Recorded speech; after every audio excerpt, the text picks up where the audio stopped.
Simon & Schuster Australia presents Australia's Aviation Heroes, True Stories from Our Airmen at War by Colin Burgess, narrated by Steve Shanahan. A list of abbreviations, acronyms and a bibliography are included in the PDF that accompanies this audiobook. So it was that the war in the air began. Men rode upon the whirlwind that night and slew and fell like archangels.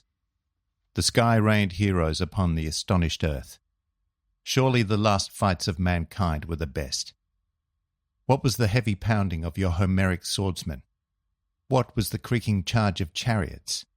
Besides this swift rush, this crash, this giddy triumph, this headlong sweep to death.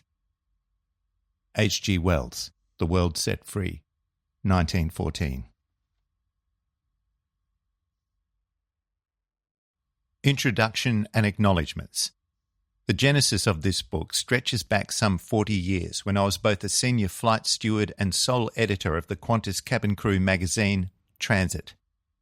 One of my editorial initiatives was to put together a series of interview articles with a number of leading personalities from Australia's aviation past.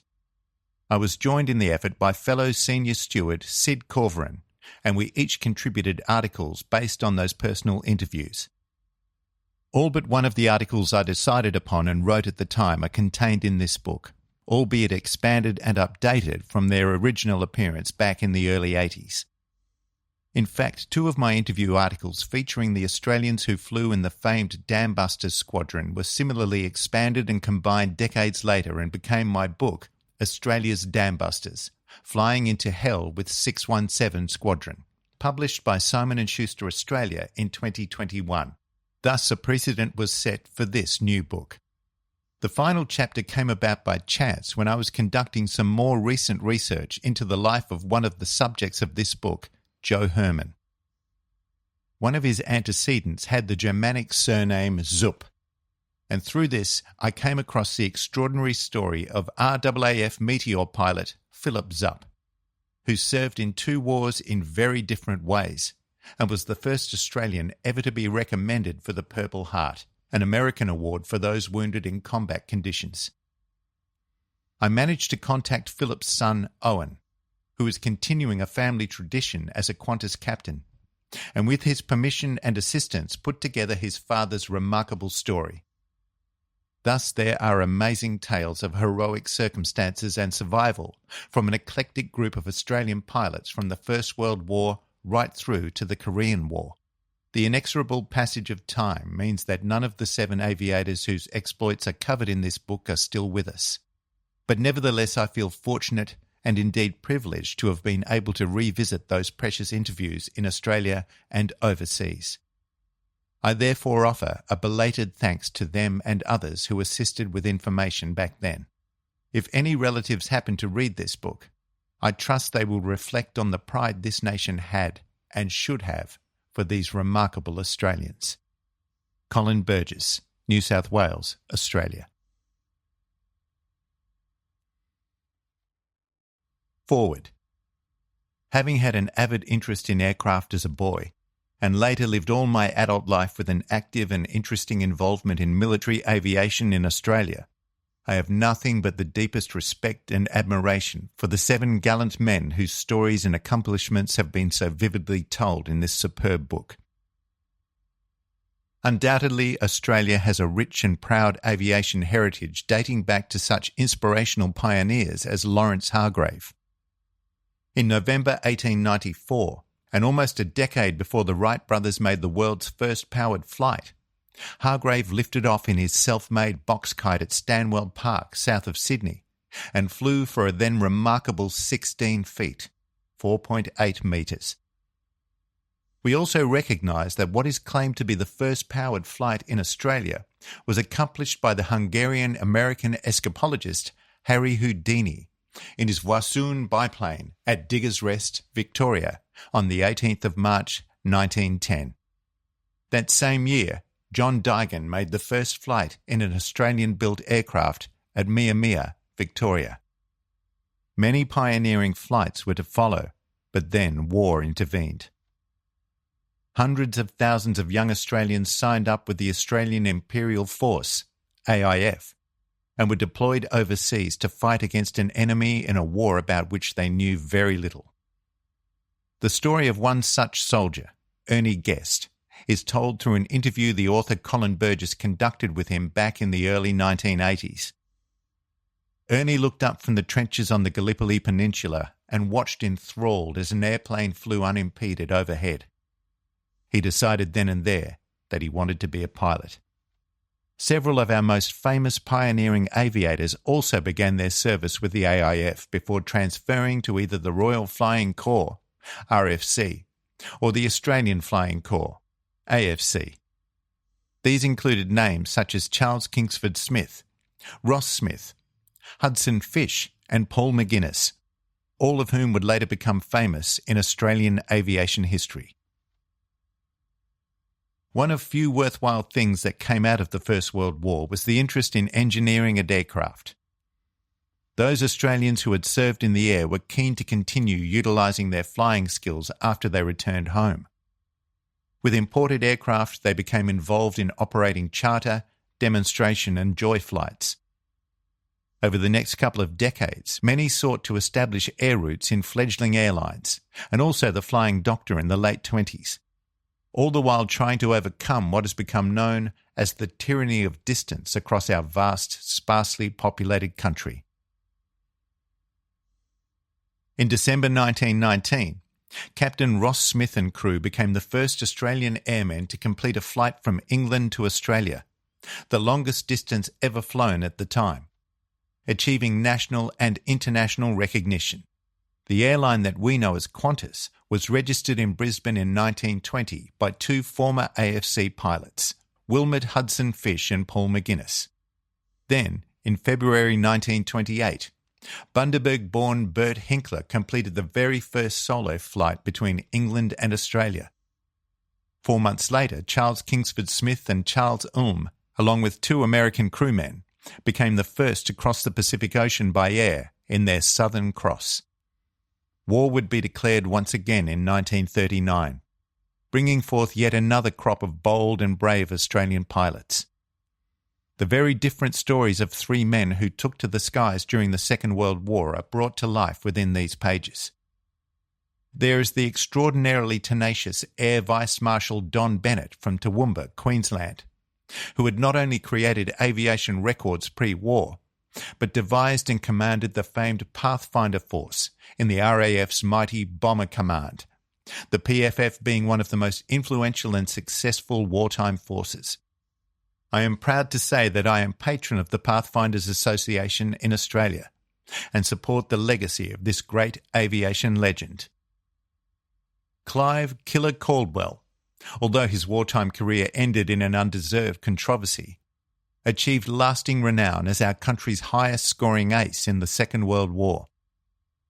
Then there is the incredible story of Joe Herman, who, as the RAAF pilot of a Halifax on a bombing raid over France, was literally blown out of his aircraft after being hit by ground fire, only to discover he was not wearing his parachute. How he managed to live through this harrowing experience is a classic and compelling story of survival against the odds. Finally, but certainly not least, is the story of Queenslander Philip Zupp, who not only served his nation in the Second World War as a commando against the Japanese in the jungles of New Guinea, but later fulfilled a boyhood dream by learning to fly. He then served Australia once again with distinction as a Meteor pilot in the Korean War, with 77 Squadron flying some 201 sorties before war's end. I also had an active but far less dramatic involvement with this squadron, and I was well aware of his courage in attempting to save a fellow Meteor pilot and being wounded in the process, earning him the American Purple Heart, being the first Australian to be so honoured. The 7 stories in this book are those of some exemplary Australians, whose service and exploits are representative of the many thousands of courageous airmen and sometimes women who took to the skies in times of war. Many lived to share their experiences. Far too many did not. But to me they all stand tall in the service of their country, with courage, perseverance, and a strong sense of duty. I am proud of them all and commend Colin Burgess for presenting their stories in an easy and readable manner. Air Vice Marshal David N. Rogers, AM, RAAF, retired. Author's Note: Air Vice Marshal David Rogers was born 1943 in the Sydney suburb of Bexley. As a cadet under-officer in the Air Training Corps, he won a flying scholarship, achieved his private pilot licence at the age of 16 and joined the RAAF in 1962, subsequently training as a fighter pilot. He later saw active service in Malaysia, Singapore and Borneo, flying operational sorties in Sabre jets in 77 Squadron during the Indonesian confrontation, 1963 to 66. He also did 4 tours with 79 Squadron in Ubon, Thailand. Later he became an instructor on Vampires in Perth and was in the first contingent selected to fly the General Dynamics F-111 combat aircraft in the USA in 1968. In 1970, he trained on the F-4E Phantom and flew the delivery flight from St. Louis in the USA to Amberley and in the RAAF Diamond Jubilee air shows in 1971. He held commands of both numbers 1 and 6 squadrons. In 1978, he and his navigator ejected from an F-111 after it caught fire near Auckland in New Zealand. He was appointed as a member of the Order of Australia in 1986. He has held senior appointments as FA-18 Project Manager in Washington, Commander Strike Reconnaissance Group, and Deputy Chief of the RAAF. His final appointment before retiring in 1998 was Assistant Chief of the Defence Force Development. Chapter 1. Australia's Flying Picture Show Man, Captain John Henry Arthur Jack Tracy. It was in May 1982 that I first contacted 86-year-old Jack Tracy at his coastal retreat home in Yamba, New South Wales.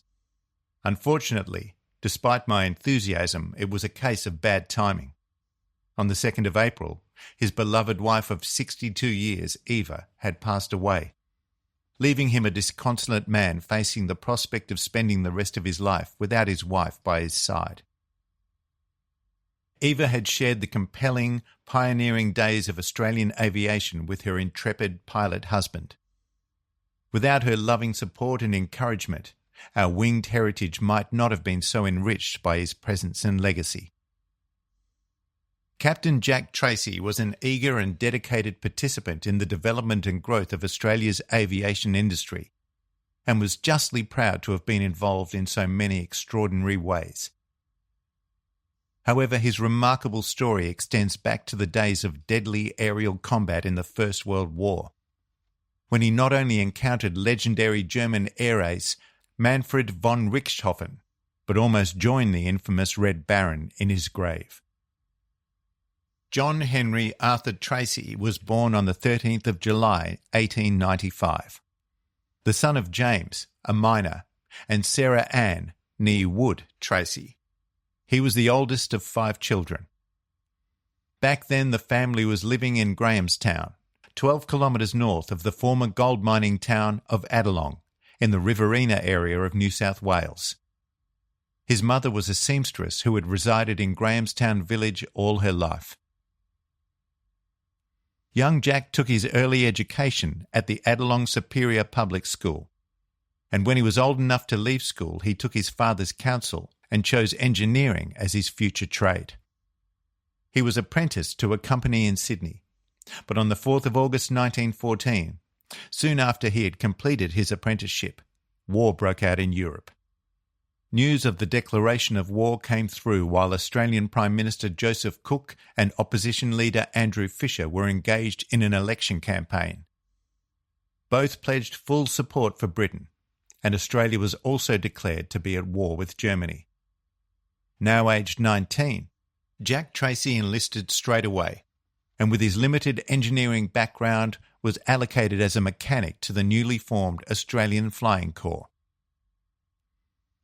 In March 1916, The AFC's first complete flying unit, No. 1 Squadron, departed Australia bound for the Middle East and the fighting in the Mesopotamian campaign. This pitted them against Turkish forces of the Ottoman Empire, although they were inadequately equipped with 3 badly outdated and barely serviceable aircraft provided by the Indian government, 2 Morris Farman Shorthorns and a Morris Farman Longhorn. Eventually assigned to a posting in England, Tracy embarked on HMAT Orsiva A67 on the 6th of December 1916, and on arrival in Plymouth was first attached to the Royal Flying Corps and their mobile workshop as a second-class air mechanic. 3 months later, having thoroughly familiarised himself by working on various aircraft types, he decided to apply to train as a pilot. Having heard there was a critical shortage that needed to be filled, he wanted to join the action. He was transferred to the cadet school at Reading, where he received his elementary training, then to No. 66 Squadron Training School at Yatesbury, Wiltshire. There he trained in BE-2E 2-seat biplanes and the Aircode DH-6 before switching to RE-8s, his future squadron's general-purpose aircraft.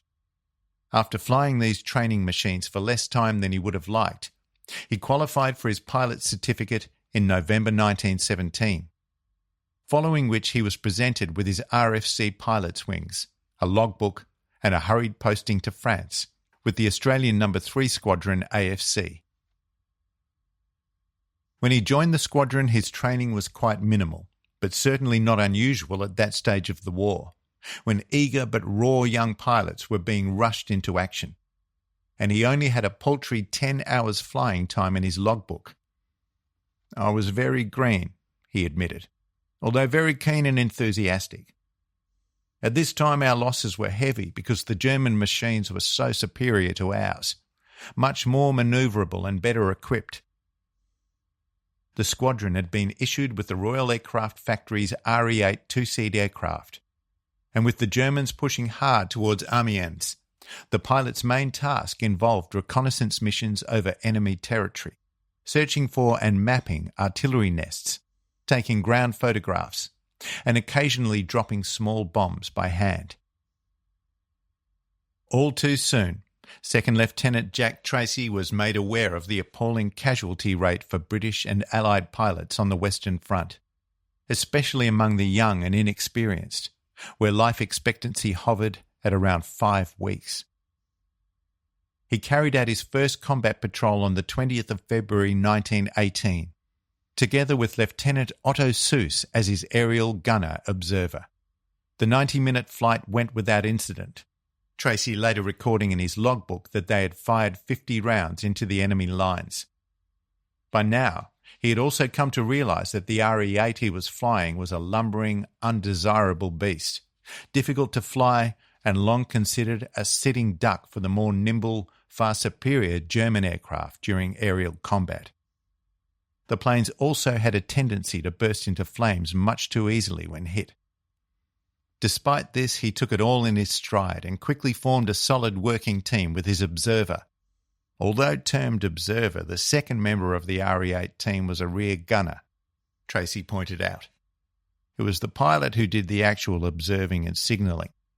Your aerial gunner is watching all the time for the enemy, and he lets you know if you're about to be attacked.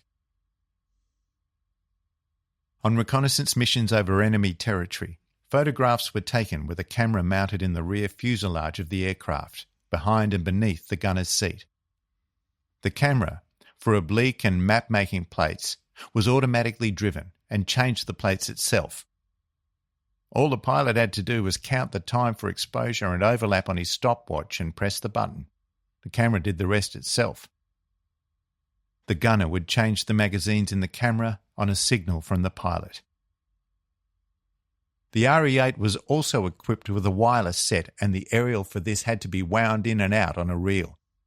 On one occasion, Tracy recalled, "I was on the way back to our aerodrome at Bertongle when I saw many diggers walking along a road, and I thought that I would give them a cheer up and decided to fly down to within 50 feet, 15 metres, and wave to them. but I noticed that as we waved, they were running out of the way off the road. And we suddenly realised that we had forgotten to wind in the aerial and it was swinging along the road just over their heads. Among the most feared of the enemy pilots patrolling the war zone was Baron Manfred von Richthofen, whose daring exploits and numerous kills had caused him to be nicknamed the Red Baron. The Justad II fighter wing of brightly coloured aircraft and elite pilots he commanded was known and dreaded as Richthofen's Flying Circus. His own very distinctive aircraft was a Fokker DR-1 triplane painted bright red. Jack Tracy never did encounter the Red Baron in the skies, at least not that he was aware of, but he had very quickly learned how to fly the RE-8 to try and avoid being shot down in aerial combat. He explained, "The only way to fight with an RE-8 was to go into a circle when attacked. You tip up on your side and put your engine full on, and as soon as the fellow dived, you pulled the stick back and made the circle tighter. The German can't get inside and your man can stand and shoot. Never go into a spin because he can dive down the centre of the spin." Unfortunately, No. 3 Squadron would not be allocated newer aircraft to replace the RE-8 before the armistice was signed later that year. As the days and weeks passed, Tracy slowly built up his flying hours on bombing, reconnaissance and aerial photography missions. And though he was fired upon several times, he managed to make it safely back to base on each occasion.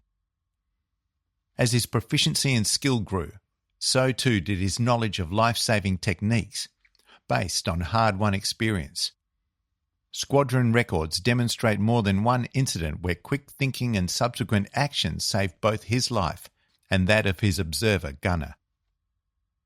One of the tasks assigned to No. 3 Squadron was to be on the lookout for German battery positions and motor transport.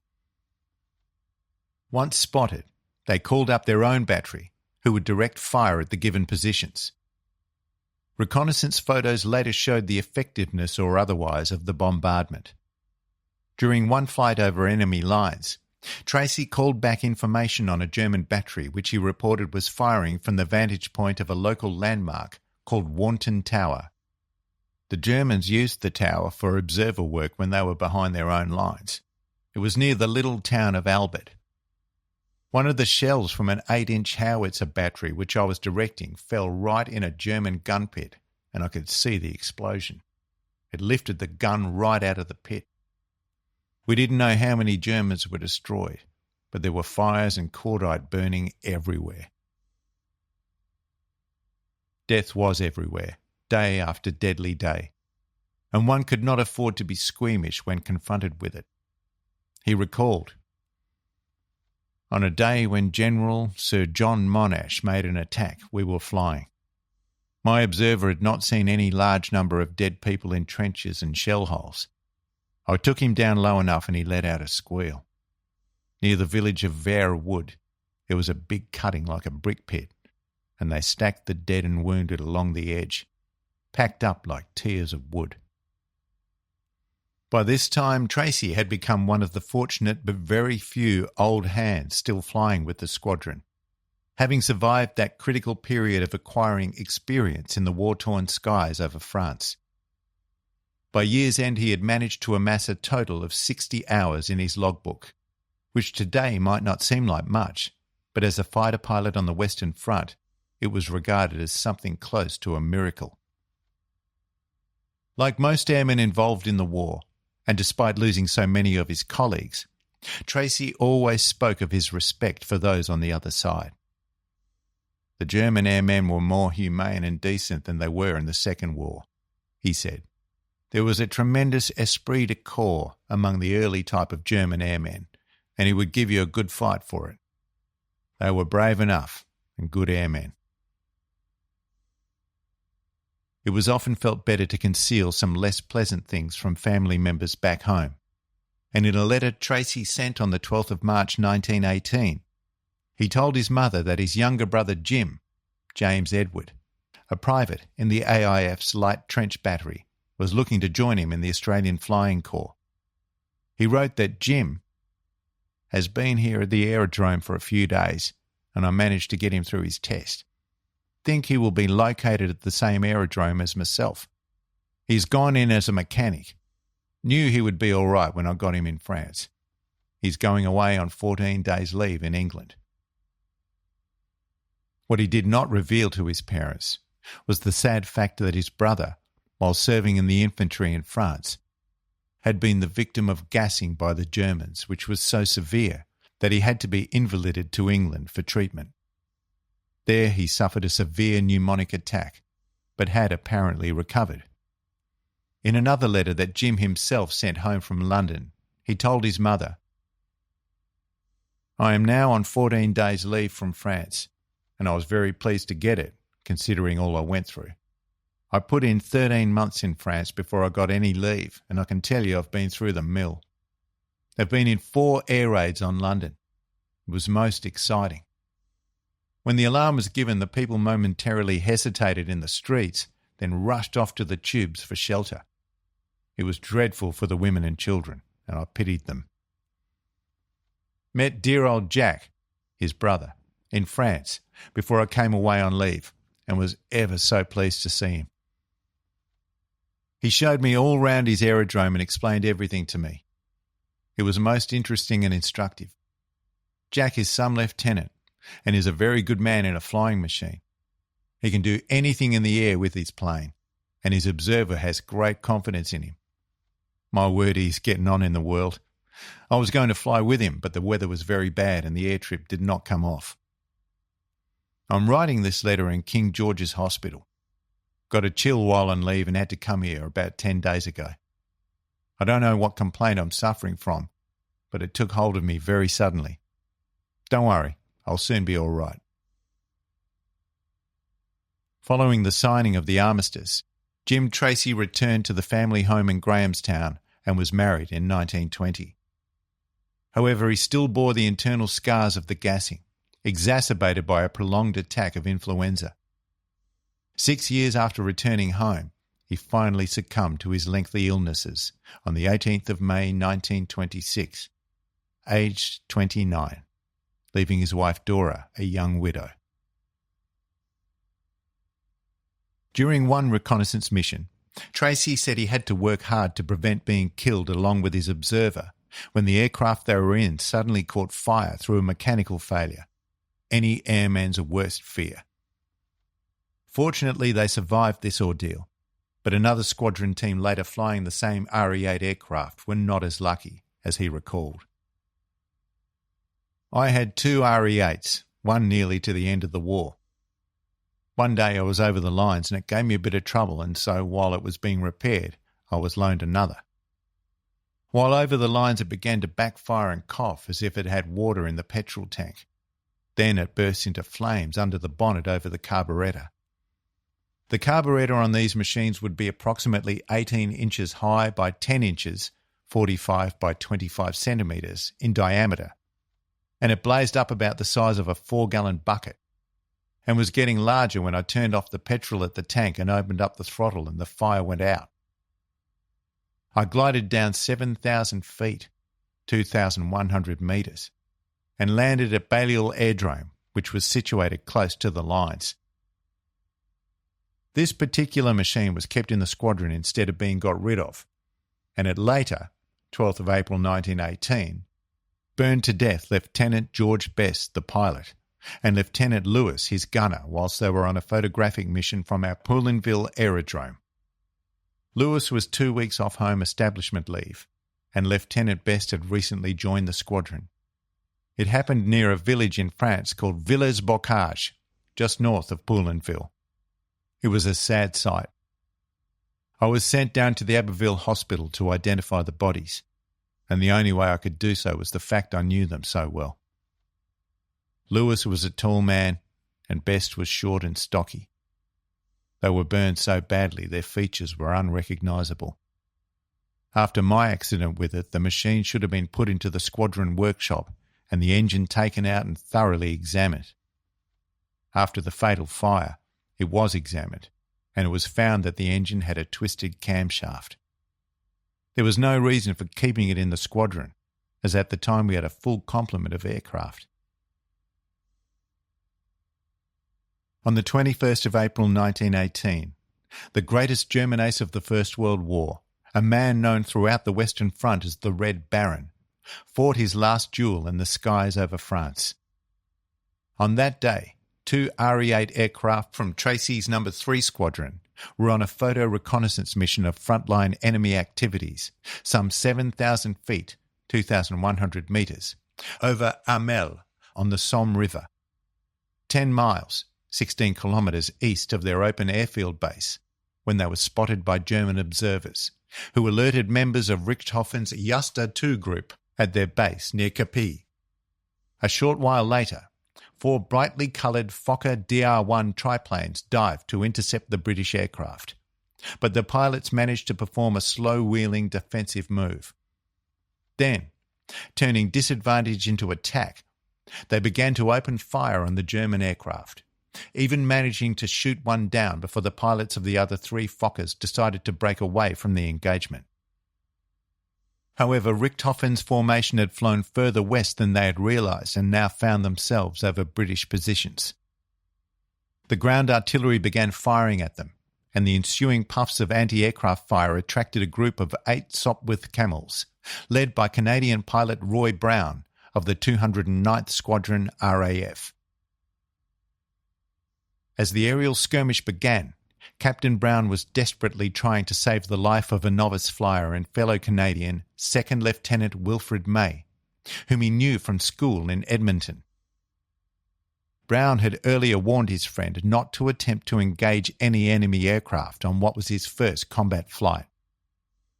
May's orders were to fly back to base if attacked, but he couldn't help himself, and did not realise he was about to take on the most deadly of all enemies, the notorious Red Baron. Ignoring Brown's words of caution, May joined the dogfight over the Somme River and managed to hit one Fokker, but not fatally, causing the pilot to flee back to base. Encouraged by this, May remained in the melee, only to have his guns jam as an all-red Fokker triplane closed in from behind when he peeled off to return to base. 25-year-old Richthofen was eager to add to his kill tally of 80 aircraft, but in doing so he broke one of his own cardinal rules, concentrating for too long on downing a single aircraft. They were flying west, with the Fokker DR-1 right on May's tail at treetop level, roaring along the north side of the Somme River, parallel to Morlancourt Ridge. Brown saw this and reacted immediately. He later said he dived down from 3,000 feet, 900 metres, to around 300 feet, hoping to save his vulnerable friend, and began firing a sustained burst at the German aircraft. At this point, believing he might have hit the enemy aircraft and dangerously low on fuel and ammunition, Brown headed back to base. Undaunted, the Red Baron flew relentlessly, slowly closing in on May's fleeing aircraft and preparing for the kill. Meanwhile, 2 Australian gunners from the 53rd Battery of the 14th Australian Field Brigade, AFB, were positioned about 200 metres apart atop the high ridge, manning pole-mounted Lewis ACAC guns fitted with new sights specifically designed to bring down enemy aircraft. Gunner Robert Buey was operating the Lewis gun on the right, facing the 2 oncoming aircraft, while gunner William Evans was on the left gun. As soon as May's Sopwith aircraft had passed overhead and was no longer shielding his dogged pursuer, the order was given to open fire on the low-flying Fokker, which Buey later said was around 100 metres away, with the enemy pilot shooting at May's aircraft. "I could not have missed it," Buey later stated. "It was so close." As the 2 gunners fired, the German's gun suddenly fell silent. He was passing by so close that Buey saw the pilot's head jerk sharply backward and heard a change in the sound of his engine as the Fokker slowed down. As they watched, the red triplane veered to the left and then right before it heeled over, came down, and crash-landed close to the chimney of a brickworks on the road from Corby to Bray, near Sailly-le-Sac, 13 miles, 21 kilometres east of Amiens, and around 8 miles, 13 kilometres, from No. 3 Squadron's airfield at Poulenville. Amazingly, Richthofen's aircraft did not suffer any substantial damage when it hit the ground, which led to some later speculation that he might still have been alive, although given the extent of his wounds that seems highly improbable. Shortly after it crashed, a number of Australian troops tried to rush over to collect a souvenir, but found themselves under heavy shell fire from enemy guns and were ordered back. As No. 3 was the designated salvage squadron, their equipment officer, Lieutenant Walter Warnford, was ordered to recover the body of the Red Baron and his colourful triplane and transport them back to the airfield. According to the official squadron records, a party of about 10 officers and airmen set out that morning for the crash site in a pair of Crossley tenders. When darkness fell, they drove to where the wreckage was located, in the no-man's land between the Allied and enemy lines. The salvage party was led by Lieutenant James Lee Smith, DFC, who later reported in his written statement, "My party reached Richthofen's plane in the dusk of 21st. By then the area was being shelled by the Germans. I sent one of the men, I think named Collins, crawling out with a hook attached to a steel hawser, and this he fastened to the plane. He returned and we hooked it up to the Crossley tender and dragged the kite into our keeping. We removed the body and laid it out in the tender." Air mechanic Colin C. Collins was later awarded the military medal for his bravery under fire in this recovery. Word quickly spread as the wreckage was dragged back, and the troops, knowing the identity of the enemy pilot, eagerly began to strip souvenir parts and pieces of cloth from the bright red plane. In its issue of the 20th of December 1956, the editor of the Australian Post magazine, now long defunct, received a letter in response to an article in an earlier edition which had examined the contentious question of who had shot down Germany's Red Baron. The letter was from a Robert Buey of Calga, near Gosford in New South Wales, stating that he was the person actually responsible for shooting down Richthofen and not the Canadian pilot Roy Brown.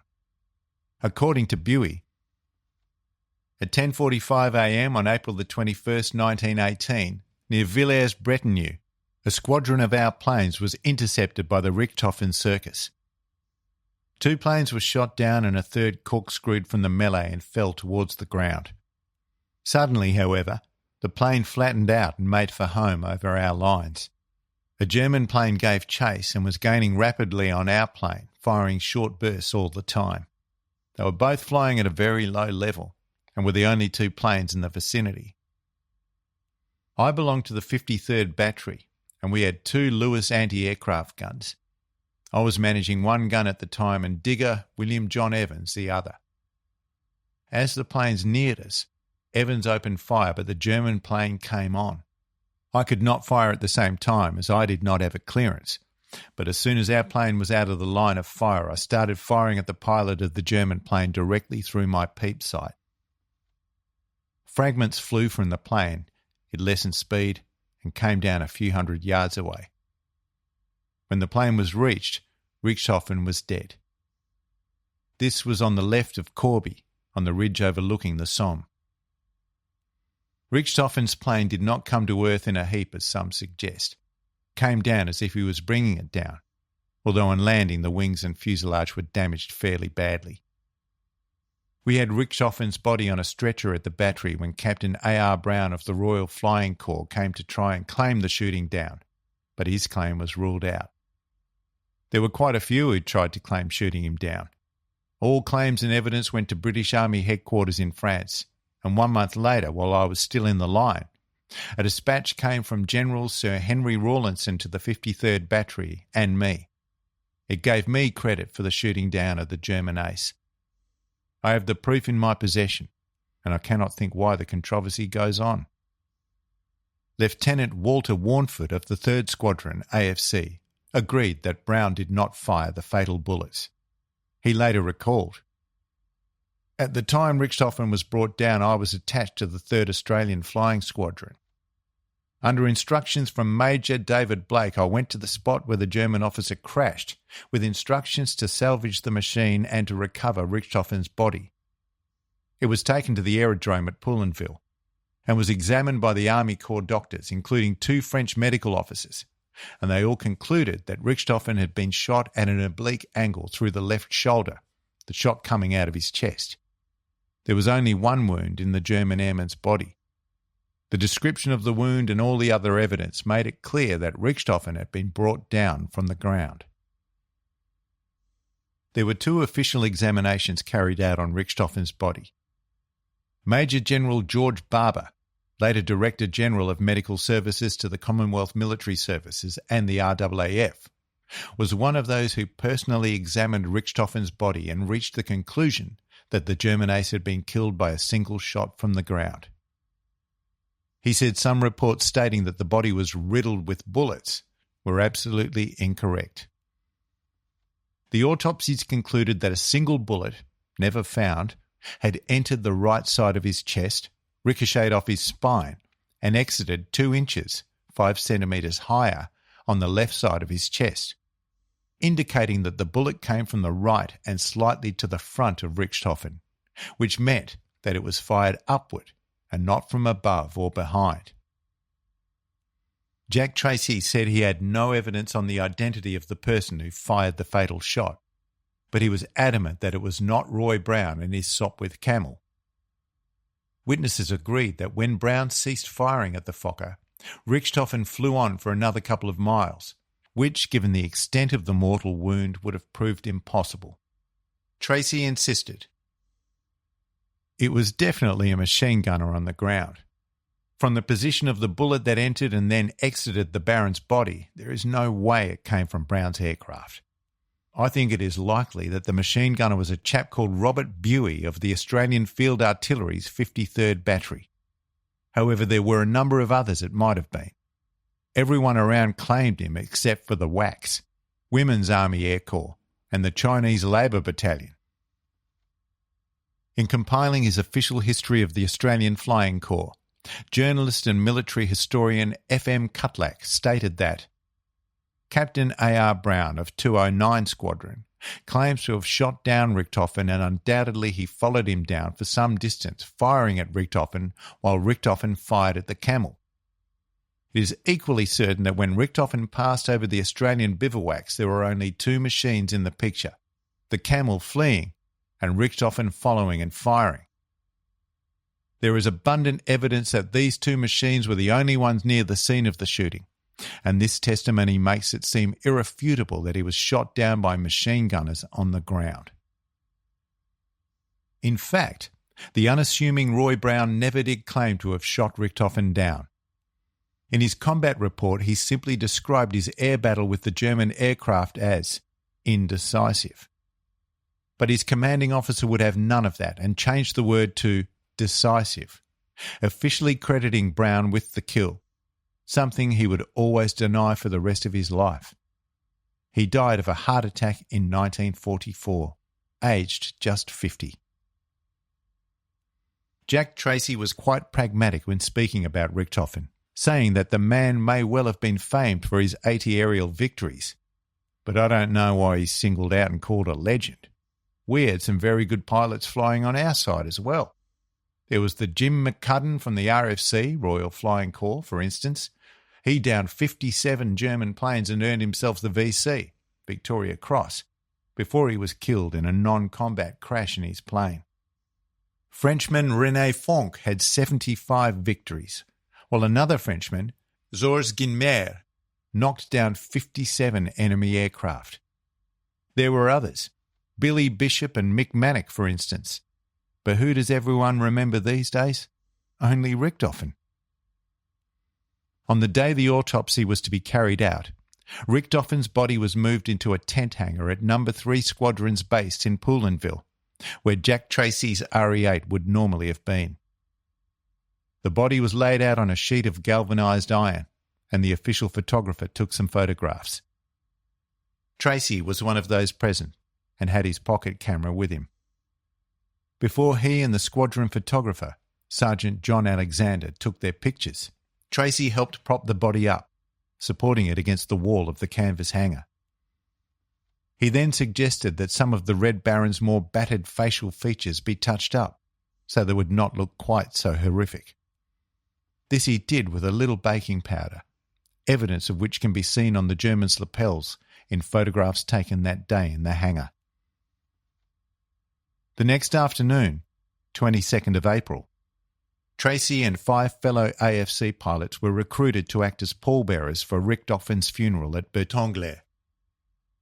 Joining him that day were Lieutenant Frank Jelly Mart from South Australia, Lieutenant George Pickering, Queensland, and 3 Victorian pilots, Lieutenant Malcolm Sheehan, Captain Thomas Lee Simpson, DFC, and Captain John Robertson Dygan, MC, a cousin of Simpson's, who had achieved Australian aviation fame back in 1910, when he designed, built and flew the first Australian-made aircraft.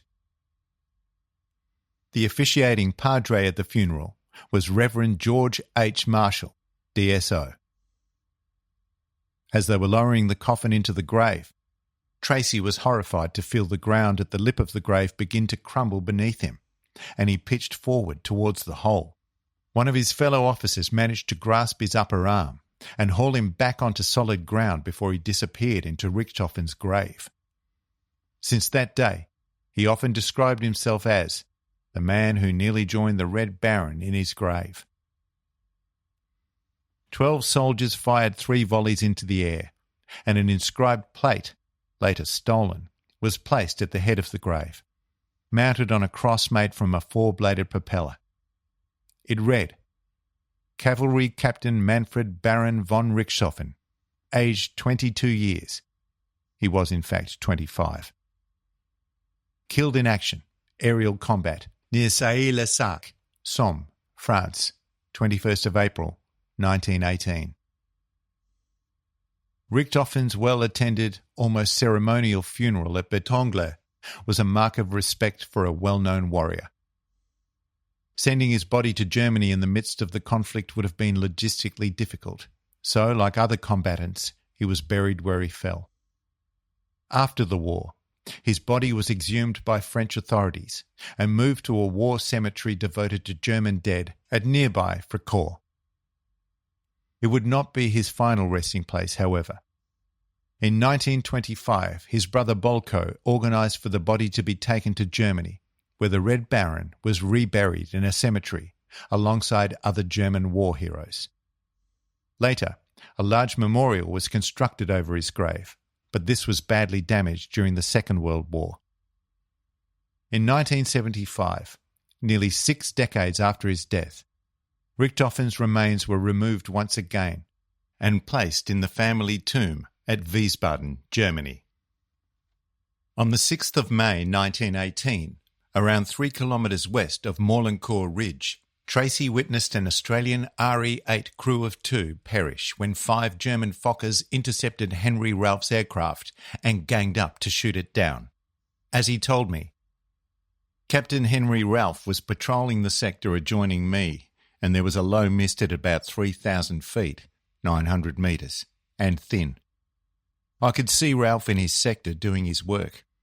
Then I saw a bunch of Huns above the mist. They wouldn't attack you under the mist, for although slow, the RE-8 was pretty hot stuff and would fight off 2 or 3 of them, Germans, sometimes. But they broke through the mist and Ralph was attacked by 5 German machines over Morlancourt Ridge. The canvas-covered RE-8 burst into flames, and Ralph, who may have been dead or badly injured, was seen to remain in his pilot's seat. Then, to his horror, Tracy witnessed the plane's observer, Lieutenant William Buckland, clamber out of his seat and leap to his death as the blazing aircraft dived into the ground. There were no parachutes available to airmen back then. In addition to their sheer bulkiness, there were so many struts and wires on the aircraft they would have been useless. Many doomed airmen therefore chose a quick end rather than the agony of being burnt to death. The machine went down in flames, Tracy recalled, and buried itself 15 feet, 14.5 metres, in the soft ground of the Somme. Just after dawn on the 6th of June 1918, Tracy and his newly assigned observer, Lieutenant N.H. Jones, were on a reconnaissance mission to locate and report on a German battery thought to be some 3 kilometres east of Dernancourt, when they were unexpectedly attacked from above by the pilot of a German Albatross scout. Tracy immediately threw their RE-8 into preventative manoeuvres as Jones opened fire with his Lewis gun. The Albatross was well streamlined and they could dive very fast, Tracy recalled, believing they were about to be shot down. At times he could see their attacker in front and opened up with his forward-facing Vickers gun, to no effect. Then, incredibly, it was all over. Unable to stay behind Tracy's desperate tight turns and being fired upon by both guns, the German decided he'd had enough, suddenly broke off the engagement and vanished into the sky. "We were quite amazed," Tracy recalled. "If he'd hung around a bit longer he would have worked out how to overcome my desperation tactics and would in all probability have shot us down." Tracy said there was one unusual and far happier occasion the following month. On the 9th of June, Captain Roderick Armstrong and his observer, Frank Jelly Mart from No. 3 Squadron, were on a morning reconnaissance flight in their RE-8 when they spotted a Halberstadt D-2 two-seater biplane heading low for their lines. As they moved in on the enemy aircraft, they noticed the pilot suddenly lifting his arms in the air as if in surrender. So Armstrong pointed him towards No. 3 Squadron's Flesselles airfield while keeping a close watch for any tricks. However, the German pilot flew with him and sat down on the grass strip, where the two men, Gefreiter Hausler and Wieserfeld-Wiebel Mullenbach, and their aircraft were taken into custody by some bemused pilots. As Tracy recalled it, "We took the pilot to the officers' mess and shouted him a drink. He thought the guard was a firing squad and found it hard to believe that we were honouring him. He told us he had flown too low and found himself over our lines. He was really afraid to go back, as he belonged to one of the observer squadrons of the German Air Force." Post-war, the Halberstadt biplane was gifted to the Australian government as a war trophy and placed on display at the Australian War Memorial in Canberra. Unfortunately, it was destroyed in an accidental fire in February 1925. A month before the war in Europe came to an end, Captain Jack Tracy found himself rested from frontline action and departed No. 3 Squadron with a proud record. "My total war flying over the German lines was 264 hours on 110 sorties. Some of them lasted over 4.5 hours, he said, referring to his logbooks. Total number of photographs taken 254, bombs dropped on German targets 340, aerial combats 15. The total rounds of machine gun ammunition fired was 11,800. Posted back to England, Tracy was attached to the Central Dispatch School of Pilots, serving as a ferry pilot flying different makes of aircraft from England to France. He was later employed by the British and Colonial Aeroplane Company, located at Filton near Bristol, for the remaining weeks of the war. While there, he gained first-class knowledge of aircraft construction, design and engineering, under the direct supervision of Captain Frank Barnwell, who had designed fighter aircraft that served in the latter part of the war, most notably the Bristol Scout.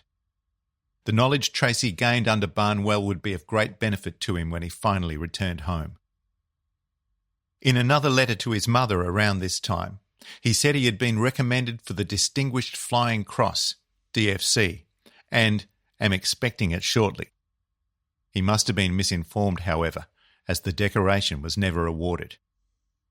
However, he did join in the wild celebrations when the armistice was signed between Germany and the Allies on the 11th of November 1918, when the guns on the Western Front fell silent after more than 4 years of savage fighting and the loss of millions of lives.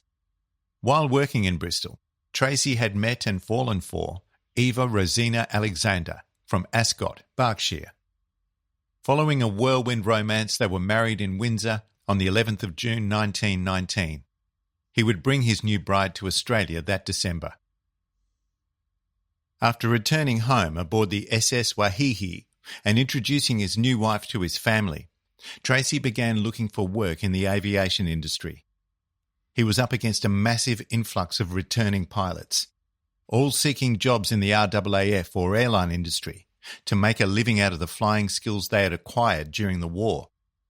However, it was not long before he secured employment with the Australian Aircraft and Engineering Company, which had been founded in Sydney in 1919 by Nigel Love, Walter Warnford, also from No. 3 Squadron, AFC, and Harry Broadsmith, Chief Designer for Aircraft Manufacturers, AV Rowe & Co. With a start-up capital of £50,000, their intention was to manufacture aircraft in Australia.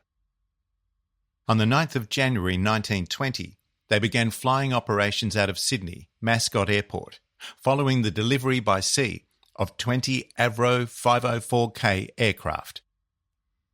Tracy operated their aircraft on delivery flights when required, but the big bickies in those days was in providing joyrides for a nation of people swept up in the thrills of aviation, and he piloted hundreds of such flights. On one occasion, Tracy delivered one of his company's Avro 504K aircraft from Mascot to Richmond in North Queensland, and his 1,800-mile, 2,900-kilometre flight made headlines, creating a long-distance record for the delivery flight of a civil aircraft. Later, Jack fondly remembered that his daughter Patricia Eva Tracy held the world record for the number of hours she had flown for her age, 2 years old. She and her mother used to fly regularly with me. I was doing a lot of advertising at the time for Fox Films. We flew all over New South Wales when there were no aerodromes, only paddocks, and the paddocks had to be fairly big to let the machine land. When we used to land near a town, the oil companies used to come out and drive us into town. On one occasion I was looping the loop over Eagle Farm and there was a great crowd of people. My baby daughter was up with me, strapped in the cockpit. A cushion fell out and the crowd thought it was my daughter.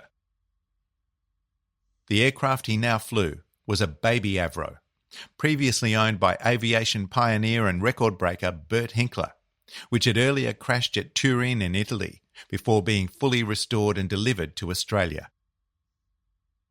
At this period of his flying career, working for Fox Films, Tracy quickly became known as Australia's flying picture show man. In the 1920s, most towns had erected a temporary cinema of sorts, sometimes nothing more than a large tin shed with canvas seats, and the townsfolk clamoured to watch films that transported them for a brief time to see places and events they could hardly comprehend existed outside of their world. Every day, Tracy crisscrossed from New South Wales to Queensland, landing and taking off at several towns, delivering and picking up the precious tins of film. As there were no established aerodromes, he had to land on roads, racecourses and paddocks. He recalled touching down several times on the racecourse at Grafton in northern New South Wales. I needed 400 yards to get off the ground and I had to allow for the height of trees and the direction of the wind. There were no windsocks, and I used to watch washing flapping on lines, ripples on water surfaces, and smoke from a fire or chimneys to know the direction of the wind.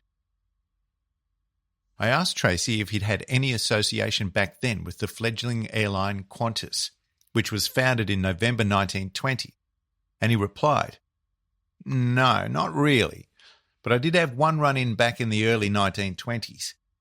For some reason I had to put down on the strip at Longreach, and this Qantas fellow came running over and shouted, 'You can't bloody well land here!' So I shouted back, 'Well, I bloody well have!' After that we got on really well, and I was afforded what hospitalities were available." He did, of course, have the earliest experiences of Australian airports, and remembered that. There was at the time a landing strip at Archerfield in Brisbane, but it was not an ideal site. The drome sloped away and you were either taking off uphill or downhill. There were a lot of chicken farms around it, and one farmer in particular was irate at all the noise. He swore it put his hens off laying. He used to get a gun out and take pot shots at aircraft flying over his property. One day in 1921, he happened to land on a dairy farm owned by a man named Wilson at Eagle Farm.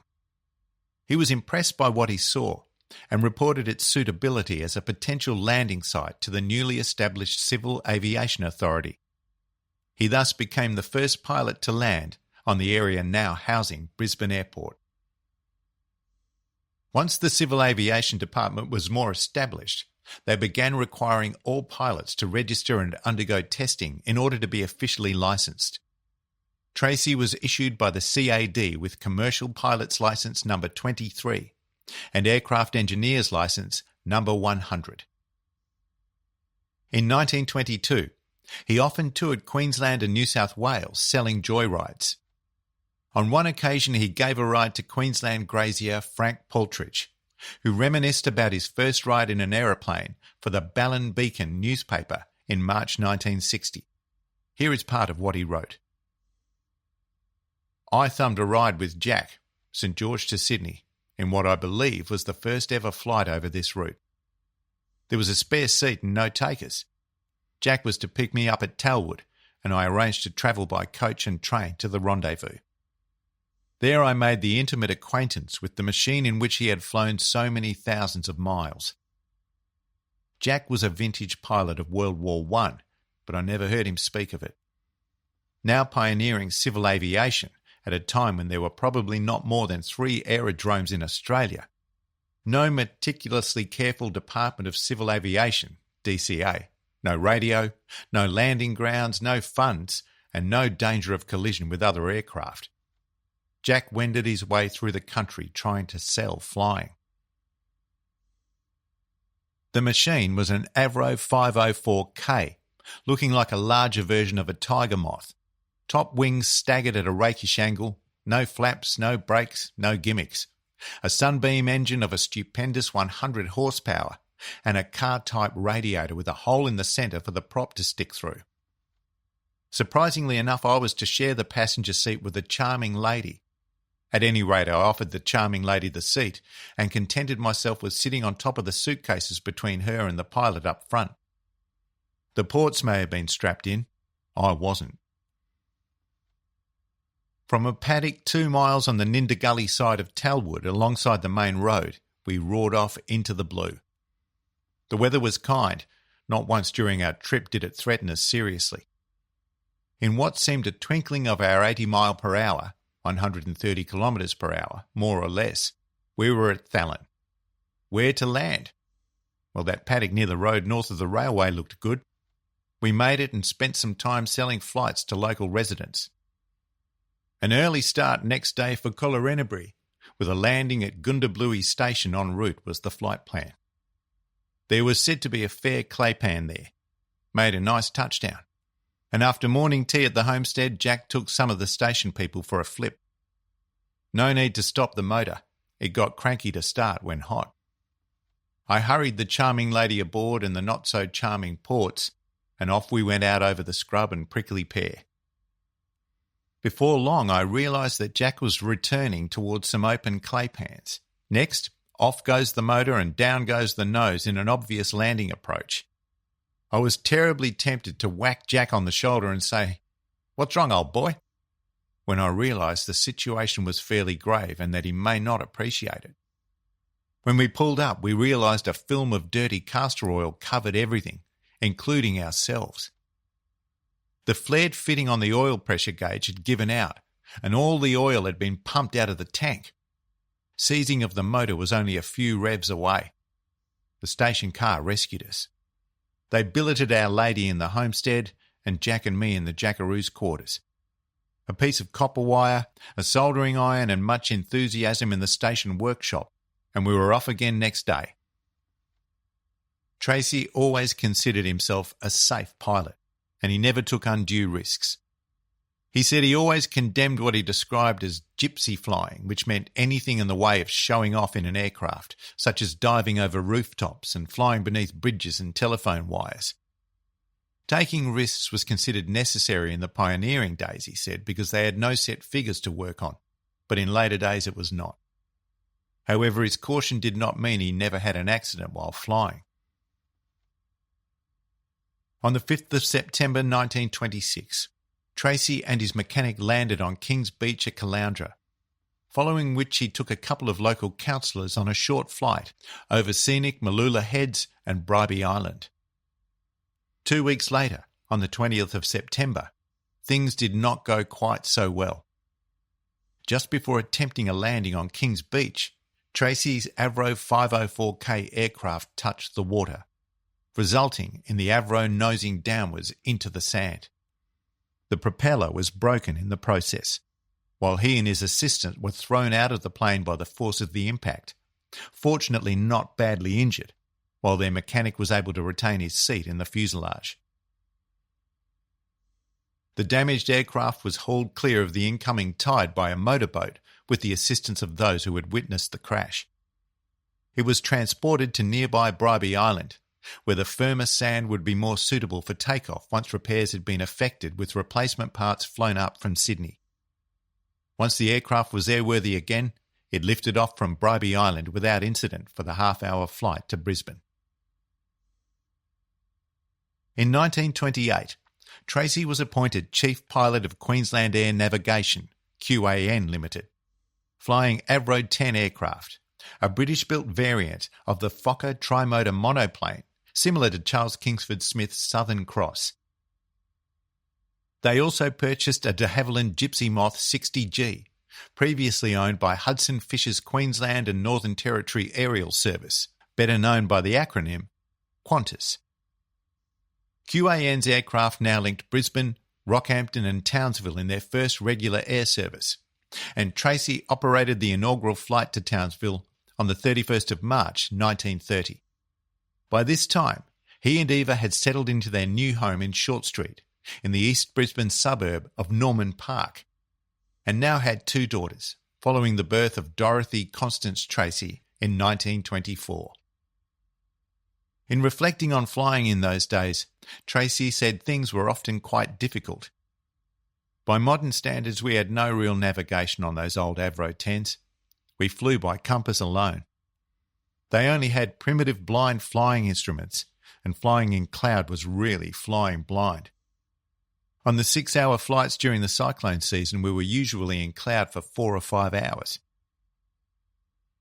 In 1928, Tracy suffered another crash while performing some exhibition flying. This occurred shortly after 1 p.m. on the 3rd of July, as he was coming into land at Depot Hill near Rockhampton. He was only slightly hurt, but one of his Joy Flight passengers suffered a cut over the eye, and though not badly injured, had to be transported to hospital.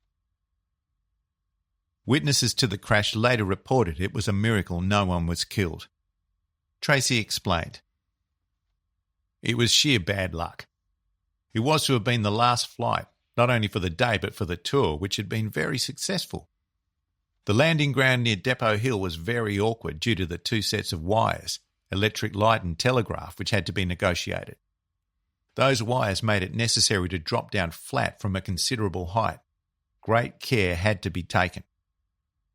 The conditions for landing in the afternoon were not the best due to the heavy clouds which cast deep shadows over the ground.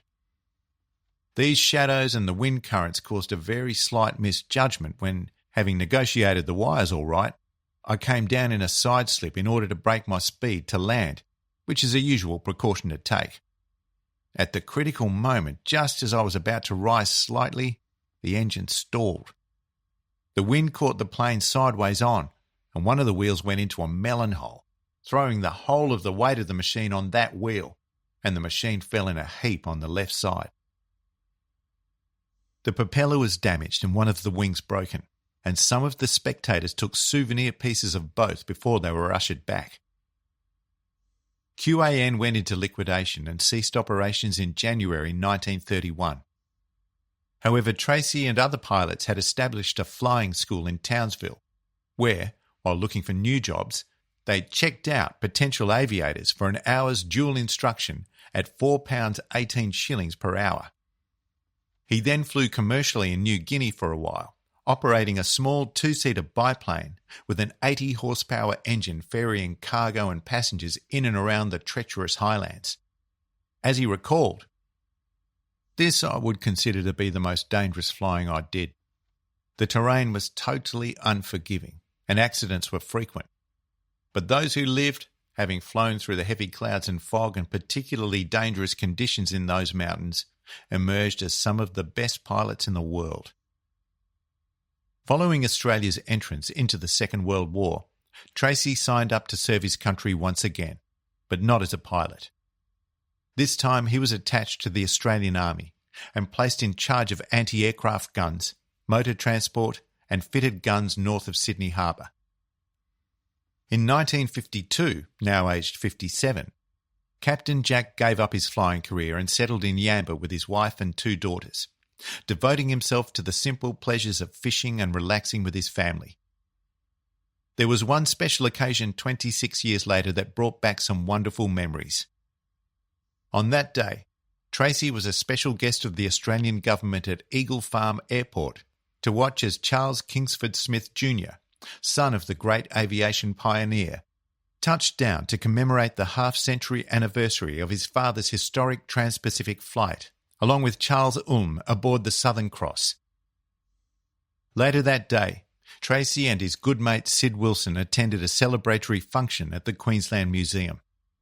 All day he had been thrilled by the number of people who had approached him and said things such as, "You took me for a flight when I was a small child," or "You taught me to fly." And then pride swelled in his heart as he saw hanging from the ceiling the freshly restored Avro that had once belonged to Bert Hinkler, and in which he had flown movies all around New South Wales and Queensland for Fox Films, becoming renowned across Eastern Australia as our very own flying picture show man. He recalled, with emotion in his voice, "It was a very moving time for me. There she was in all her glory, this wonderful baby Avro in which I'd flown all those miles across deserts, through dust and storms, to deliver those cans of film. It was like a piece of me hanging there, so proudly displaying for all to see. We'd been through a lot together, that beautiful airplane and I." In 1984, Grafton's Daily Examiner reported that 89-year-old Jack Tracy, a leading figure in Australia's early aviation history, had passed away on the 30th of July, after living in retirement at Yamba for the past 30 years. The newspaper said that he had retired to Yamba at the age of 57 and was a well-known member of the local community, a keen fisherman, and a member of the Yamba RSL sub-branch. Following a well-attended requiem mass conducted at the local St James Catholic Church, Captain Jack Tracy was laid to rest in the McLean Lawn Cemetery, finally alongside his beloved wife Eva once again. Flight Lieutenant Jeffrey Boxall from the Air Force Base at Amberley in Queensland was present at the funeral, representing the RAAF. He had been keen to pay a special gesture to one of the force's earliest members. During the funeral, this service tribute came in the form of a howling flyover by 2 sleek F-111C aircraft from the Amberley base. Remembering the spirit and daring of Captain Jack Tracy and his fellow pioneers, who carved their way across our uncharted deserts, is perhaps the greatest tribute one can pay to them. They opened up this vast continent, and the courage, skill and enterprise they displayed form the basis of our aviation background. They are days that we of succeeding generations should marvel at, for the debt we owe the Jack Tracys of our Australian aviation heritage is incalculable. Author's note. I thank once again Jack Tracy's close mate and longtime companion, the late legatee Sid Wilson, who over many years and failing health gladly handled his friends' affairs, especially those involving veterans and service matters. It was Sid who first introduced me to the venerable aviator and kept me informed as I put his story together all those years ago. Sid informed me when Jack's wife Eva died in 1982, but said that helping me with his story would take his friend's mind off the sadness of that time. And of course Sid let me know when Jack passed away in 1984, later sending newspaper clippings covering his death and funeral. Sid himself passed away in Yamba in 1991. Thanks also to author Terry Gwynne Jones, who all those years ago allowed me access to some of his research on the life and exploits of Captain Jack Tracy for a chapter in his own 1981 book, Heroic Australian Air Stories. Chapter 2. Gallipoli and Beyond. Ernest George Guest. There was a distinct but fortuitous twist to how this particular story came to be told back in the mid-1980s. It began when a fellow Qantas crew member, knowing of my interest in recording the stories of well-known Australian aviators, asked me if I would like to meet an elderly friend of his uncle. He explained that the man had not only served as a fighter pilot during the First World War, but was later employed as a ground engineer with Qantas. I jumped at the chance and was invited to meet the man and his wife at their home. I didn't realise as I knocked on their door that I was about to meet a man who was a surviving part of Australian wartime history, but for a totally different reason than flying into combat.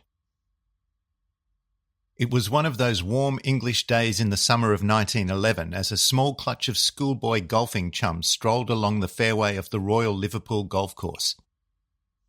In the middle of their desultory conversation, the boys suddenly fell silent and looked around in puzzlement as an unfamiliar noise assailed the skies from beyond a nearby cluster of trees.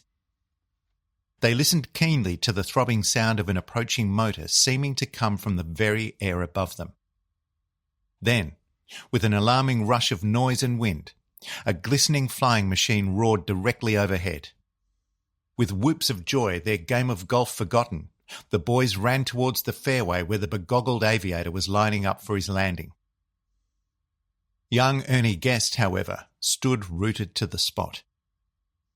The 15-year-old had read about the magnificent flying machines with fascination, but this was the first real aircraft he had ever seen. He was enthralled at the sight and sound of the machine as it swept along the ground on its single skid and bumped to a halt. A final rev of the engine, and the craft settled and fell silent, save for a few brisk pinging noises as the engine cooled. His curiosity giving him legs, Ernie walked towards the stationary beast as the pilot sat quietly before whipping off his soft leather helmet and scrambling out of the cockpit. The boy was not to know that the next aircraft he was destined to see would not be in the soft firmament over Western England, but in the tumultuous skies over a place called Anzac Cove, Gallipoli, in 1915. Gallipoli, where boyhood dreams melted in terror in the scrub, stink and gore of the battlefield. As he stood there, young Ernie knew that whatever life had in store for him, it would somehow involve these amazing machines that had so recently conquered the air.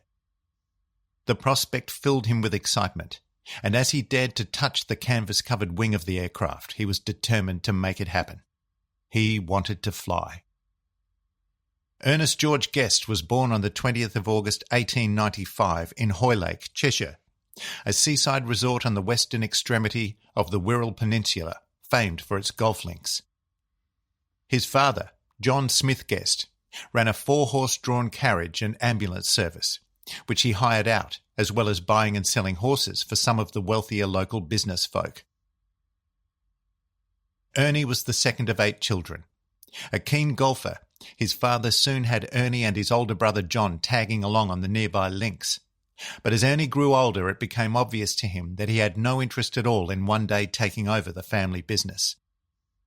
Instead, he enjoyed tinkering with anything mechanical to see how it worked, and loved nothing better than to delve into a piece of machinery, emerging with grease on his hands and a smile on his grimy face.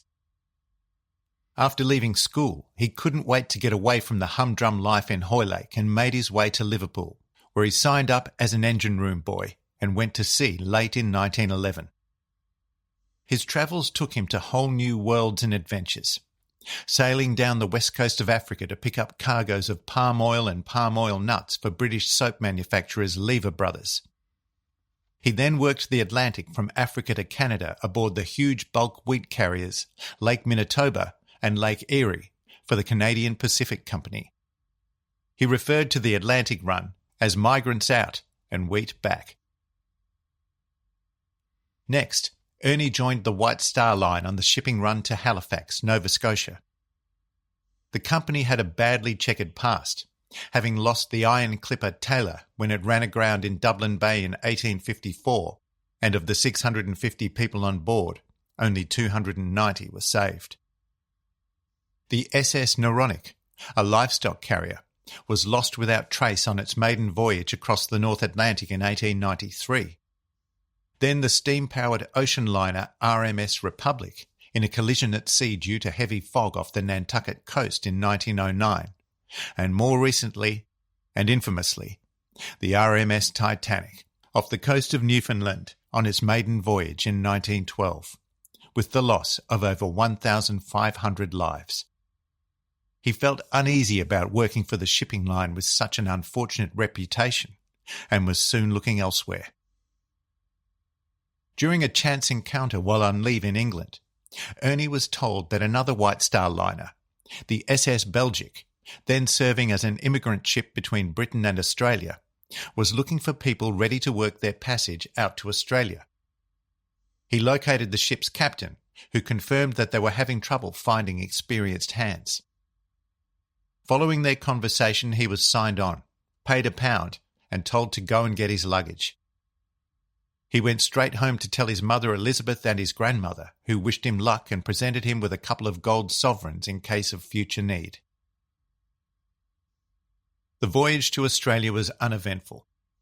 Ernie mostly worked as a steward, but often took on extra duties in the engine room, which he enjoyed. Nevertheless, he was pleased when the Belgic docked at Adelaide and decided he would stay for a while. He received his pay, located the city's labour bureau, and inquired about available work of any kind.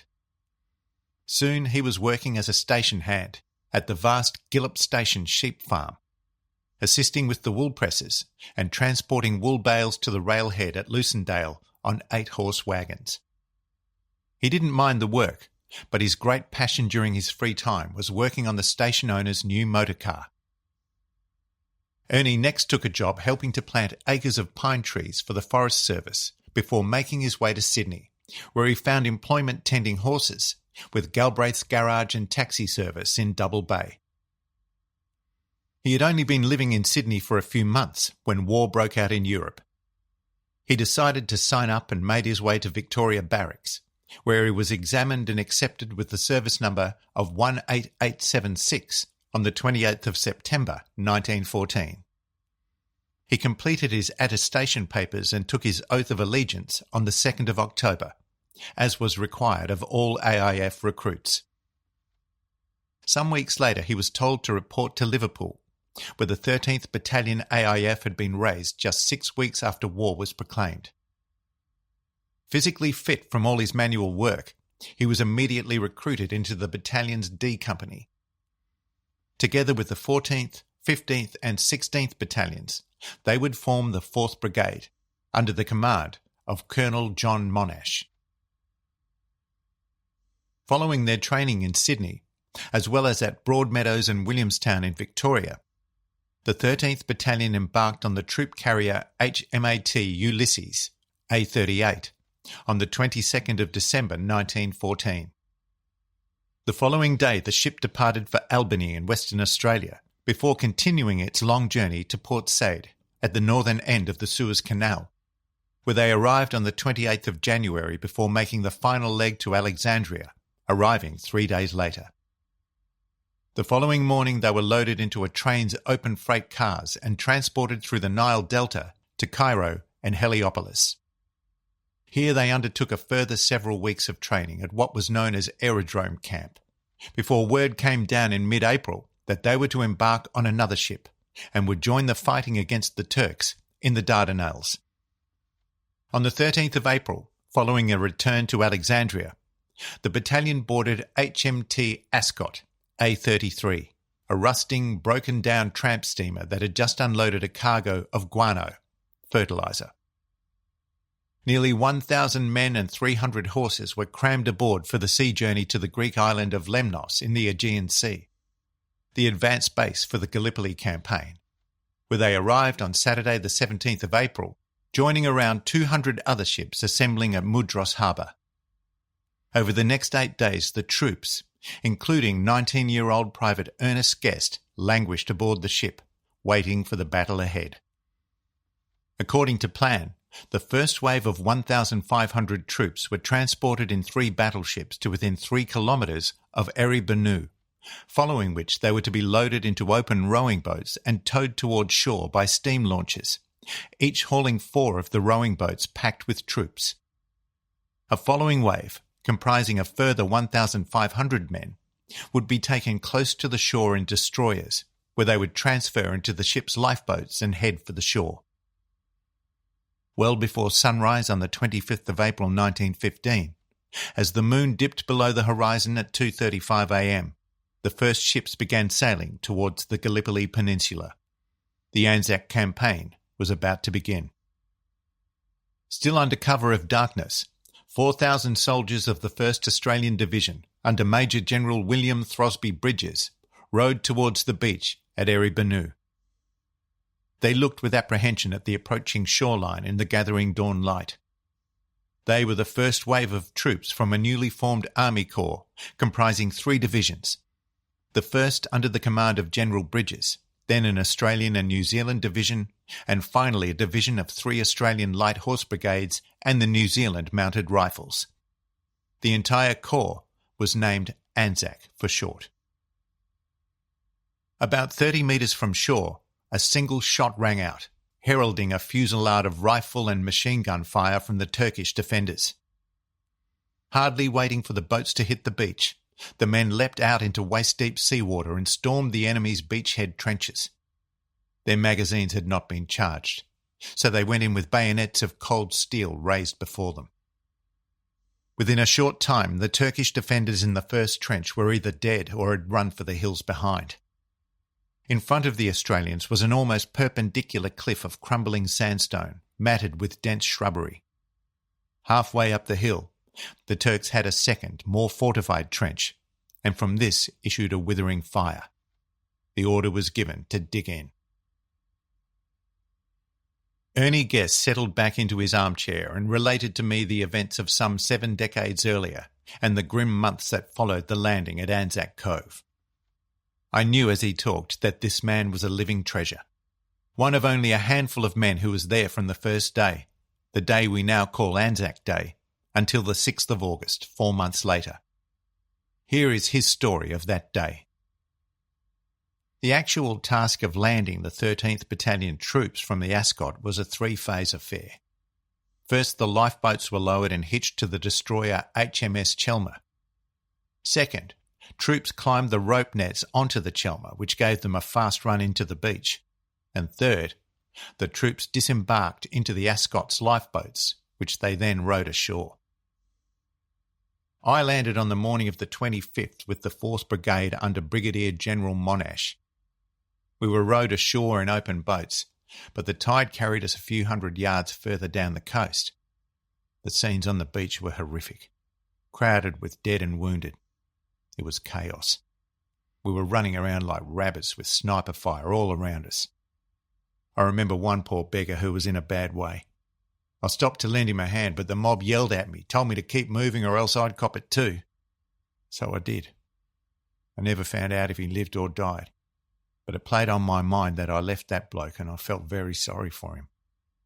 I tried to convince myself there wasn't much I could have done and told myself the others were right. I would also have copped it had I hung around. Fellas were getting knocked over on either side of you. There was a sniper who really had it covered. He was sniping with a machine gun. Brrr, brrr, brrr, short bursts at us. You couldn't move. Those first couple of days were extremely hectic. The battalion had become scattered and they were everywhere, but we managed to fight our way up the ridges to what was later called Monash Gully. We were driven off the Crown. I was frightfully tired, and the next thing I heard was, "Come on, young Ern, we're moving forward." I'd fallen asleep in my dugout among all that uproar.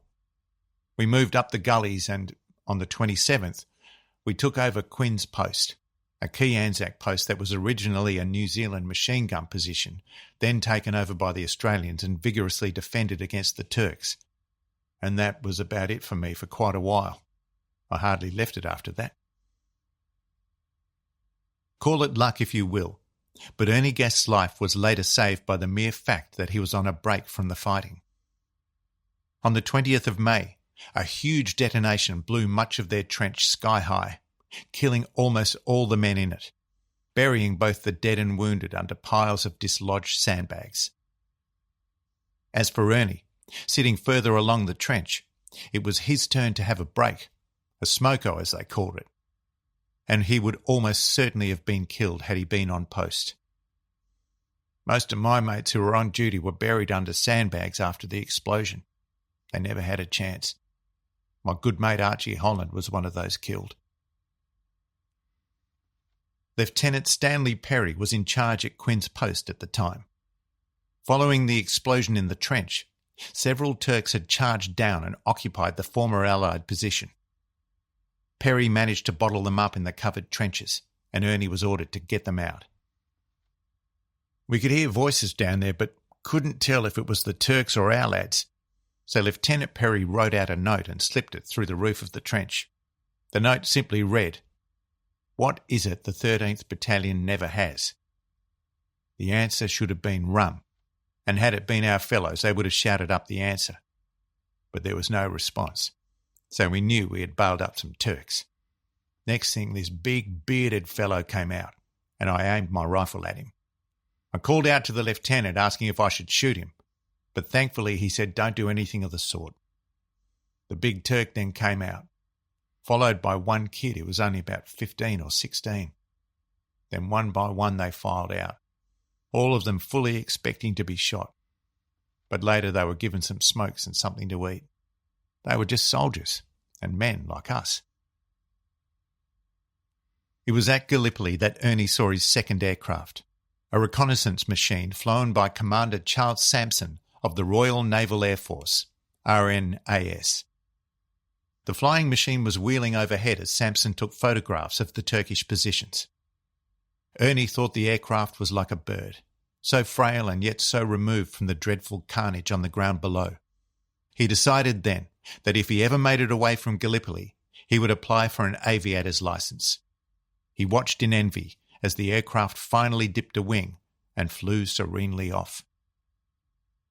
On the 15th of May, Major General William Bridges was shot and mortally wounded.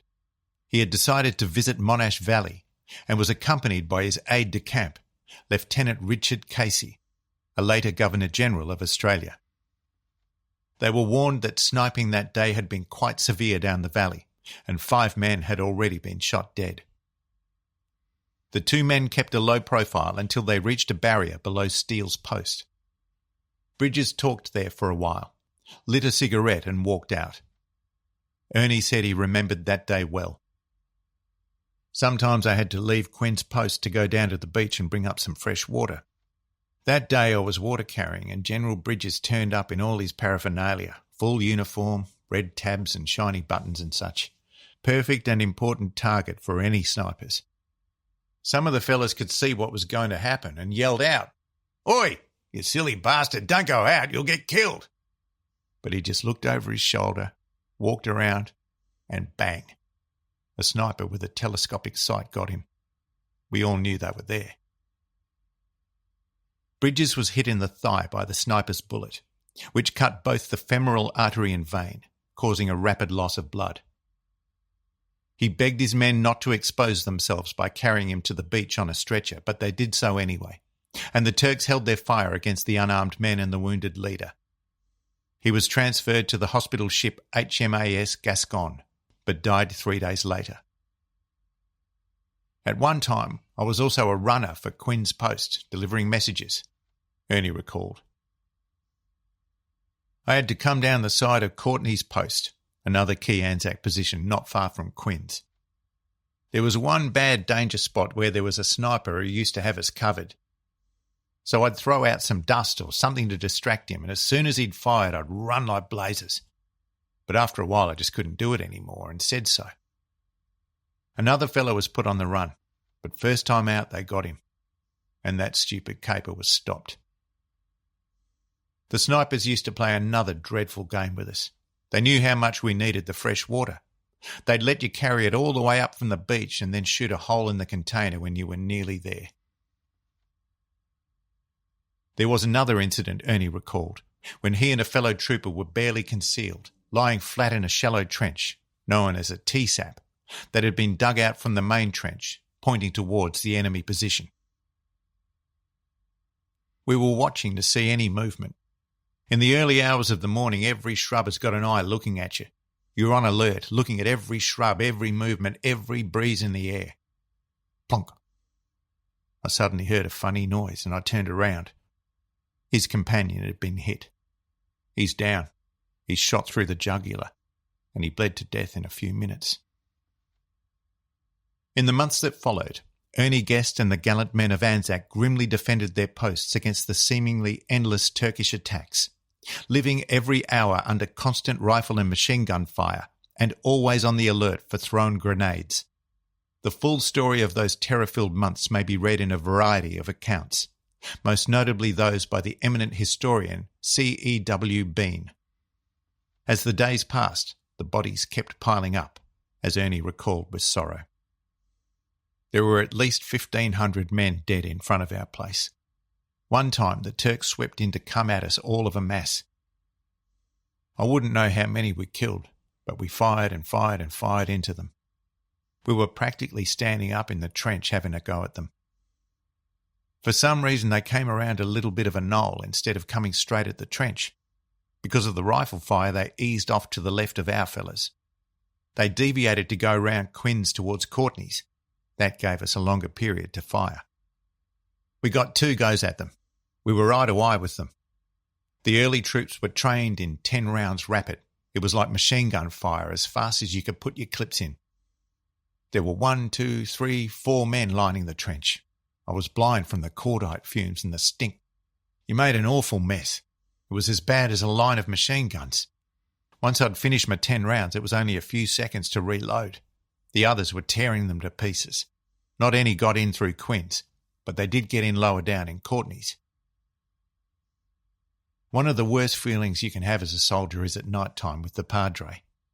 You're on burial patrol handling corpses. You are filthy with blood on your hands. There's no water to wash.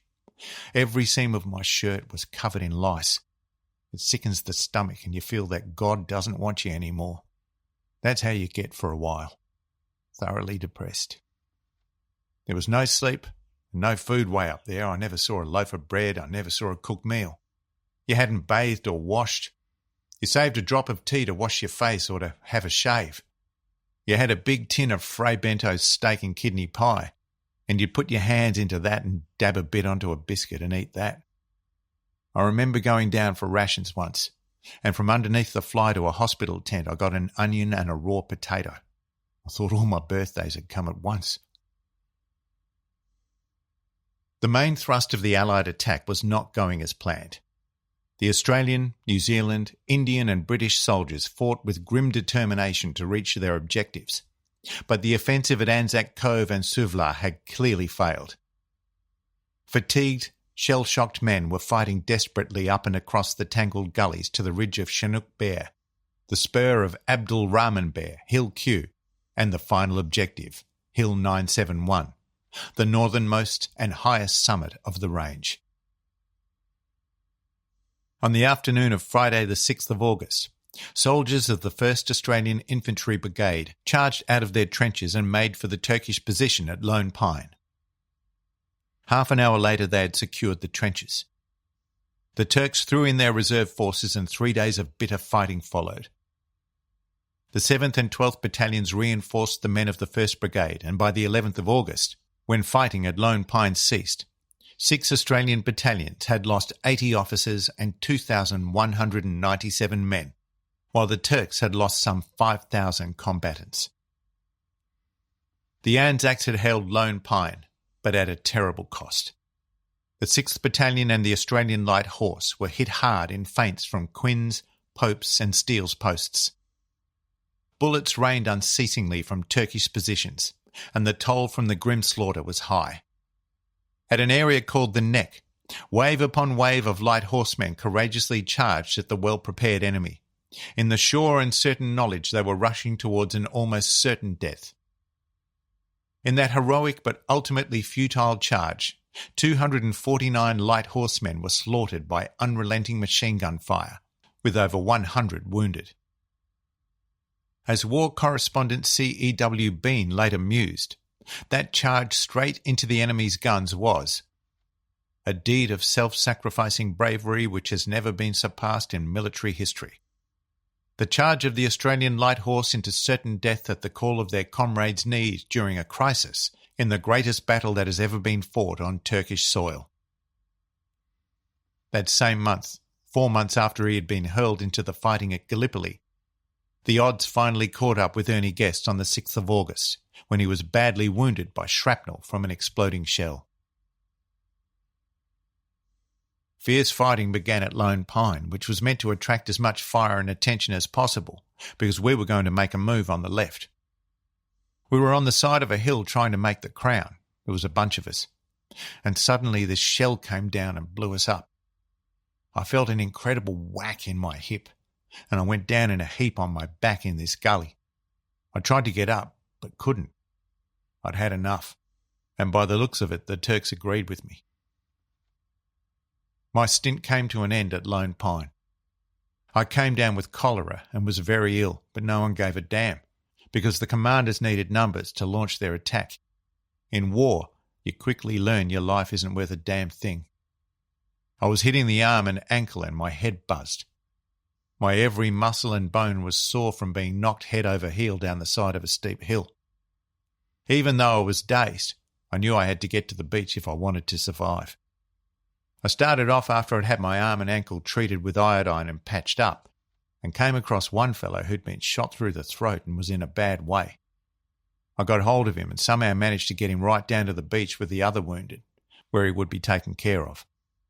I then made my way down to the wharf and using one arm swung myself down onto a barge that was taking the wounded out to a freighter lying offshore. The ship took us back to Egypt.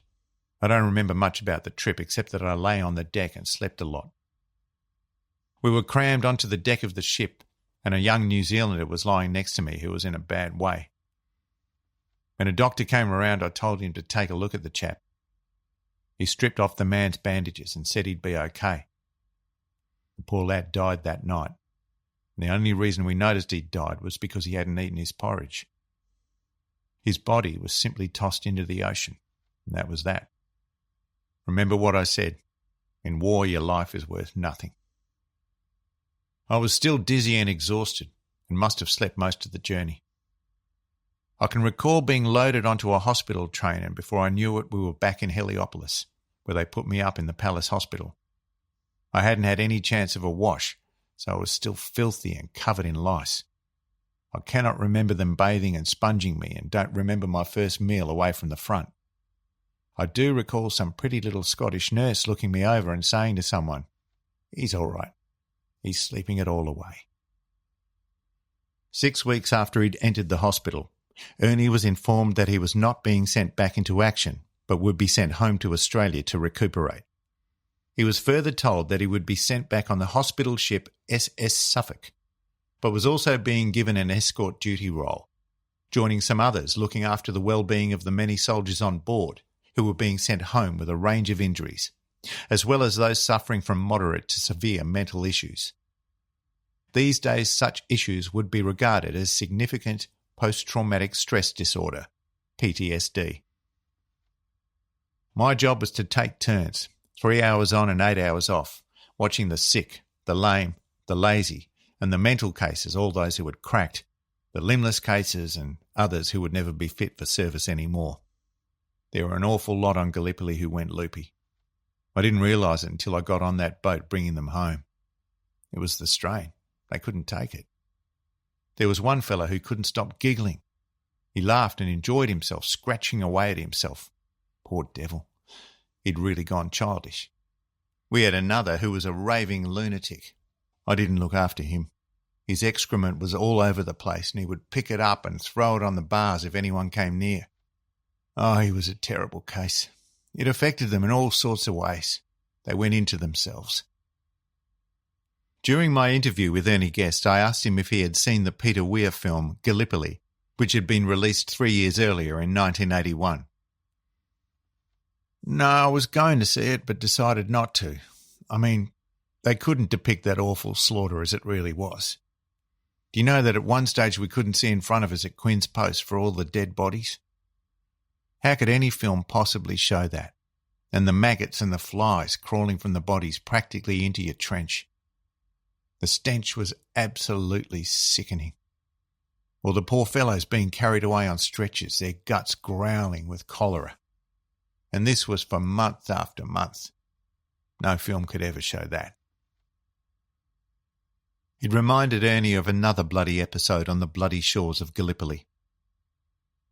At one time, the 6th of August, we attacked Hill 971 and there was a battalion of young fellows from the Royal Marine Light Infantry coming through. I don't know how it happened, but some darn fool set them to the left of us and they were attacking through this waist-high stuff which was like wild holly. The machine guns just slaughtered them, and one young fellow came tumbling back into our trench, no rifle and in a terrible state. He looked straight at me and all he said was, "They've killed the bloody lot of them." I suppose under the regulations of the day he could have been charged with leaving his post and desertion and been shot. But the look on his face, poor devil. We had to move on and leave him there.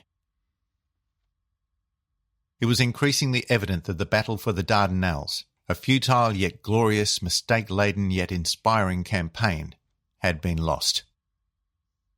On the 11th of October 1915, General Sir Ian Hamilton, in command of British operations against the Turks in Gallipoli, was asked by Lord Kitchener for an estimate of the losses which could be expected in the evacuation of the peninsula. Hamilton was appalled that a withdrawal was being contemplated, and replied that such a step was to him unthinkable. As a result, he was recalled to London 5 days later and replaced as Supreme Commander of the Mediterranean Expeditionary Force by General Sir Charles Monro. Monro was instructed to initiate the withdrawal of all troops from Suvla and Anzac Cove. He in turn appointed Sir William Birdwood to command the operation. Prior to the April landings, Lord Kitchener had placed Birdwood in command of the Australian and New Zealand Army Corps, and by the end of the war he had earned the trust, respect and adoration of the Anzacs that few British commanders would ever achieve. On the 8th of December, Monro ordered the evacuation, and General Birdwood proceeded to direct the complex task, which he did with daring, skill and utmost competence. Between the 15th and 20th of December 1915, the covert evacuation was carried out with impeccable planning and stealth. The Turks were completely deceived. A total of 36,000 troops were safely evacuated and quietly shipped away from the shores of Gallipoli aboard awaiting transport ships with only 6 casualties. The last party of Allied soldiers managed to slip away from Gallipoli's North Beach in the early hours of the 20th of December. By the end of the disastrous Gallipoli campaign, more than 130,000 men had died. This included in excess of 8,700 Australian and 2,779 New Zealand troops, about a sixth of those who had landed on the peninsula, and somewhere in the vicinity of 87,000 Turkish defenders. As well, an estimated 664 Australian officers and 17,260 men were wounded. Having arrived back in Australia on the 8th of March 1916, Ernie received his discharge from the army 3 months later, following which he purchased an orchard in Gosford, New South Wales. It would not take long for him to discover that life on the land did not suit him, so he sold up and took on a job with Overland Motors in Newstead, Brisbane. More and more, however, he felt the urge to rejoin the action. Not on the ground this time, but from the air. The memory of that aircraft he had seen flying over the trenches at Gallipoli was still strong within him, and he was determined to do something about it.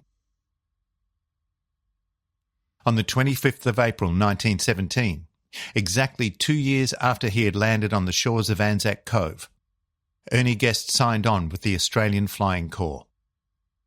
At his interview, he stated emphatically that he didn't want to go back into the infantry, as he had already served at Gallipoli and was only signing up once again on the proviso that he be assigned to the Flying Corps, initially as a mechanic. The interviewing officer told him that his past employment with garage and motor experience was exactly the sort of background desperately needed by the AFC. He was duly signed up and sent to England aboard the HMAT Euripides, A14, docking in Devonport on Boxing Day 1917. Once there, he was sent to the Air Force workshops while studying to be a fitter. He passed his exams and then it was on to Oxford to study aviation engineering, wing design, and flight theory. The war was still raging across Europe and the various flying corps units were suffering a fearsome attrition rate among their pilots. An urgent call was sent out for more pilots, and Ernie decided to give up his engineering studies and train to become a combat aviator. The first step was to undertake a foundation course at the School of Military Aeronautics in Oxford. After this, those who passed would graduate to flight training at one of the 4 AFC training squadrons, numbers 5, 6, 7 and 8, based in Gloucestershire. At the beginning there was a rushed period of flight theory, which involved such things as high-altitude effects on aircraft carburation. But to the young engineer it was all a matter of common sense, and he soon moved on to his evaluation for actual flight training. The interviewing colonel for the Australian Flying Corps was impressed with Ernie's level of fitness and mechanical experience, and had no hesitation in passing him through for his elementary training on the 15th of February 1917. At Minchinhampton, 18 kilometres south of Gloucester, he joined A Flight Training School, Australian Flying Corps, as a cadet pilot. At this stage of the war, flight training with the AFC in the United Kingdom consisted of just 3 hours under dual instruction, followed by up to 20 hours of solo flying. This elementary training was carried out in such aircraft as the Morris Farman MF2 Shorthorn, Avro 504 and Sopwith Pups. Cadets then moved on to operational training, which involved rigorous tests of their ability, calmness and skill in the disciplines of aerial bombing, signalling, reconnaissance photography and observation, formation flying, signalling, and engaging in mock dogfights with instructors. Once they had successfully completed the course, the now operational pilots received their commission and were awarded their wings and assigned to a squadron based on reports of their ability and aptitude during training. Initially, Ernie took to the skies in an Avro 504 trainer with his instructor, Captain Les Holden, who was having a break from combat flying in France. He then flew with Lieutenant Roger Douglas, MC, who checked how well or otherwise his trainees reacted to a stall and how heavy he was on the rudder, before handing over control and guiding him through a couple of landings. Sadly, Douglas would die in an aircraft accident just 2 days after the signing of the armistice. Eventually, Ernie went solo and gathered his minimum 10 hours flight time. The next step was to graduate to the larger SE-5A single-seat fighter, complete around 4 to 5 hours of solo flying, and then join an AFC squadron. A wistful look passed across Ernie Guest's face as he recalled the next step in his path to becoming a fully fledged fighter pilot. I only had a couple of hours to go, if that, until they commissioned me with my wings. One flight would have got me through. Unfortunately, in a case of extremely poor timing, Ernie was struck down with influenza and hospitalised. Just as he was about to be released in November, the armistice was signed and the war was at an end. So too was Ernie's ambition to become a combat fighter pilot. He was officially discharged from the Australian Flying Corps on the 12th of July, 1919. With the war over and his dreams of flying now at an end, Ernie decided to head back home to Australia. His AFC friend Nigel Love, later an imposing figure in Australian aviation, suggested he should at least apply for his pilot's licence. He posted off a photograph and some money, and the licence was duly sent to him in Australia. He showed me he still had the licence as a reminder of that amazing time. Once he arrived back home in October 1919, it never occurred to Ernie to pursue a different career, and he went back to working for his former employer, Overland Motors, as a mechanical engineer. As he later admonished himself, "What a bonehead I was. I should have contacted Hudson Fish, who was setting up a little bush airline, but it didn't even cross my mind. I would have worked for that man doing any job for nothing, and I mean that, just to be a part of his great adventure. And many years later, when I did apply for a job with Qantas, I didn't even think to show them my logbook and pilot's license, as I was after an engineering job. But that's the way things worked out, and I truly enjoyed my years as a ground engineer with Qantas. In 1922, Ernie married his first wife, Jessie Ross, and they had 2 children, a son named Adrian and a daughter, Yvonne. He may have missed out on joining Hudson Fish in the early days of what was then called Qantas Empire Airways, but he did join the airline in 1939, working between their flying boat base in Sydney's Rose Bay and Mascot Airport, just as another world war was declared in September. It was an interesting period for the Australian airline. For a time, Qantas continued to operate short C-class flying boat passenger and mail services to Singapore under wartime restrictions until Singapore fell to advancing Japanese forces, with the final flight back to Australia on the 4th of February 1942. The previous year, the airline had ferried 19 Catalina flying boats from San Diego to Australia. From June 1943, Qantas operated the only wartime civilian air service, carrying up to 3 passengers and mail to Australia, flying across the Indian Ocean between Ceylon and Perth. Qantas Catalina flying boats crossed the 5,600 kilometres non-stop with flying times of between 28 and 33 hours.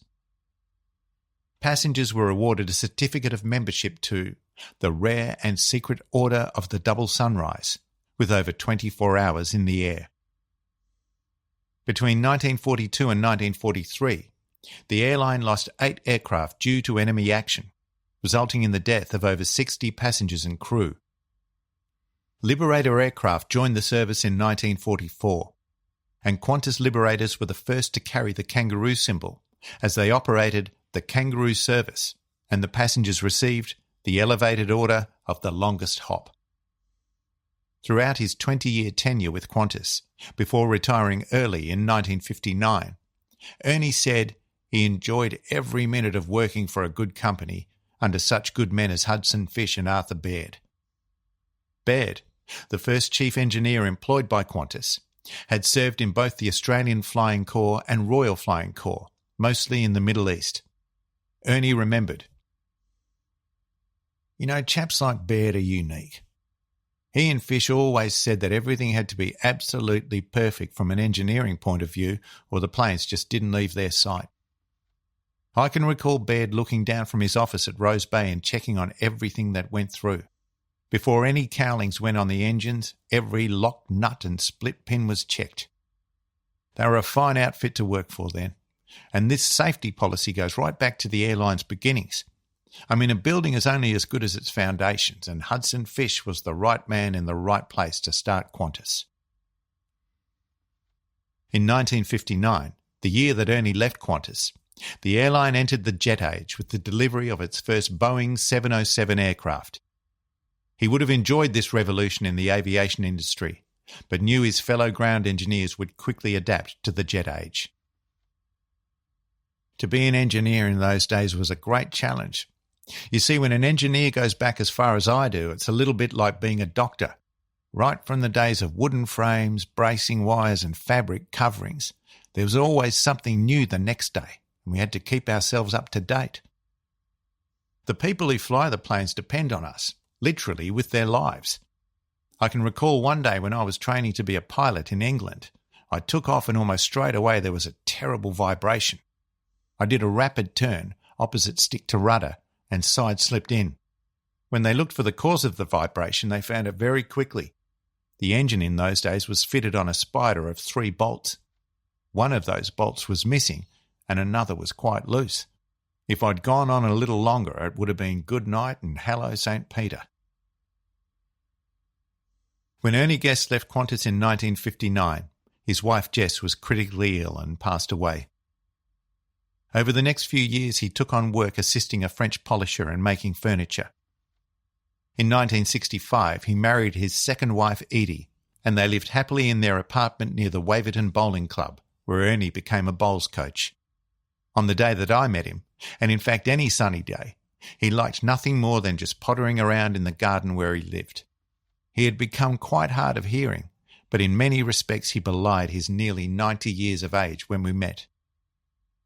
In closing, I asked Ernie if he had attended any reunions of Gallipoli veterans. He said he had been at one special reunion a few years back involving those who had waded ashore on Anzac Cove on the 25th of April 1915 and recalled his feelings at the time. First, Edie was proud of me, and I was rather proud of myself when I saw all those fellows. There's not too many of us left that made that first day landing, and I somehow managed to last in that blasted place from April till August. But at the same time I felt terribly depressed. There was Edie and I rushing all over the place, organising things, and they were all there in wheelchairs, on crutches, and quite a lot with people to look after them, a bunch of doddery old men. Came as quite a shock to me, and later I had to look at myself in the mirror and wonder if I was really one of them.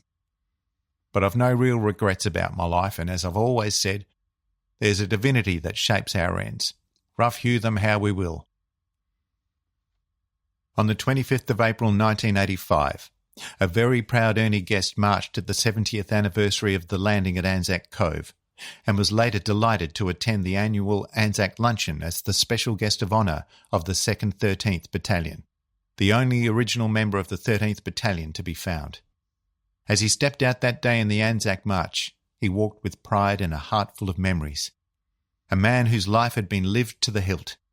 A man who could proudly say on Anzac days to come, I was there. My article on Ernie Guest's life was published in the Qantas Transit magazine in August 1985, but his story was far from over.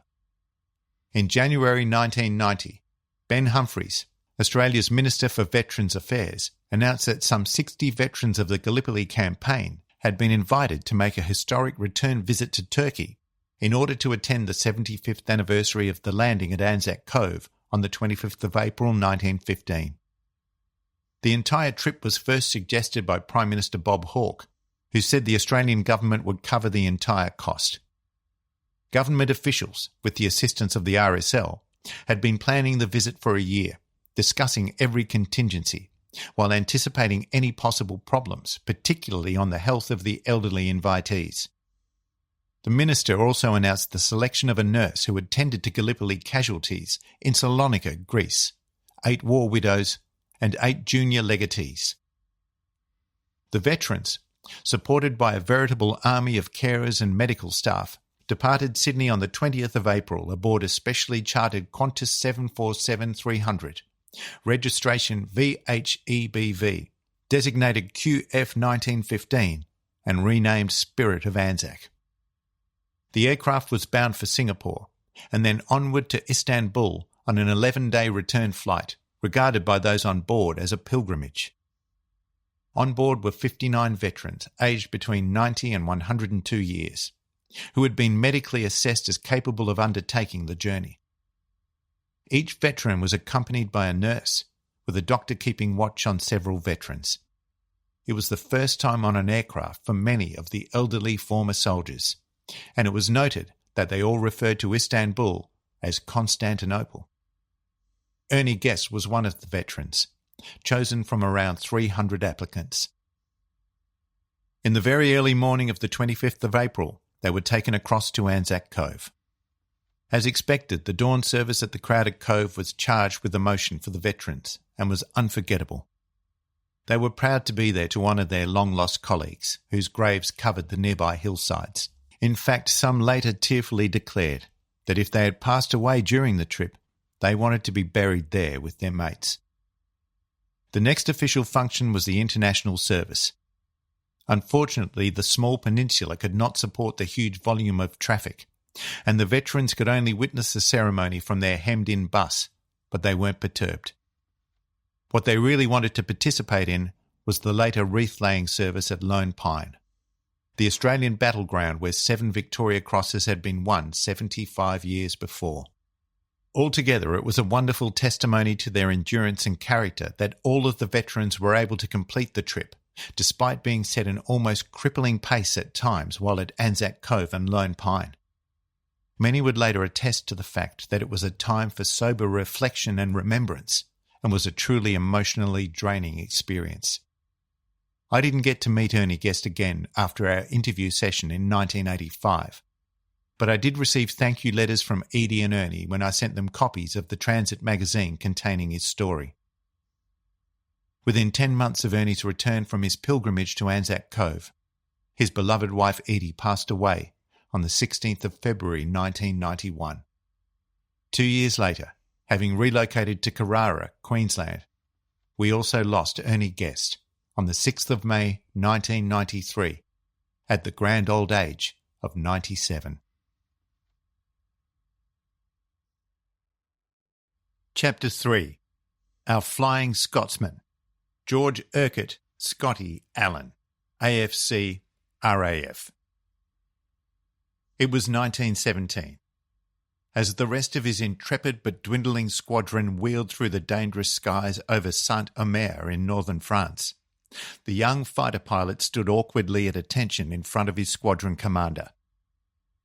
Ever so slowly, the officer finished rereading the papers in front of him, lifted then lowered his pipe, and looked over his desk at the somewhat apprehensive youth who did not know why he had been summoned, although he did harbour an inkling. The commander took in the expectant look on the face of his young Scottish pilot, but recent experience had taught him just how well and how proudly the man had served this unit of the Royal Flying Corps, No. 71 Squadron. It was a pity, a damned shame actually, but he was about to bring the lad some disappointing news. When he spoke, it was with a deep feeling of regret. "I'm sorry, Alan, but I've been given orders to send you back to England." He paused, finding the next few words difficult but necessary.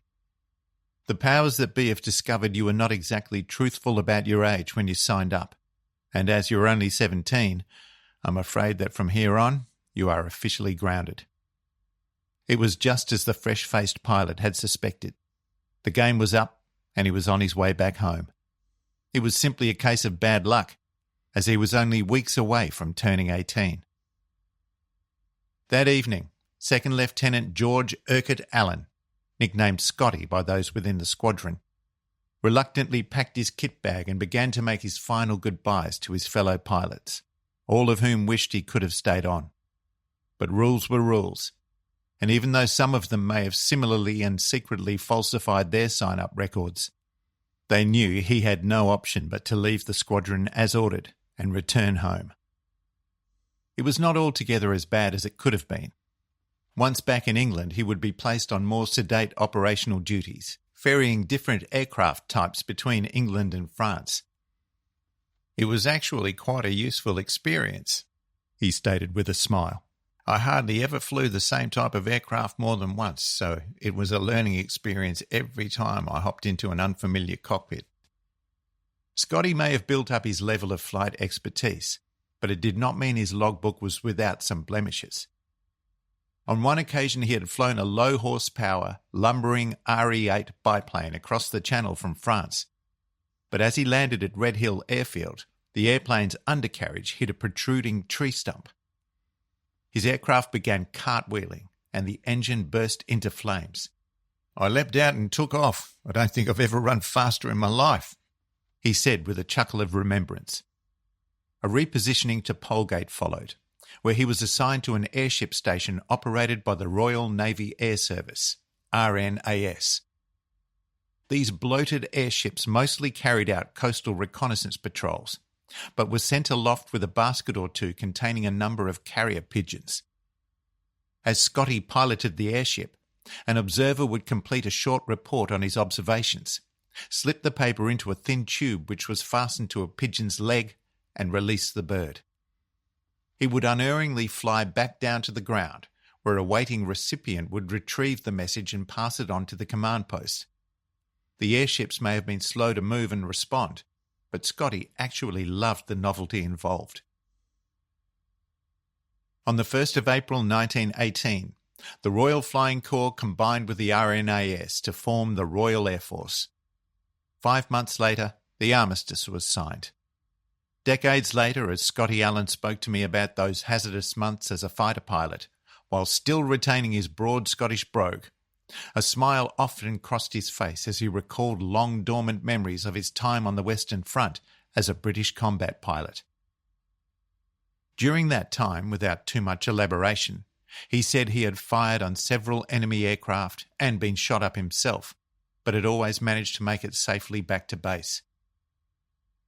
Nevertheless, it was not as a frontline fighter pilot that the name of George Allen would become so well recognised and respected, but as one of the great pioneering achievers in Australian aviation history.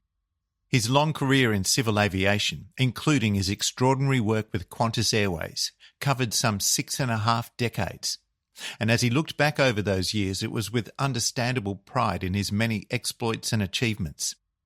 Had he been killed in combat action in France, our aviation history would undoubtedly have been markedly different.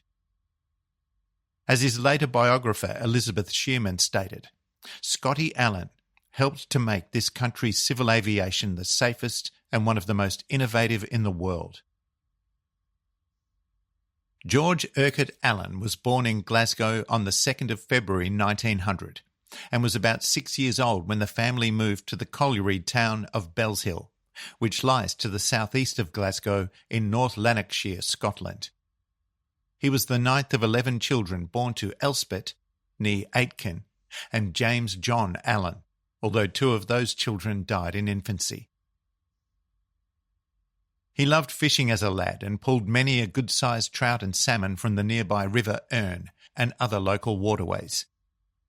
On one occasion he was walking home, toting a decent-sized pike over his shoulder, when a Rolls-Royce carrying a distinguished-looking gentleman came to a halt in front of him.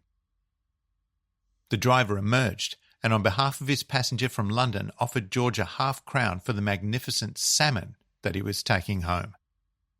The mischievous boy was quick to spot a bargain, accepted the offered coin and handed over the fish, wasting no time in making his exit from the scene. The proud purchaser was later showing his salmon to the local station master, who burst out laughing. He knew that the pike, only edible if carefully prepared, was filled with a massive number of bones and mostly disdained by locals. He asked the driver for a description of the boy, and all was revealed. George's father James was subsequently contacted, the half-crown impounded, and young George was unable to sit on his sore backside for some hours.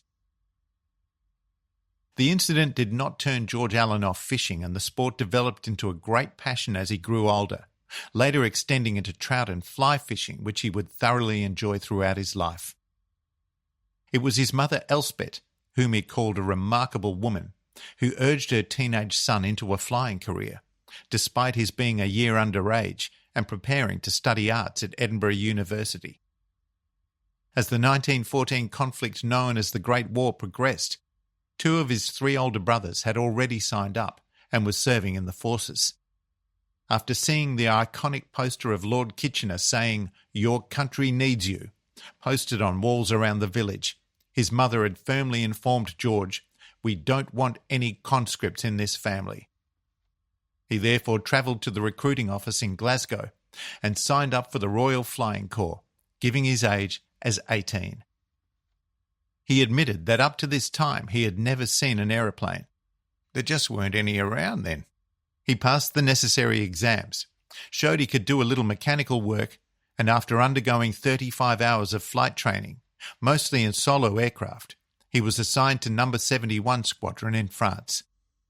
They were flying a number of aircraft, including the Avro 504K and BE-2E, but mostly the Sopwith Camel, which he did not like, as it was a difficult aircraft to recover if it went into a spin. He described it as a deadly threat equally to its opponents and its own pilots. I asked whether he had seen much action in France before being sent home. "A bit. I shot up a few enemy aircraft and in return received a few holes in the canvas of my own plane as well as a few broken wires. But I would like to stress that there was no thought of individual glory in those days. When we scored an enemy plane down or damaged, it was a squadron effort and was thus credited. I may indeed have shot down an aircraft or 2, but I wouldn't have been the only one blazing away at it. And when there was a victory, the whole squadron was credited with it. That's the way it was, a group effort." We went up in our single-seater aircraft, and sometimes we potted away at the enemy. Sometimes they got their own back on me.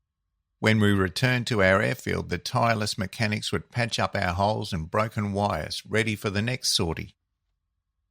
When the armistice was signed in November 1918 and the war was officially ended, flying was still in George Allen's blood.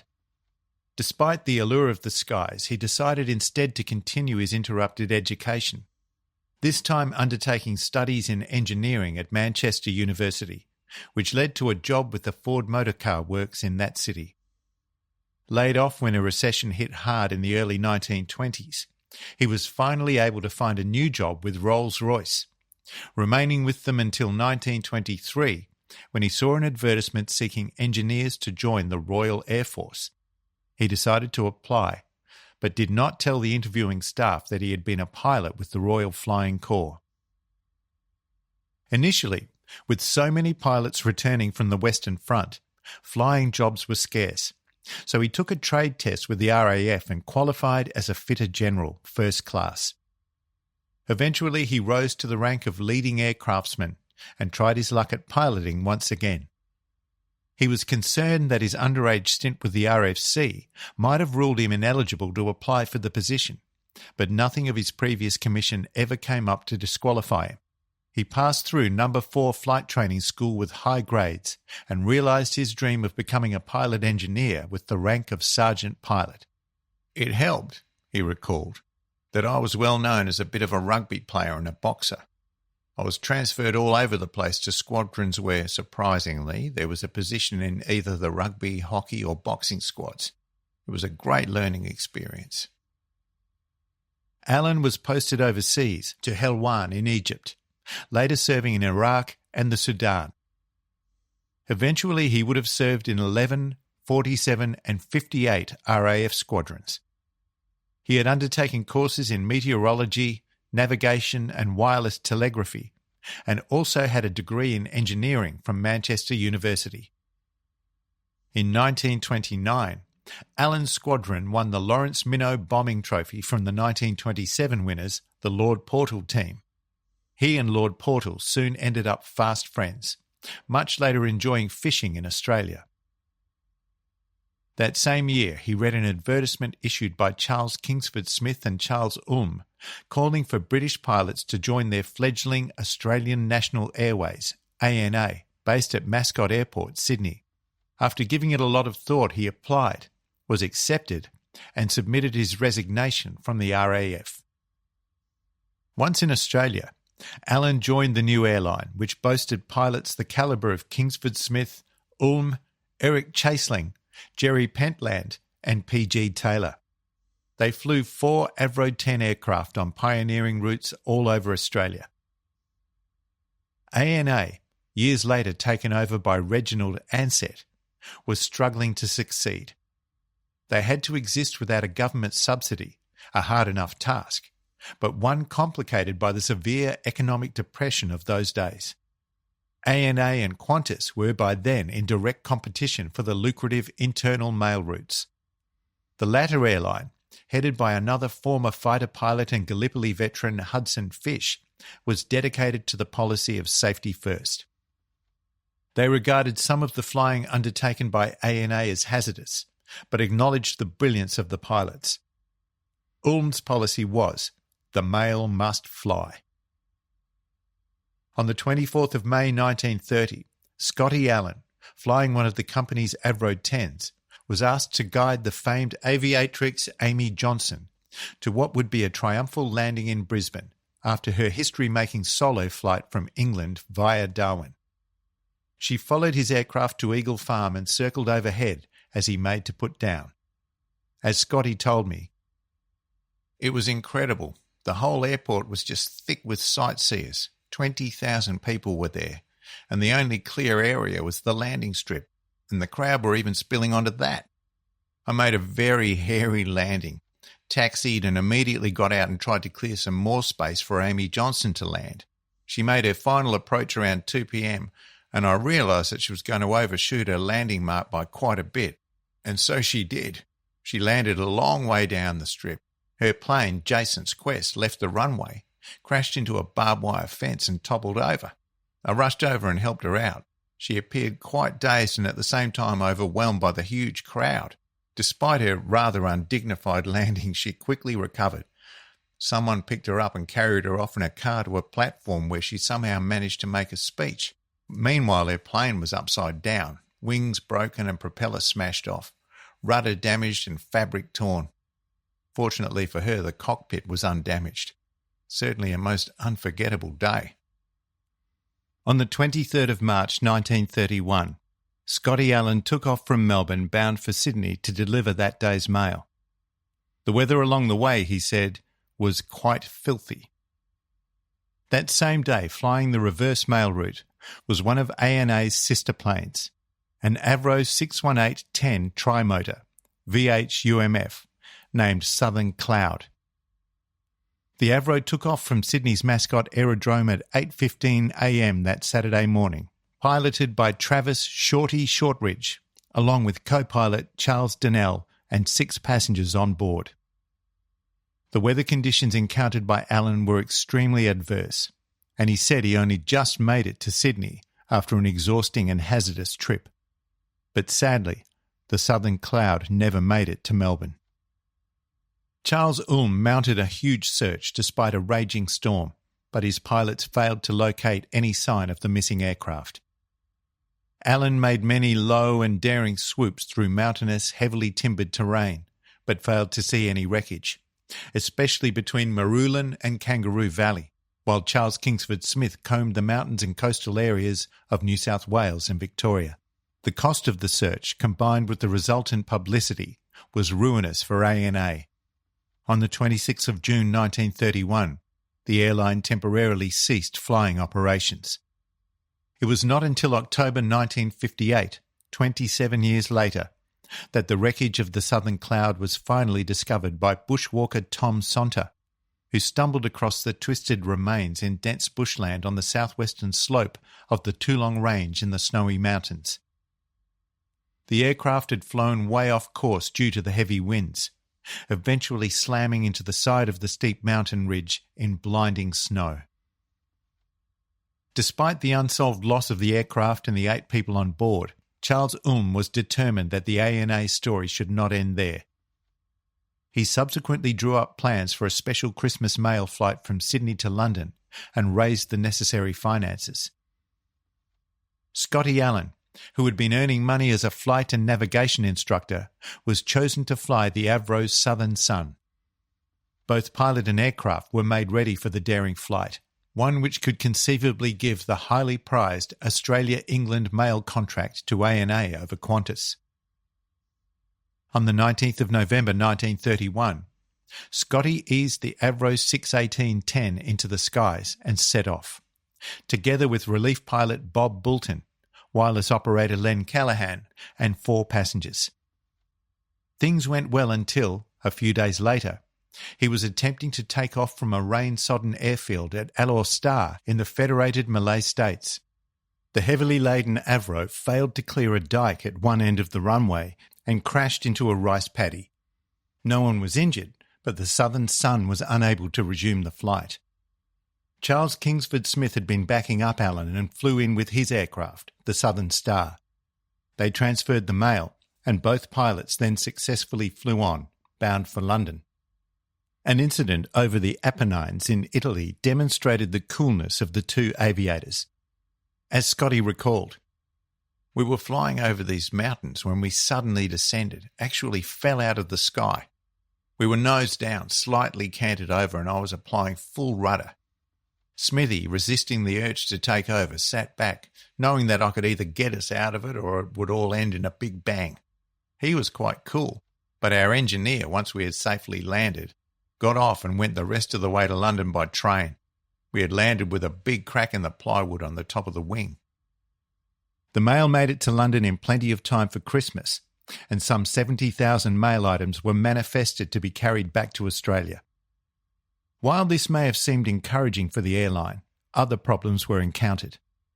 Having been overhauled at Hamble near Southampton, the Southern Star, now under the command of Scotty Allen, was being flown to Croydon Airport to pick up the outbound mail when it ran into some heavy fog. Alan prepared himself for a rapid landing, easing down onto a field. A perfect landing, until some apple trees loomed up in the fog and he was unable to avoid them. The aircraft was severely damaged and suffered a broken propeller, but Alan and Kingsford Smith worked on the Avro and eventually had the plane airworthy once again. The mail was picked up and successfully flown to Australia. Unfortunately for ANA, and following a lengthy debate, the mail contract was awarded to Qantas Empire Airways and British Imperial Airways. The rest, for Qantas, is history. But for ANA, it marked the end, and the company would soon be wound down. One special memory for Scotty Allen occurred on the 19th of March 1932, when he piloted 6 passenger flights over the Sydney Harbour Bridge aboard the Southern Sky, on the day the bridge was officially opened with much fanfare, parades, and an unofficial ribbon cutting carried out by a horseback rider named Francis de Groot. Smithy was supposed to be the pilot on the Southern Cross, but earlier that day he took his plane on a test flight and damaged the undercarriage. I was asked to take over those flights, and it was quite an amazing and memorable occasion. With the closing down of ANA's operations, Scotty was once again thrown out of work in the middle of the Depression, and for a time he and the other pilots were practically on the breadline. As always, though, he was ready for any daring new aviation venture. In December 1932, he joined forces with German-born pilot Hans Karl Bertram, who was planning a record-breaking flight to London in just 6 days aboard his Junkers W-33 monoplane Atlantis. Bertram had made headlines across Australia when he and engineer Adolf Klausmann had flown the Junkers aircraft to Australia in May. When their Junkers crashed in a remote and desolate area of Western Australia's Kimberley coastline. When they became long overdue in Darwin, a large aerial search began, but was called off after 10 days of fruitless searching. The 2 starving men somehow managed to survive for 40 days before encountering a nomadic group of Aboriginal people. Both men were close to death, and Klausmann had become increasingly mentally deranged. It was another 12 days before they were transported to the northernmost Kimberley town of Wyndham. Following some initial treatment, they were hospitalised in Perth. Their amazing story of survival became huge news across Australia and Germany. In September, Bertram returned to the crash site of Atlantis aboard a coastal steamer, and with the assistance of a number of engineers was able to repair the damage to the Junkers and its engine. He was then able to fly the aircraft to Roebuck Bay in Broome for further attention. Once the Junkers had been certified as airworthy, Bertram made plans to fly to London and perhaps even create a new speed record for the trip. The only problem was that it would take years for Klausmann to overcome his significant psychological issues, which is when Bertram asked Scotty Allen if he would join him in the venture. "Of course," I replied.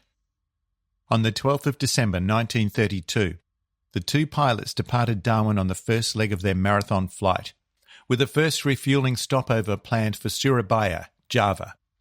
During the flight to Surabaya, Allen commented to Bertram that he felt the Junkers seemed a little tail-heavy. He made his way down into the fuselage and noticed that a hatch door to the aircraft controls was open. He peered in and to his astonishment saw a man hiding in the cramped space. The frightened stowaway made the mistake of putting his fists up, at which Allen, a former boxer, laid him out with a single punch. Returning to the cockpit, he told a surprised Bertram, who decided to guard the man while Scotty completed the flight. On arrival in Surabaya, the man was dragged off by police and customs officials. Scotty heard no more about the man, who was from Tasmania, but as he said, the man could have endangered the aircraft by stumbling around in the control area. That evening, Bertram invited Scotty to a reception being held in his honour at a nearby hotel run by Germans. He really did not like the extroverted Bertram and his overly colourful ways, calling him a real show-off, but decided to attend. So, as he told his biographer Elizabeth Shearman, "I went along. There were Nazi flags up and they were all shouting Heil Hitler and singing Nazi songs. This was all in German, so I didn't take long to get a bit bored with all this and I soon departed. Early next morning, once they had taken on 300 gallons of aviation fuel, Bertram told Scotty he would take care of the takeoff himself.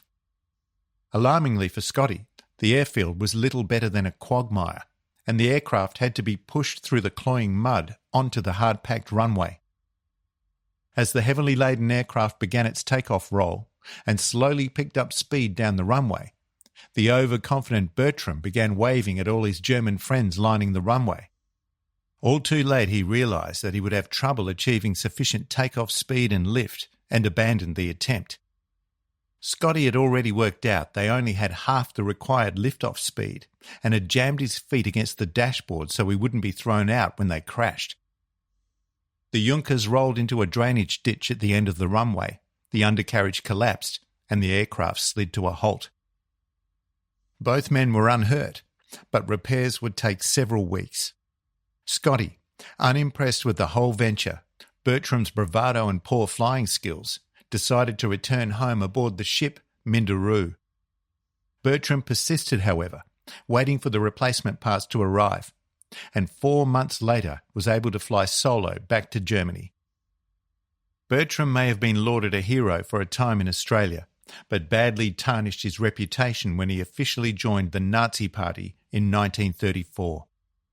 He became a fighter pilot with the Luftwaffe and quite remarkably returned to Australia in August 1941 after his Messerschmitt was shot down by an RAF fighter over the Libyan desert during the North African campaign. He arrived aboard a prison ship from the Middle East and spent the duration of the war in Australian POW camps. Post-war, he became renowned as a screenwriter and film director in Germany.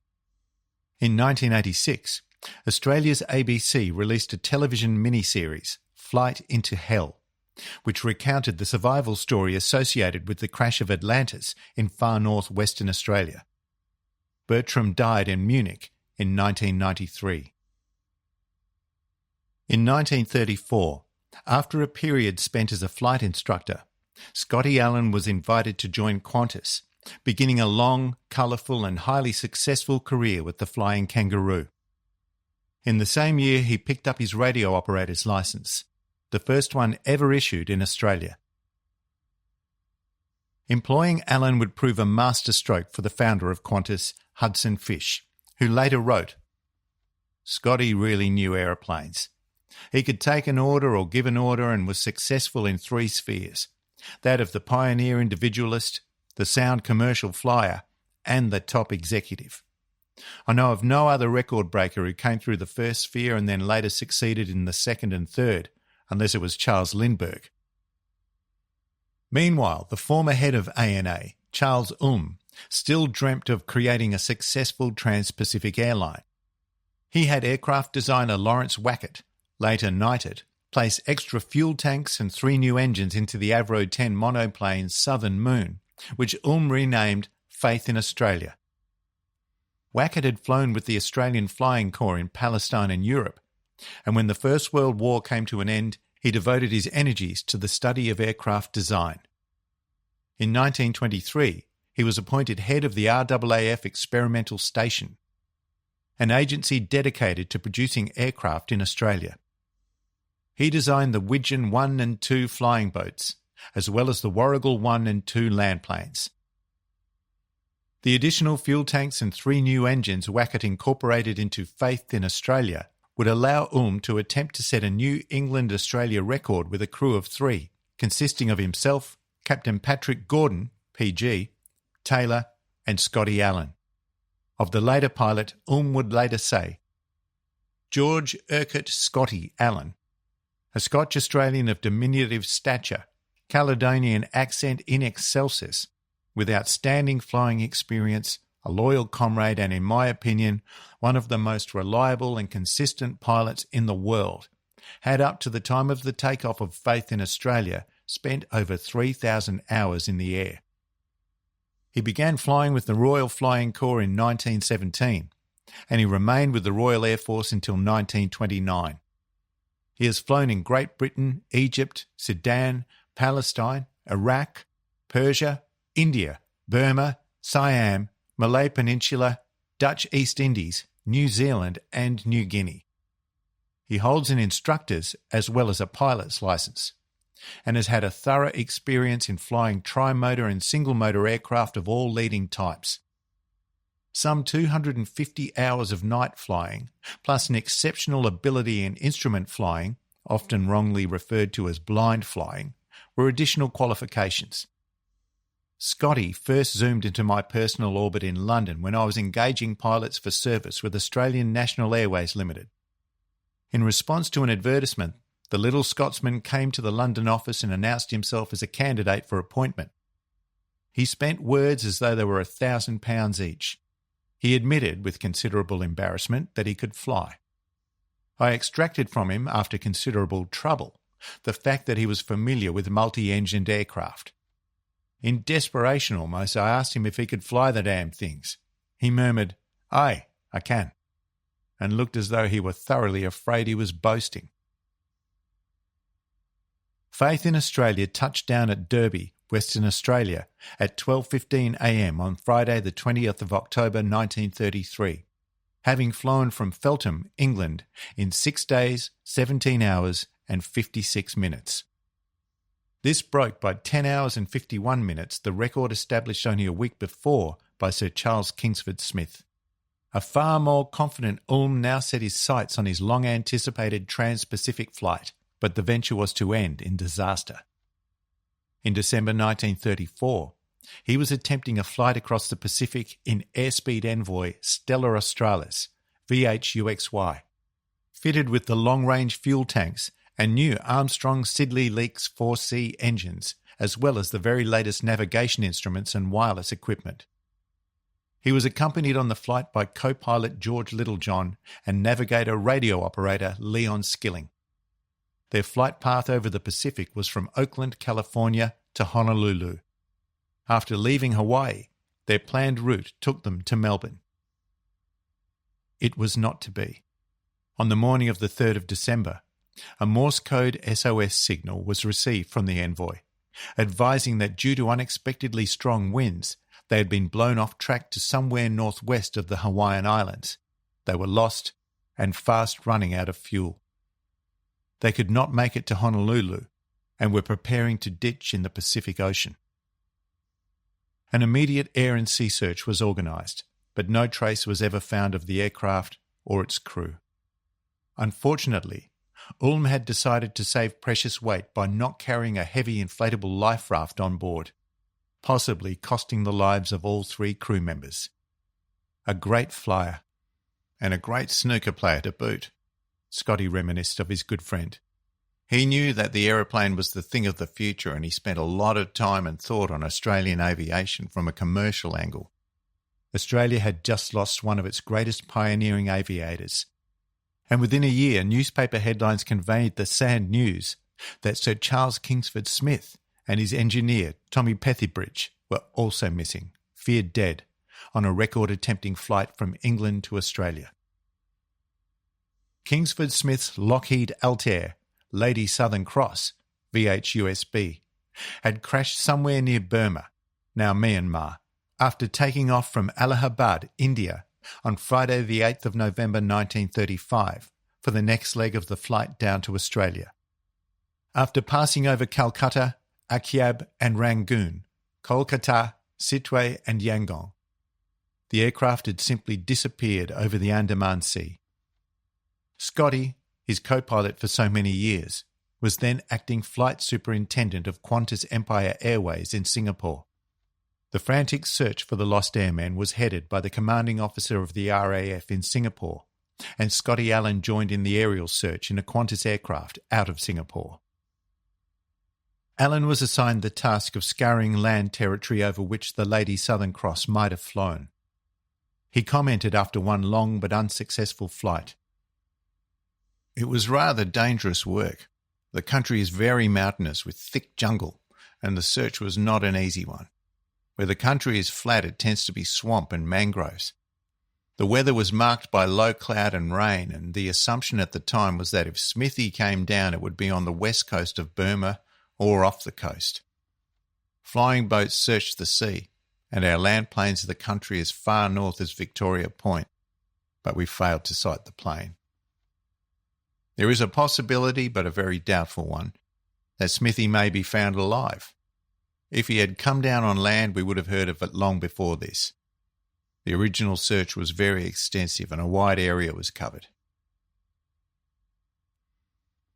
Despite an extensive search by the RAF over the Bay of Bengal, no trace of the Lady Southern Cross would be found for more than 18 months, long after the search had been called off. In May 1937, a wheel and a piece of undercarriage were found by Burmese fishermen at I Island in the Gulf of Martaban, off the south coast of Burma. The Lockheed Corporation that had built the plane formally identified these parts as coming from the Lady Southern Cross. The bodies of Kingsford Smith and Pethybridge have never been located. Asked for a few words on his mate, Smithy, Alan said, "He is the aviation hero of Australians. I flew with him on many occasions and it was quite an honour to have known him." Earlier that year, on Saturday the 22nd of June 1935, Scotty Allen had married Ailsa Lee Brown, a painter and printmaker and widow of Dr. Robert Lee Brown, a prominent surgeon. Scotty had been a great friend of the family before Dr. Brown was tragically killed along with his passenger Thomas Fieldsend when his near-new de Havilland Moth aircraft stalled and crashed into marshy ground north of Brighton-le Sands, Botany Bay on the 2nd of April 1934. He left behind his wife and a daughter, Millie Lee Brown, born in California in 1921. The wedding took place at the Craig homestead in Ulinda, near Binnaway in central western New South Wales. Sydney surgeon Dr. Gordon Craig and his wife Maria were the parents of the bride. Following the reception, the newlyweds left for Tamworth, although much of their honeymoon involved a shared passion for flying, crisscrossing New South Wales and Queensland by air before finally settling in Brisbane, where Alan resumed his piloting career on the Singapore-Brisbane route for Qantas Empire Airways. In 1936, they returned to Sydney and set up house in Palm Beach. The marriage was a happy one, but it ended sadly and abruptly after only a decade. On the 9th of February 1943, Ailsa was struck down and killed by a young bicycle rider who lost control while hurtling down a steep hill in Palm Beach. At the time, her husband was in the United States, negotiating the purchase of some additional DC-4 Skymaster passenger aircraft. From 1934 to 1940, Alan flew many pioneering routes and new aircraft types for Qantas, and became highly renowned for his uncanny flying ability. One such story tells of Hudson Fysh summoning Scotty Allen to his office to ask him about his phenomenally low fuel figures between Brisbane and Singapore and return. Fysh simply could not believe the figures before him, but Allen explained it very simply and quickly. Over the Timor Sea, the wind blows in one direction at the surface and in the opposite direction at upper altitudes, so it is possible to have tailwinds both ways most of the time. It was as easy as that.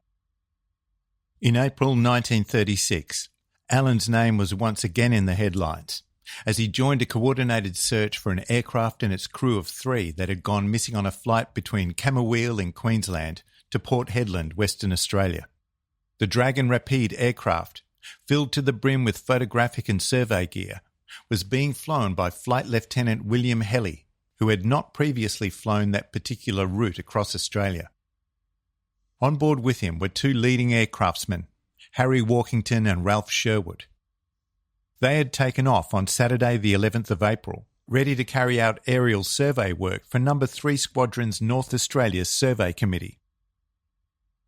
Helly was due to call at Newcastle Waters in central Northern Territory for refuelling, but the aircraft never showed up and the alarm was raised.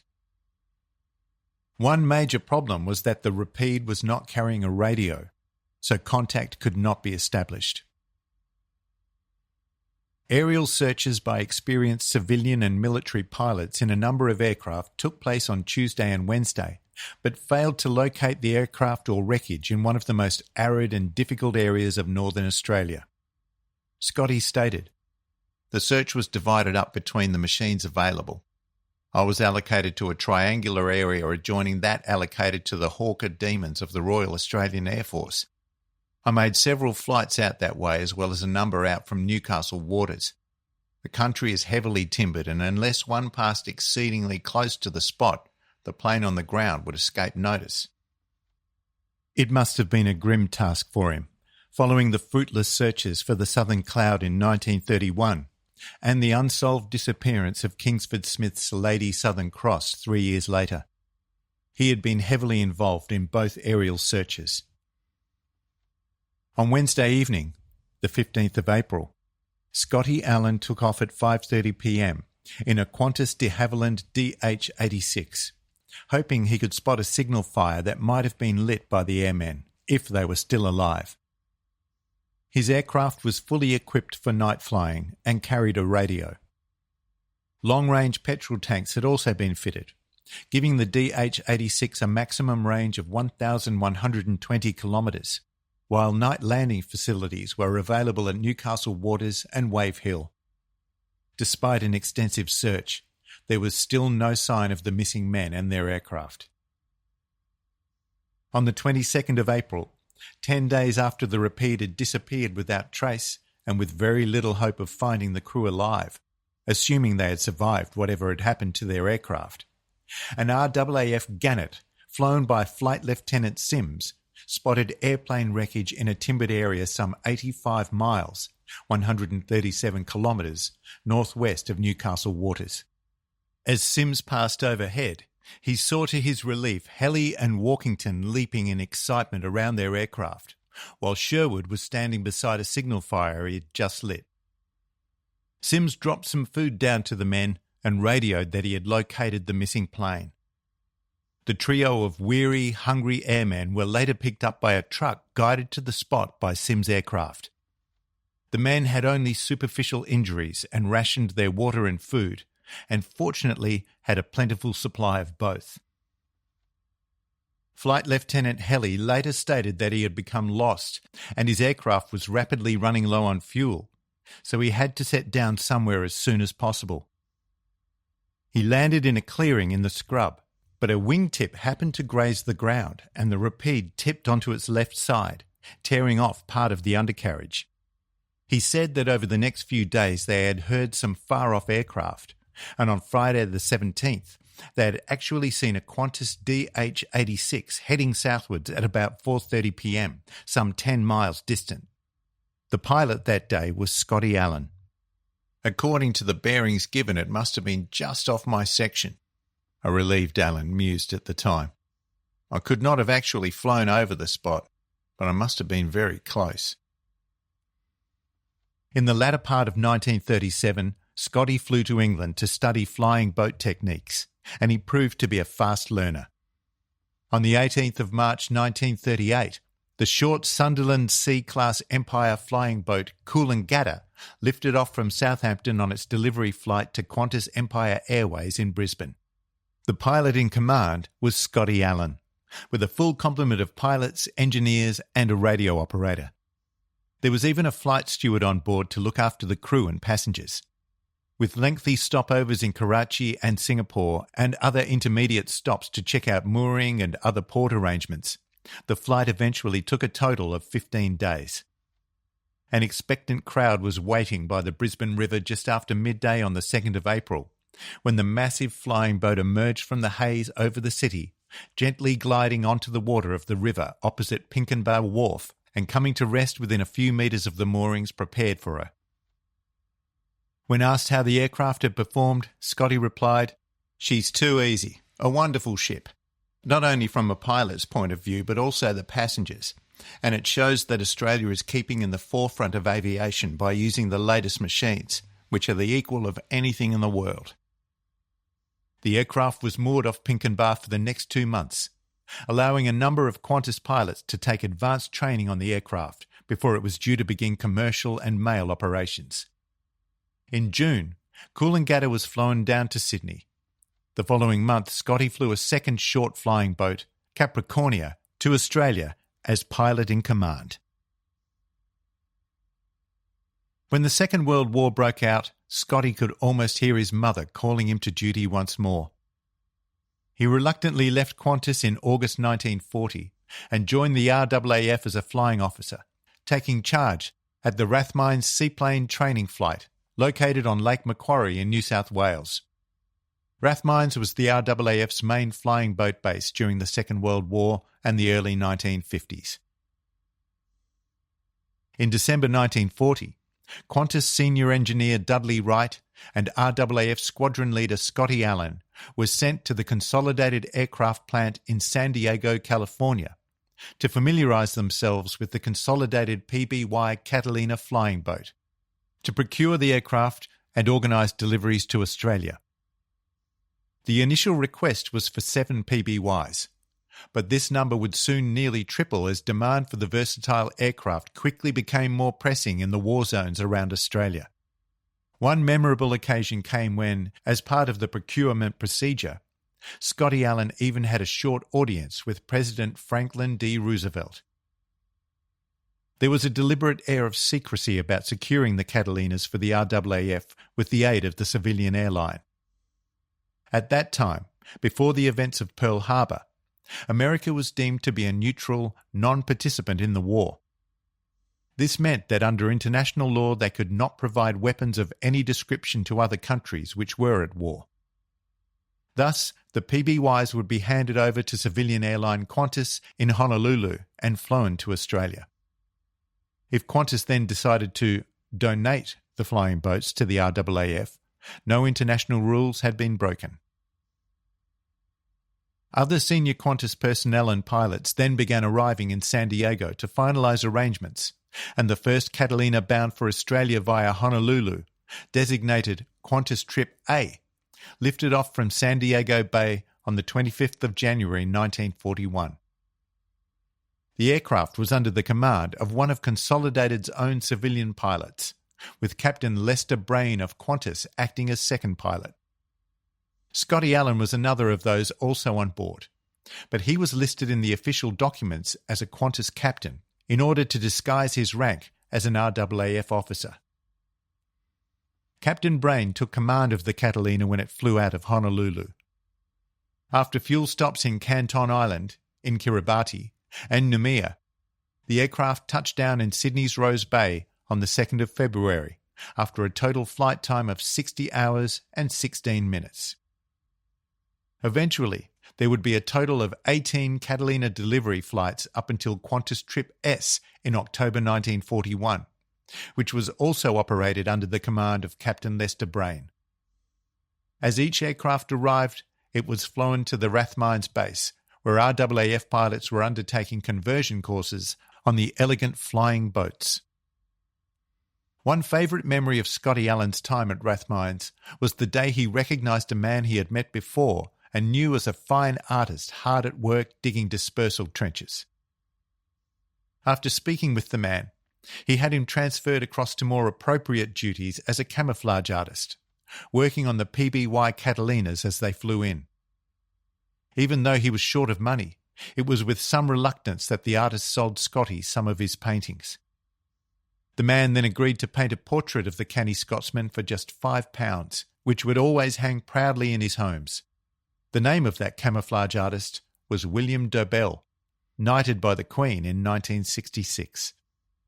Scotty Allen later served at the No. 1 Flying Boat Repair Depot at Lake Boga in Victoria, achieving the rank of squadron leader in January 1942 and gaining a further promotion to wing commander 9 months later. In December 1944, after resigning his commission with the RAAF, Scotty rejoined a welcoming Qantas as their London manager. It was a rather unsettling time, as Great Britain was still at war and London was being targeted by Germany's deadly V-2 rockets. One of his first tasks was the recruitment of 20 new pilots for Qantas. On the 1st of June 1945, he was married for a second time in Westminster, London, this time to Barbara Milbourne from Croydon in Surrey, a driver with the US Army. They had been corresponding for some time. Scotty Allen was a man in high demand. When both the Australian Department of Civil Aviation, DCA, and former Qantas operations manager Lester Brain, then the general manager of newly formed Trans-Australian Airlines, TAA, made job overtures to him, Hudson Fysh quickly stepped in and effectively countered their offers by offering him more money. "The money was not important to me," Allen confided to me. "I simply wanted very much to stay with Qantas." On his eventual return from London, Allen became Controller of Technical Development for Qantas, and later the airline's Deputy General Manager. In this capacity, he was instrumental in Qantas electing to choose such Boeing aircraft as the Lockheed L1049 Super Constellation, and in the early 1950s, the workhorse Boeing 707 jetliner, much to the surprise and displeasure of the Australian Prime Minister Robert Menzies, a renowned royalist. This was in addition to gaining the ire of the British government, and in particular the United Kingdom Ministry of Aviation. Nevertheless, purchasing the Super Constellation proved to be a prudent choice, as its main rival, the British-built de Havilland Comet, was later found to have severe structural failures. The most significant of these were instances of metal fatigue, due to repeated pressurization and depressurization of the airframe, which had caused cracks to appear in the metal skin of the fuselage. His vast engineering experience with aircraft meant that Scotty did not like the Comet from the first time he was invited to inspect the aircraft, and this view was reinforced when he went for a test flight with de Havilland's test pilot John Cunningham, later saying he found the controls touchy. After much deliberation, he stuck his neck out and recommended against the Comet, and Qantas, trusting his judgment, ordered the first of its eventual fleet of Super Constellations. The same went for the Boeing 707 jetliner, which would enter service with Qantas in 1959. The fate of the Comet passenger jetliner is well documented. On the 2nd of May 1953, BOAC Flight 783 crashed following an in-flight breakup 6 minutes after takeoff from Calcutta, India, with the loss of 43 passengers and crew members. On the 10th of January 1954, BOAC Flight 781 disintegrated at 29,000 feet, 8,840 metres, after taking off from Rome Airport, killing all 35 people on board. The Comet fleet was subsequently removed from service and subjected to numerous modifications in areas believed to have been the origin of the yet unknown failure. The Comet fleet was returned to service in late March 1954. The following month, on the 8th of April 1954, South African Airways Flight SAA-201 lifted off from Rome Airport, and while climbing to 35,000 feet, 10,688 metres, the Comet jetliner broke up and crashed into the Mediterranean, killing all 21 on board. As an immediate consequence, the aircraft's certificate of airworthiness was withdrawn, and the Comet fleet was subsequently grounded indefinitely. Had Scotty Allen elected to go with the seriously flawed British aircraft, it would have proved a massive financial disaster for Qantas and possibly cost a number of lives. As it happened, the choice was sound, and Qantas maintained an all-Boeing fleet for several decades to come. In 1960 came retirement age for Scotty Allen, but Qantas persuaded him to stay on for another 12 months. He said it was the only instance he knew of in which a managerial staff member had been asked to stay on past retirement. Eventually, in 1961, he took his leave of the airline after an emotional farewell party at the Mascot base. Even then he was not done with the aviation industry, taking on such posts as chairman of Fiji Airways, director of Rex Aviation, and as an advisor to Qantas. In 1971, he was admitted to hospital to get new valves in the old jam tart, he said with a smile. Now unable to fly to Fiji, Due to a lack of proper hospital facilities on the island, he was forced to become a retired gentleman. After our very pleasant interview, I took a few photographs and we strolled down through his front garden with its glorious views of Sydney's Palm Beach area. It was a great pleasure and privilege to have met this remarkable man with the soft Scottish accent. A few years later, I met the well-known Australian adventurer, entrepreneur and philanthropist Dick Smith while he was travelling on a Qantas flight, and I told him about my 1983 meeting with Scotty Allen. Almost without hesitation, he asked me if I would consider writing a biography of the man, which he agreed he would publish. Just weeks later, I was in Western Australia at the Perth home of yet another great Australian aviation pioneer, Sir Norman Brearley. I told Sir Norman of my plans to write a biography of Scotty Allen, whom he knew well, and asked if he might consider writing a foreword to the book. "Do you still have some tape left in your recorder?" he asked me, and he gave me the most wonderfully eloquent, spontaneous and uninterrupted tribute to Scotty Allen. On my return home, I typed it out and sent it over to Perth. Within days he replied, saying he felt it was fine just as it was. Soon after, I approached Scotty Allen and told him of the tentative plans Dick Smith and I had put together for a book on his life. It was then that he told me he had already promised the task of writing his biography to his neighbour, Elizabeth Shearman, and would not like to break that promise. I agreed, but I did offer him and Elizabeth the foreword that Sir Norman Brearley had supplied to me. I told them of Dick Smith's enthusiasm for the book and suggested they contact him. Scotty Allen, Australia's Flying Scotsman, was first published in 1992 by Smith's Australian Geographic. I was delighted to see that they had indeed used that wonderful foreword. Here it is, exactly as dictated to me by the late aviation pioneer, Sir Norman Brearley. Scotty Allen is an extraordinary man who has done much to make progress in Australian civil aviation. Scotty had the determination, the skill and the courage to put up with the hazards he had to face. He didn't always succeed in landing without damage, but he never lost his temper, he never lost faith in himself or of the situation that faced him in those pioneering days.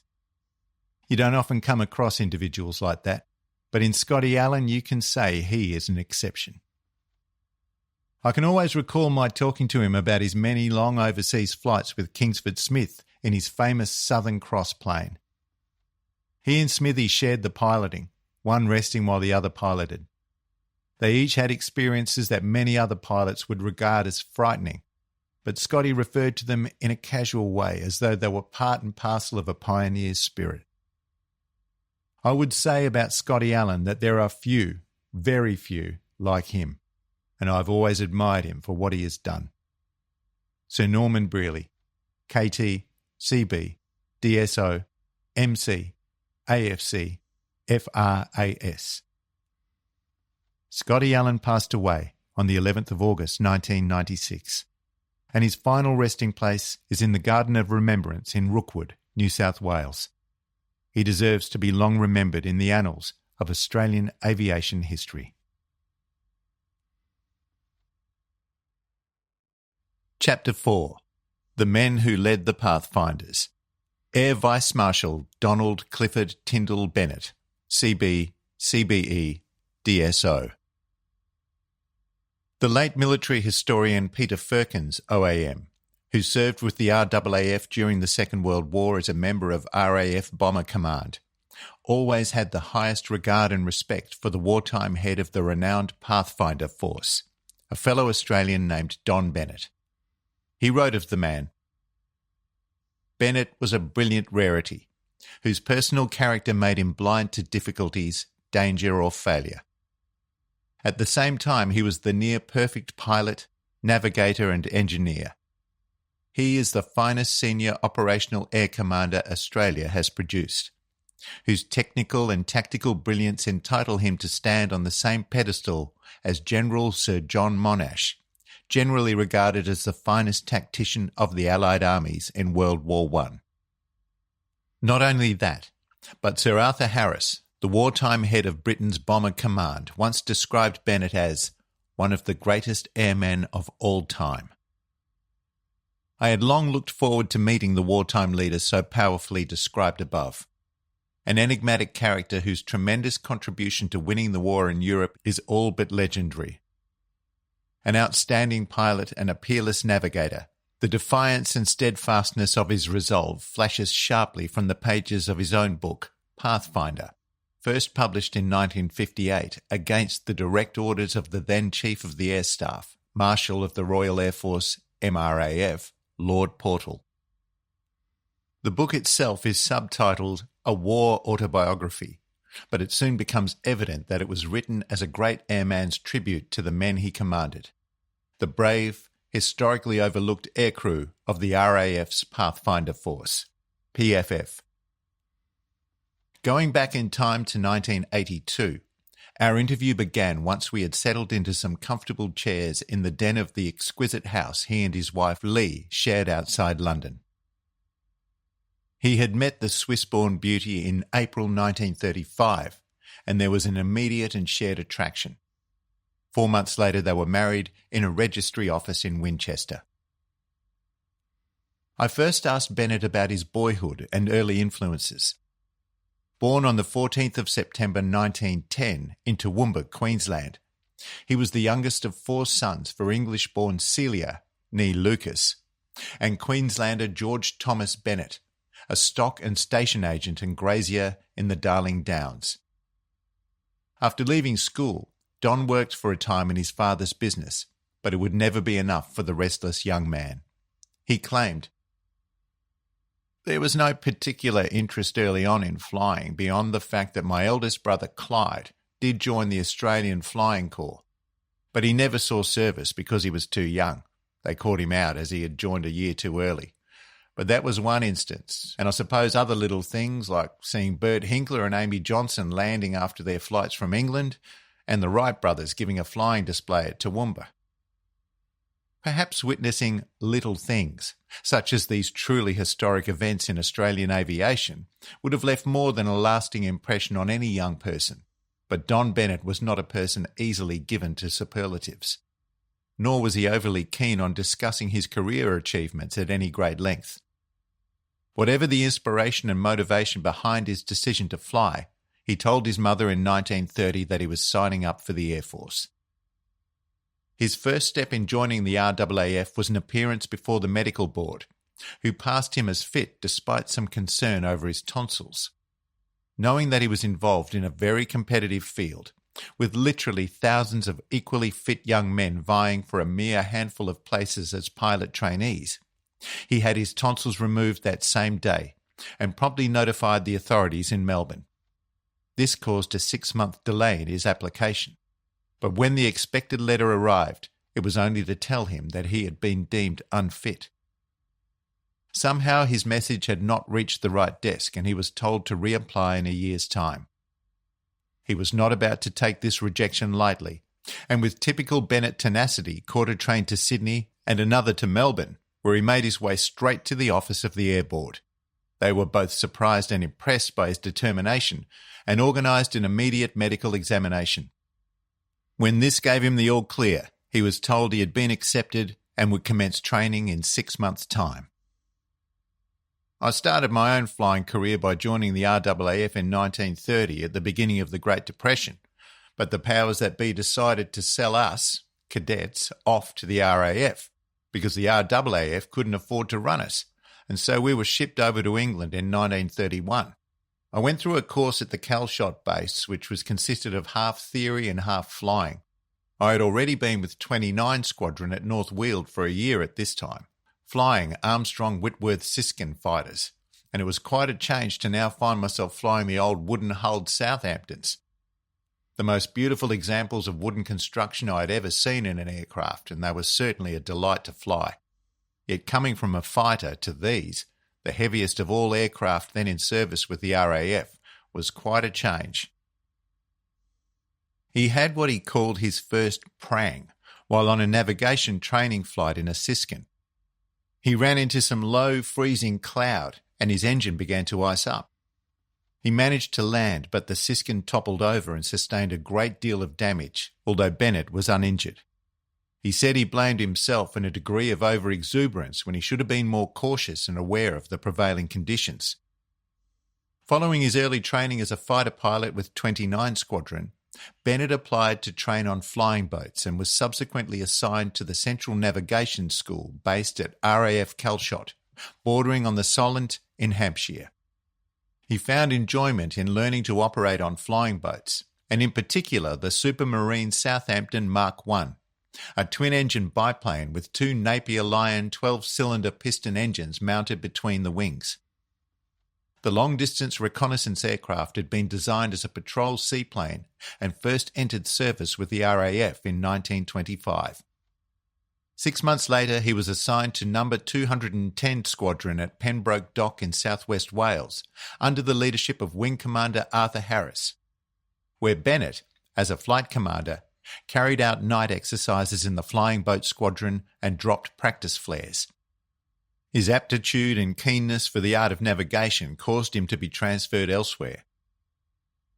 I then found myself posted back to Calshot as a navigational instructor, for which I had no great desire. But I did a bargain with the station commander, saying that if he wished me to continue as a navigation lecturer, I would only do so if he would also have me as a flying instructor. He agreed to that and I continued there. In late 1934, now armed with his navigator's licence, Flight Lieutenant Bennett teamed up with fellow pilot Jimmy Woods from Western Australia in a competitive centenary air race from RAF Mildenhall in Suffolk to Melbourne, Australia. Woods was a former wartime pilot and for 9 years had flown as a pilot for Western Australian Airways East-West Airmail Service and already had over 8,000 flying hours to his credit. The McRobertson Trophy Air Race, also labelled the World's Greatest Air Race, brought together 37 of the world's best-known aviators, including Roscoe Turner, Jimmy Melrose, Jacqueline Cochran, and Jim and Amy Mollison to help celebrate Melbourne's centenary in 1934. It created huge media interest and a massive public expectation. Organised by the Royal Aero Club in London, it was generously sponsored by Melbourne businessman and philanthropist Sir Macpherson Robertson, founder of a vast confectionery company. At stake were cash prizes totalling £15,000, equivalent to around $15 million in today's currency, with the winners taking home £10,000 plus the Gold McRobertson Trophy and gold medals for all crews and passengers who managed to reach Melbourne safely.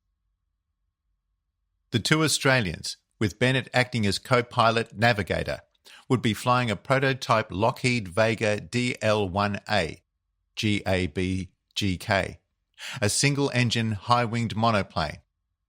The aircraft, entered for both speed and handicap sections, was owned by well-known Australian pioneer aviator Horace "Horry" Miller, who was then managing director of McRobertson Miller Aviation. The two pilots had nicknamed their Vega Puck in honour of the late Hugh Puck Grosvenor, aide-de-camp to the South Australian Governor, who happened to be a personal friend of Horry Miller. Early misfortune struck on the 15th of October after leaving Hanworth on their way to Mildenhall via Heston. On landing at Heston, the starboard undercarriage strut became jammed and needed to be repaired in a hurry if they were to make it to Mildenhall in time to prepare for the race. Fortunately, the race organisers granted them time to fix the problem, and they were able to take off after hasty repairs had been carried out. They landed at Mildenhall just as dusk was falling. On the 20th of October, carrying race number 36, Woods and Bennett took off from Mildenhall at 6:39 a.m, first flying to Marseille, then Rome and Athens, where they overnighted. The following day, it was on to Aleppo in Syria, where their aircraft's previously damaged undercarriage strut collapsed during a heavy landing in soft sand, and the Vega flipped over, snapping a radius rod. Although injured, the two men were able to walk away from their wrecked aircraft. Woods had only suffered a cut to the forehead, but Bennett injured his back, suffering 3 crushed vertebrae. As Bennett later wrote in his autobiography, they hit the ground with a fair wallop and the undercarriage collapsed. Down she went, the nose went in as we whipped over on our back. I was in the tail of the machine, and my velocity from one end of the cabin to the other was remarkable. Even more astounding was the degree of concertinaing of my body which took place at the far end. They were basically okay, but with irreparable damage to the radius rod, their part in the race had come to an early end. A disappointed Bennett returned to England, while Woods elected to remain with the smashed Vega pending the receipt of sufficient funds to ship the aircraft to Australia. Only 12 aircraft eventually arrived in Melbourne, with the winning British team of Charles W.A. Scott and Tom Campbell Black completing the race in just under 3 days aboard their de Havilland DH-88 Comet. The badly damaged Vega arrived in Fremantle, Western Australia in January 1935. It was transported to the workshops of the McRobertson Miller Aviation Company at Maylands Aerodrome in Perth and was fully restored after 8 months. This crash, and others in which he had already been involved, did nothing to dampen Bennett's enthusiasm for flying. While recovering from his latest injury at Calshot, he undertook further studies and picked up his Civil Class B licence, an instructor's certificate, a wireless operator's certificate, and a ground engineer's licence in 3 categories. By that means I established my name as a navigator, and then Imperial Airways came along and said, "We want that chap Bennett because we will be flying the Atlantic in a few years' time." By now I'd got a good deal of lecturing time, and when Imperial Airways asked me to join up with them, I agreed. He had decided his future lay in civilian aviation, and so, fully armed with his prodigious array of qualifications, he resigned his commissions in the RAF. In this way I got in 8,000 hours before the war, which in those days was unheard of. He also sat for his first-class navigator's licence, and when he passed, he was only the 7th person in the world to do so. On the 21st of August 1935, Bennett married Elsa Gubler, daughter of a Zurich jeweller. They had met while she was studying to perfect her English, one of 5 languages she spoke. From the outset, she asked him to call her Lee. The young couple honeymooned at her parents' home in Switzerland before sailing to Australia aboard the ship Hobson's Bay in September so she could meet his family. Having earlier interested a London publisher in an up-to-date manual on air navigation techniques, he began to take notes and, as luck would have it, due to a strike which badly affected passenger ships, the Bennetts found themselves booked on a far slower cargo ship for the journey back to England. With no other passengers to distract him, he wrote The Complete Air Navigator, which was published and soon became the air navigator's Bible in England and air forces abroad. Following his return to England in 1936, Bennett rejoined Imperial Airways as a first officer acting captain, becoming the first of that airline's pilots to be placed in charge of their fleet of short C-class Empire flying boats. In 1939, Imperial Airways was renamed the British Overseas Airways Corporation, BOAC. During this time, he also wrote a second book, The Air Mariner. Early in 1938, Bennett was given command of the airplane Mercury, essentially the top half of the new and experimental Mayo composite aircraft. It was a novel concept first floated by Major Robert Mayo, then General Manager, Technical, at Imperial Airways, who proposed placing an aircraft stuffed full of mail on top of a far more powerful flying boat and separating the 2 craft once they were airborne. This would allow the smaller plane to carry far more fuel than under normal takeoff circumstances, and therefore increase its range. Basically, the Mercury was a small 4-engine monoplane on floats with a tiny fuselage, sufficient for 1 pilot and 1 radio operator. In the floats, there was a good amount of space for mail and freight. The principal objective of the lower component of the duo, the short S-21 flying boat, Maya, was to assist the upper half off the ground. On takeoff, all 8 engines, 4 on the lower aircraft and 4 on the upper one, would run at full throttle. Once airborne and in level flight, the speed would be increased to a figure sufficient to give surplus lift on the upper aircraft, so that it was in fact carrying some of the weight of the lower aircraft. Once this state had been achieved, the release handle was pulled and the two aircraft separated. By this means, the payload in the smaller, overloaded aircraft was far greater than could be otherwise achieved for the size of the aircraft. On the 20th of July 1938, Bennett and wireless operator Albert Costa flew the Mercury from the seaplane base on Shannon Estuary at Foynes in the midwest of Ireland, making aviation history by becoming the first crew ever to fly an aircraft off the back of another in mid-air. Using the Maya-assisted takeoff, Bennett and Costa carried the first commercial payload ever flown east-west across the North Atlantic, travelling a distance of 2,930 miles, 4,720 kilometres, in 20 hours and 21 minutes. Having battled heavy rain and strong headwinds, they arrived in Boucherville, Montreal, with only 80 gallons of fuel remaining.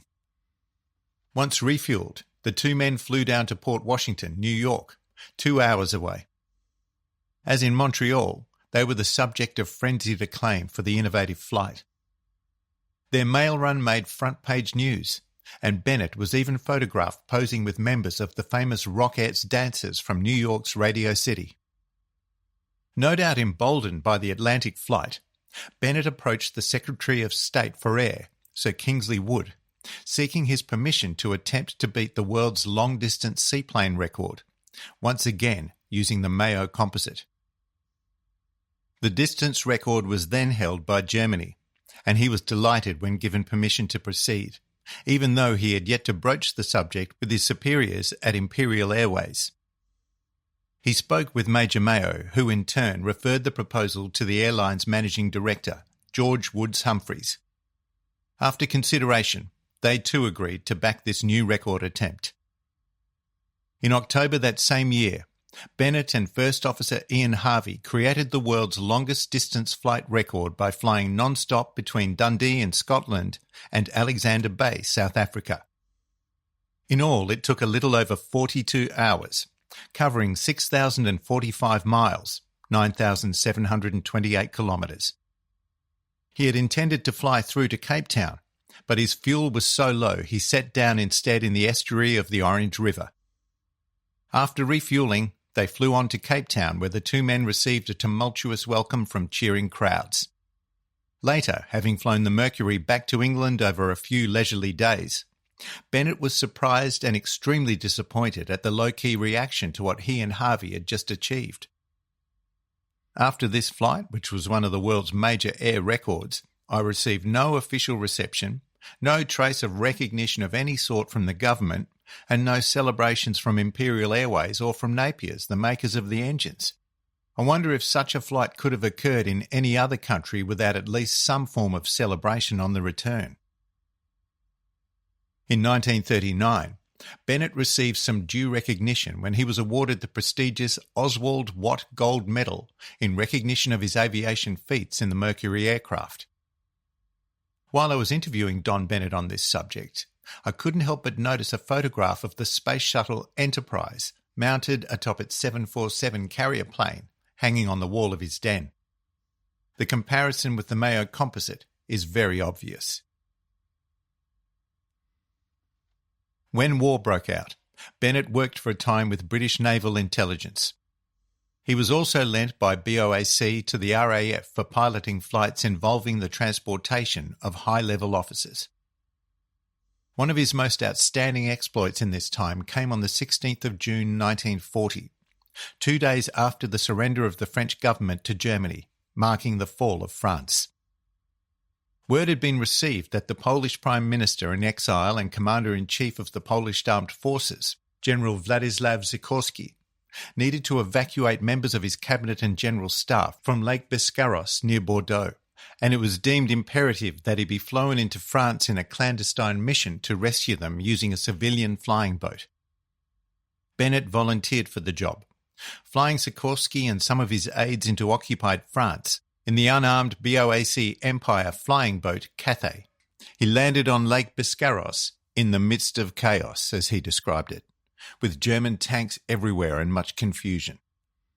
Once everyone had disembarked, he moved the flying boat to a quiet beach where the aircraft was partially hidden from view by trees. He remained there, trying to remain inconspicuous for 2 days. Just as he was thinking it was time to fly out again, Sikorsky and a group of Poles, including his own daughter, finally arrived and were ferried out to the flying boat. A relieved Bennett wasted no time starting up and taking off quickly, hoping the Germans would not fire on the slow-moving aircraft, and safely delivered his passengers into British hands. Asked if anyone had tried to shoot at him as he departed, he replied, "The only thing that fired at me directly was a British cruiser, typical of wartime." He did not know it then, but that day, the 2nd of July 1940, was the last time he would ever be in command of a BOAC aircraft. 3 days later, an official meeting took place in London between General Sikorsky and British Prime Minister Winston Churchill, during which Sikorsky promised Churchill that the Poles would continue to fight alongside the British until the final victory. Bennett then founded the Atlantic Ferry, his first major wartime conception, created for the safe transatlantic delivery of American-built bombers. In 1940, those vital bomber aircraft were being delivered to England by ship, which was deemed far too slow to meet Britain's urgent need, and the ships were increasingly attracting the deadly attention of German U-boats. During this period, Bennett convinced the authorities that the bombers could actually be flown to England by aircrew trainees, who were then stationed in Canada. In pursuing this concept, he sailed to Canada, where he met up with former Imperial Airways pilot Arthur Wilkinson, appointed Superintendent of Operations for the scheme. They began organising and training the necessary men and machines. Bennett then led the first flight of 7 Lockheed Hudson light bombers across the Atlantic, departing on the 10th of November 1940 and landing 9 hours later in England, having flown through heavy winds and blinding snowstorms. An hour after landing, he flew back to the United States as a sleeping passenger, and the following day brought over another Hudson. Bennett remained as flying superintendent and assistant manager of the Atlantic Ferry Organisation until July 1941, when the operation was taken over by the RAF and USAF, and he was asked to rejoin the RAF as a group captain. In this capacity, he flew as a bomber pilot with No. 77 Squadron, all the time improving his own navigational skills, as well as training the more junior pilots to navigate and bomb far more effectively. He was then posted to No. 10 Squadron RAF, based at Leaming in Yorkshire, flying new Halifax bombers. It was while flying with this squadron and leading an attack on the formidable German battleship Tirpitz that the future leader of the Pathfinders was shot down over Norway. British Prime Minister Winston Churchill and his war chiefs regarded Tirpitz as a primary threat to Allied shipping. A massive, extremely robust warship, Tirpitz was 823 feet, 251 metres long, with a steel hull some 12 inches, 30 centimetres thick, weighing in at over 50,000 tonnes overall when fully loaded. The ship was armed with 8 15-inch, 38-centimetre guns, some of the largest ever built by any navy. The crew comprised more than 2,600 sailors, including 100 officers. With a top speed of 30 knots, Tirpitz represented an alarming threat to any and all Allied ships. In April 1942, No. 10 Squadron was transferred north to the Lossiemouth Air Base near Aberdeen, Scotland, where they would prepare for an airborne assault on the Tirpitz. On the 27th of April 1942, Wing Commander Bennett's crew of Halifax W1041ZAB took off from RAF Lossiemouth at 8:40 p.m. to participate in a second aerial attack on the German battleship. After taking to the skies, the aircraft flew low over the North Sea to Norway. Reconnaissance missions had shown that Tirpitz was moored under a towering precipice in an inlet of Trondheim Fjord, Norway. An earlier attack on the ship by British aircraft on the 27th of March had been thwarted by intense anti-aircraft fire and a thick smokescreen, once again demonstrating that the German defences were well prepared in the event of an aerial attack.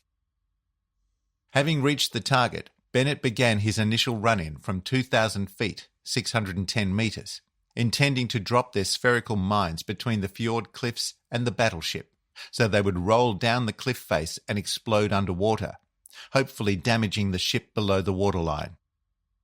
To their frustration, Tirpitz was obscured by a thick German smokescreen swirling across the target area at 400 feet, 120 metres. Unable to release their mines, they were hit in the inner section of the starboard wing by some withering anti-aircraft fire, and their starboard inner engine burst into flames. After assessing the situation, Bennett flew the Halifax up and out of the fjord and decided the fire was not serious enough to prevent him making a second run at the target. As they flew back into the fjord, the aircraft was constantly being fired on by gunners from both sides of the fjord as well as by Tirpitz. "I was supposed to be leading the raid," he said about the dramatic events of that evening. "I was a flamer, 40 miles, 64 kilometres from the target. And once you're a flamer, everyone picks on you. So I naturally had a nasty time going in." Once again, Bennett pressed home his attack in the face of a dense curtain of anti-aircraft fire, and they were finally able to release their 5 1,000-pound, 450-kilogram mines at just 200 feet, 60 metres. The deadly concentration of flak once again found its mark, and the starboard wing's inner engine was hit again. This time, it fully erupted in flames. Bennett and his crew desperately assessed the situation and realised the Halifax had been critically damaged and in imminent danger of exploding once the flames reached the wing's fuel tanks. He tried valiantly to gain some height and guide the crippled bomber to neutral Sweden, but without too much hope of success. Then the flames licking across the wing were seen to abate, giving them a fresh glimmer of hope of survival. Given this renewed chance to keep flying, Bennett decided to try for Shetland. Then, to their dismay, the engine fire flared up again and became increasingly intense. He turned once again towards Sweden, but the engine ceased operating altogether, and the wheel beneath that wing dropped down into the landing position, adding to the instability of the aircraft.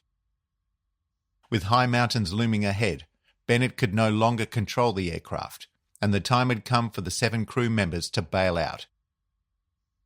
When Bennett gave the order, the problem for him was that his own parachute was not attached to his harness. Fortunately, flight engineer John Colgan realised his skipper's predicament, located Bennett's parachute, and clipped it onto his harness. "There was nothing left to do but get out as quickly as possible," Bennett recalled. "I climbed out of my seat, and just as I was preparing to jump, the starboard wing began to fold up. I jumped through the hatch in the floor, and the moment I was clear, I pulled the ripcord." He was the last to leave the doomed aircraft, and did so just 200 feet, 60 metres from the ground. His parachute did not have time to fully blossom, but it billowed enough to slow his final descent just before he hit the ground, and his heavy landing was partially cushioned by a deep covering of snow. As he described it to me, "When I eventually had to bail out, we were very, very close to the ground. I hit the ground just as my parachute opened. Had I pulled that ripcord just 1 second later, I wouldn't be sitting here today talking to you." Meanwhile, the Halifax smashed into the ground and exploded about half a mile away. After assessing that he was mostly okay, Bennett covered his parachute with snow before moving away from the crash scene. He was making his way through a group of trees when he heard the sound of snapping twigs nearby. His immediate thought was that he had stumbled across a German patrol, but it turned out to be one of his own crew. Fortunately, I ran into my wireless operator, Sergeant Warwick Forbes, RAF, in a forest half an hour before being shot down. It was later determined that the aircraft had impacted in the snow-capped mountains of Flånsvollen, around a mile south of Flåns in Stortal, Norway. After discussing their situation and probable whereabouts, the two decided to head east away from the crash site, which would soon be swarming with German soldiers. There was no sign of the other 5 men from their crew. Knowing that the Germans might also use tracker dogs to locate them, Bennett and Forbes waded across a freezing river in order to dissipate their scent, and 5 hours later came across a railway station bearing the name Gouda. There was a bridge crossing the river to the east, but they saw sentry boxes at either end of the bridge, so they looked for somewhere less guarded to cross. Soon after, they came across a small house and hid in an adjacent shed, hoping to grab some sleep. However, neither man could settle down due to the freezing cold, and they decided to plod on, climbing ever higher up mountains on their way to Sweden. The following day, the two enjoyed a little warmth from some welcome sunshine as they trudged on, existing on an emergency ration supply of malted milk tablets until that evening they happened across a small farmhouse. Knowing they could not go much further due to the cold and hunger, they agreed it was time to take a chance on the loyalty of the residents and knocked on the door. The gamble paid off when the Norwegian family recognised their British aircrew garb and ushered them in. The father said he spoke English and invited them to share in the warmth of their home, where they were given a hot meal and a place to sleep. Next morning, their Norwegian helper escorted them to another farmhouse a little higher up the mountain, where a friendly family was not only able to offer them more food and shelter, but the young owner said he would assist them on their trek to the Swedish border. The next day, the three men scaled snow-covered mountains, during which the temperature plummeted to minus 15 degrees Celsius. Their guide in turn handed them on to another helper, until eventually they reached a place where the Swedish border could be seen in the distance. After handing Bennett a piece of paper on which he had drawn the route to a known border crossing, their helper, who spoke no English, was given profuse thanks before he shook their hands and left them with what they assumed were his best wishes for a safe journey. Keeping their eyes open for patrols, Bennett and Forbes made their way down to the border and crossed over into neutral Sweden. They carried on for 5 miles until they reached the village of Storvalen, where they located and surrendered themselves to the Swedish army. Their problem now was finding a way of getting back to England. The next day they were taken to the nearby skiing resort village of Storlien, where they were handed over to a Swedish Air Force officer who escorted them on a train journey to the Falun internment camp. Following a nominal internment at Falun by the Swedish Army, during which they met up with 2 more of their crew, second pilot Harry Walmsley and flight engineer John Colgan, a cable was sent to the Air Ministry. Within 2 weeks, Bennett's return was expedited. The British ambassador was quite outraged at the VIP treatment accorded the young airmen. What I couldn't tell the ambassador, or the air attaché, or anybody else, was that a thing called the Pathfinder Force was going to be started, and I was it. And I was on the wrong side of the water. To their surprise, an aircraft, a Lockheed 14, was sent over for me. The ambassador demanded to know how I rated an aircraft when he had been trying to have one sent over for months, but I couldn't tell him there was something more behind it. All he saw was that I was a young upstart with some clout and a damn hide. To his relief, Bennett would later learn that the other 3 crew members from their downed Halifax, Sergeants Tom Eales and John Murray and Flight Lieutenant Herbert Howe, had parachuted to ground safely but were eventually captured and would spend the remainder of the war as prisoners in German Air Force POW camps. In June 1942, Wing Commander Bennett was awarded the Distinguished Service Order, DSO Medal, and Sergeant Harry Walmsley the Distinguished Flying Medal, DFM, for their individual efforts in evading German forces and leading Forbes and Colgan to the safety of Sweden. The citations for Bennett and Walmsley both read, "One night in April 1942, Wing Commander Bennett and Sergeant Walmsley were the captain and second pilot, respectively, of an aircraft which attacked the German naval base in the Trondheim Fjord. In spite of a fierce defensive barrage, the attack was carried out at an extremely low altitude. The aircraft was hit by shell fire and later burst into flames. Wing Commander Bennett and Sergeant Walmsley were forced to escape by parachute, but both landed safely in occupied territory. Both Wing Commander Bennett and Sergeant Walmsley displayed excellent resource, and after escaping from German soldiers and police, they eventually reached Swedish territory after a most arduous and trying journey across snow-clad mountains. Throughout, both Wing Commander Bennett and Sergeant Walmsley displayed courage, initiative and devotion to duty of the highest order. Bennett had been asked to report to the Directorate of Bomber Operations to give his expert opinion as to why RAF Bomber Command was having so many navigational problems, resulting in numerous crews not being able to locate their targets over enemy territory, along with the needless expenditure of precious fuel, bombs and aircrew for so little in return. His views were carefully noted, particularly those about the possible establishment of a specialised force utilising expert navigators and more sophisticated instruments, which could virtually lead the main bomber force to the target and then mark it with flares for the ensuing bombing assault. A seed was definitely sown. On his return to England from Sweden, Bennett was summoned to Bomber Command headquarters for a lengthy interview with the Air Force Commander-in-Chief, Arthur Harris, his former commanding officer from Bennett's flying boat days at Pembroke Dock. Harris informed Bennett that he was being appointed to form a special target marking force to assist in improving the accuracy of dropping bombs onto enemy targets, which he admitted was often wayward at best. At this stage of the war, bomber aircraft were inadequately slow and their equipment outdated, relying on elementary navigation devices. As well, poor weather was often a factor, with crews frequently carrying out a blind bombing run due to a lack of target visibility. It was a move Bennett had previously suggested to the Director of Bomber Operations a year earlier, and his brainchild had found solid support within Bomber Command. Bennett was informed that as commander of this specialised unit, to be known as the Pathfinder Force, he would be promoted to the rank of Group Captain. The Pathfinder Force, as Harris christened it, was formed on the 15th of August 1942 under the command of then Air Commodore D.C.T. Bennett.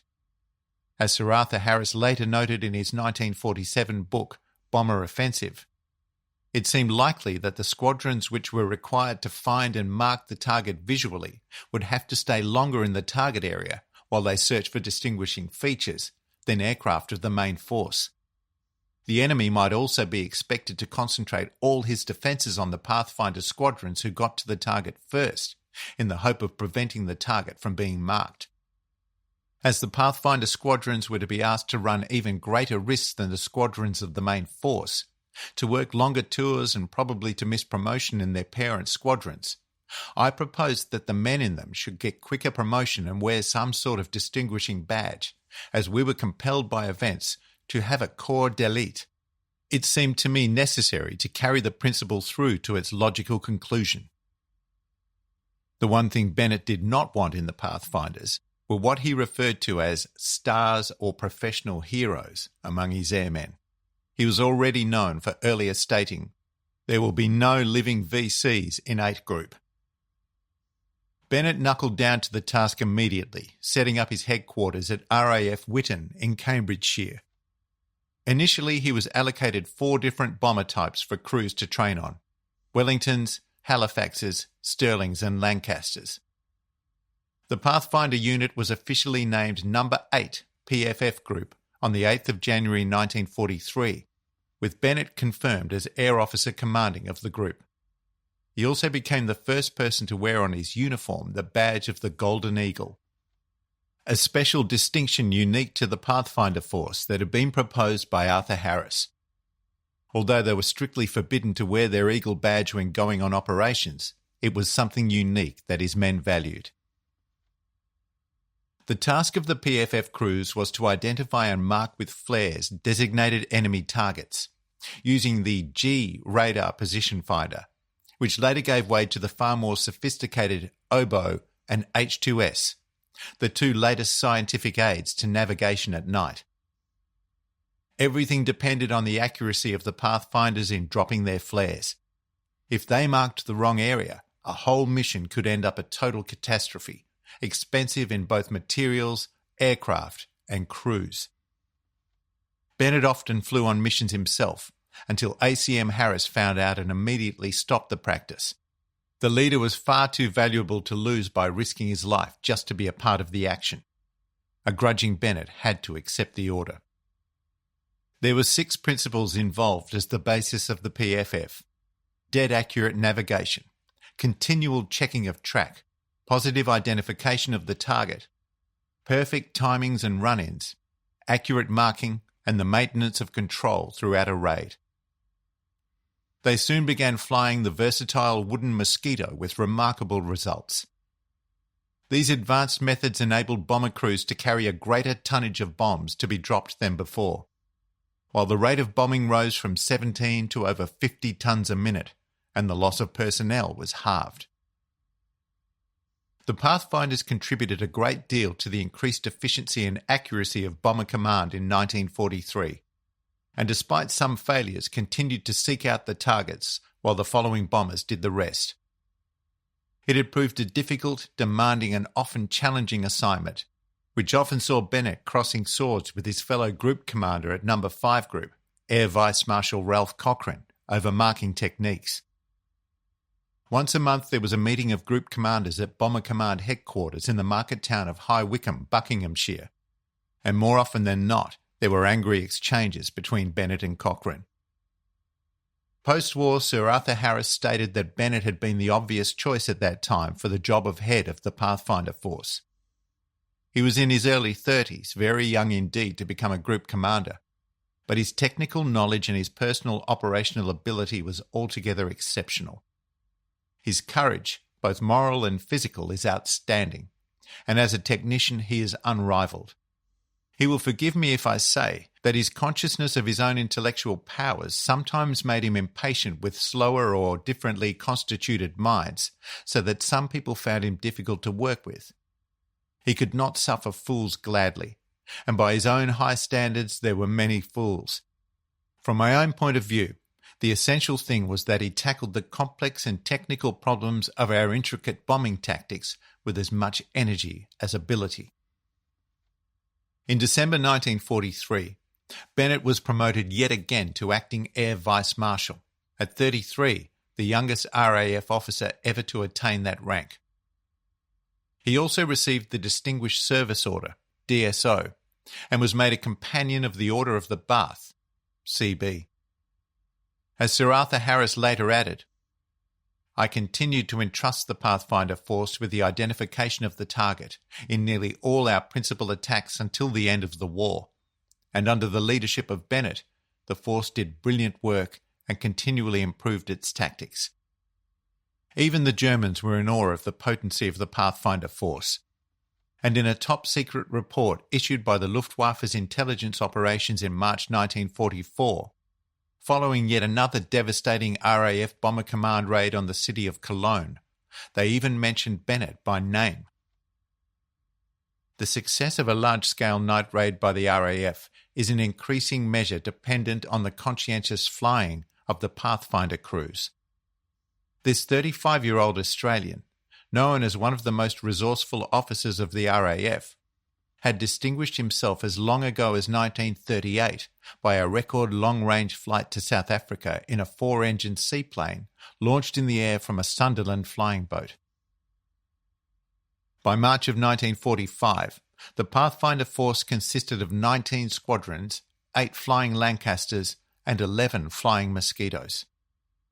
Between the 18th of August 1942 and the 8th of May 1945, when the European War came to an end, the Pathfinders flew a total of 50,490 missions, dealt with 3,440 targets, and suffered 3,618 casualties. The flying and navigational techniques Bennett introduced were later adopted and used by the United States Army Air Force in their raids on Japan. In the latter days of the war, Bennett and his Pathfinder Force had been responsible for the rapid evacuation of Allied prisoners of war from Germany, to the delight of the men concerned, who found themselves homeward bound on the force's Lancasters only a day or two after they were liberated. I asked Don Bennett if he could encapsulate his thoughts, looking back on the men who flew with the Pathfinders. Well, of course, they took the biggest risk of anyone. A single bomber raid is a bigger risk than the Battle of Alamein or the Battle of Jutland. They each did it 60 or 70 times. Top one was 143 times. And they took this risk every time. Now, risk is one thing, but there is also the responsibility. There were 1 million people building aeroplanes, making ammunition and fuel and so on to supply Bomber Command. The point of the spear of that effort was the Pathfinders. An awful lot of people think of Pathfinders merely as 3 or 4 chaps out in front. But we had to mark as many as 12 targets in one night, and by at least 2 different methods. It was a very big force, 22,000 strong, of which 1,000 were aircrew. They accepted the responsibility of marking targets, working out tactics that would be laid on and so on, in a manner that no other force in history did. Not just in this war or the last one, the greatest force in history, with the greatest risk and responsibility. And so I think it is a master of understatement to say the Pathfinder force have been overlooked. They've been more than overlooked. They've been just ignored. Which is rather ironic, but it just shows you the power of propaganda. All the forces of the war had their public relations officers, even including the secret people. We had no public relations officers of any sort. Okay, that was a mistake on my part, but I'd rather win a war and not have any publicity than lose it and take the credit. In what could only be termed an unforgivable dismissal of his talents and organisational skills, Bennett would be the only RAF chief overlooked for a knighthood after the war. Although he would not have publicly spoken out about this, it must have been a bitter pill to swallow. Particularly when he would later see knighthoods awarded to pop stars and entertainment personalities. If one was to seek an explanation, it could possibly be traced to his once abrasive personality and often outspoken, aggravating views condemning tactics, authorities and people he did not agree with, rather than meekly falling into line with the accepted views. He was also a renowned teetotaler and non-smoker, unusual in wartime, was never heard to swear, again unusual, and had been brought up with strict Methodist ideals. In other words, he went rigidly up against what was perceived as the way things normally operated in wartime aviation. As the wartime chief of Bomber Command, Sir Arthur Harris, knighted by King George VI in 1942, cited above, "He could not suffer fools gladly, and by his own high standards there were many fools. Being still a young man, he underrated experience and overrated knowledge. On the other hand, those who served with the sometimes temperamental Air Vice Marshal generally held him and his extraordinary skills and calm in perilous situations in the highest possible regard. They also knew that he would never ask his crew members to do anything that he would not tackle himself, and often did." Following the German surrender, now aged 34, Bennett was officially released by the RAF on the 14th of May 1945.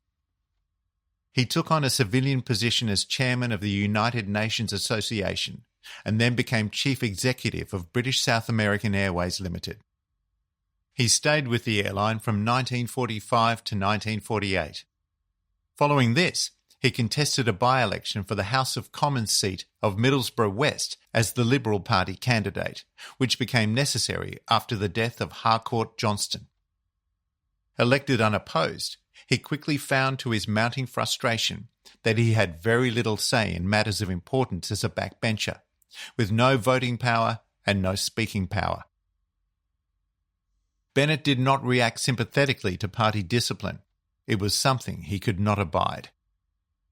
After an unsuccessful stand for seats in North Croydon in 1948 and Norwich North in 1950, his brief period as a Member of Parliament ended with disillusionment and arguments. Another topic I raised in our conversation was whether Bennett, as a Queenslander, had known the pragmatic founder of Qantas, Hudson Fysh. He not only knew him well, but had worked with him when Imperial Airways and Qantas were setting about establishing the England-Australia air route. Hudson Fysh was a fine example of a man with initiative and courage. He knew Lester Brain and many of the others who were around in Australian aviation circles. But he got cracking and formed Qantas, and when he came over here to England, he knew what he wanted. We cooperated together. Imperial Airways and Qantas worked as one, and it was a real pleasure to work with the man. But I never saw him again after those days, except once after the war when we were joint guests at the 504 Club, named after the Avro trainer, with our host Sir Roy Dobson. It was delightful to renew our acquaintance, and he was still the same then. He did more for Australian aviation than anybody else, in my opinion. There were many characters in Australian aviation, but he was the practical, responsible man. He didn't do things that were wild. He wouldn't go off on stunt flights. He merely created an airline. That deserves all the credit in the world, not always given. Considering that his life was mostly centred in aviation and navigation, one would be surprised to learn that for several years Don Bennett went into car manufacturing, setting up Fairthorpe Limited, named for the house he grew up in Queensland. He first established a factory in Chalfont St Peter, Buckinghamshire in 1954, aiming to design and build a lightweight, compact car for younger drivers that could accelerate up to 60 miles per hour, 96 kilometres per hour, and achieve 60 miles to the gallon, 3.9 litres to 100 kilometres.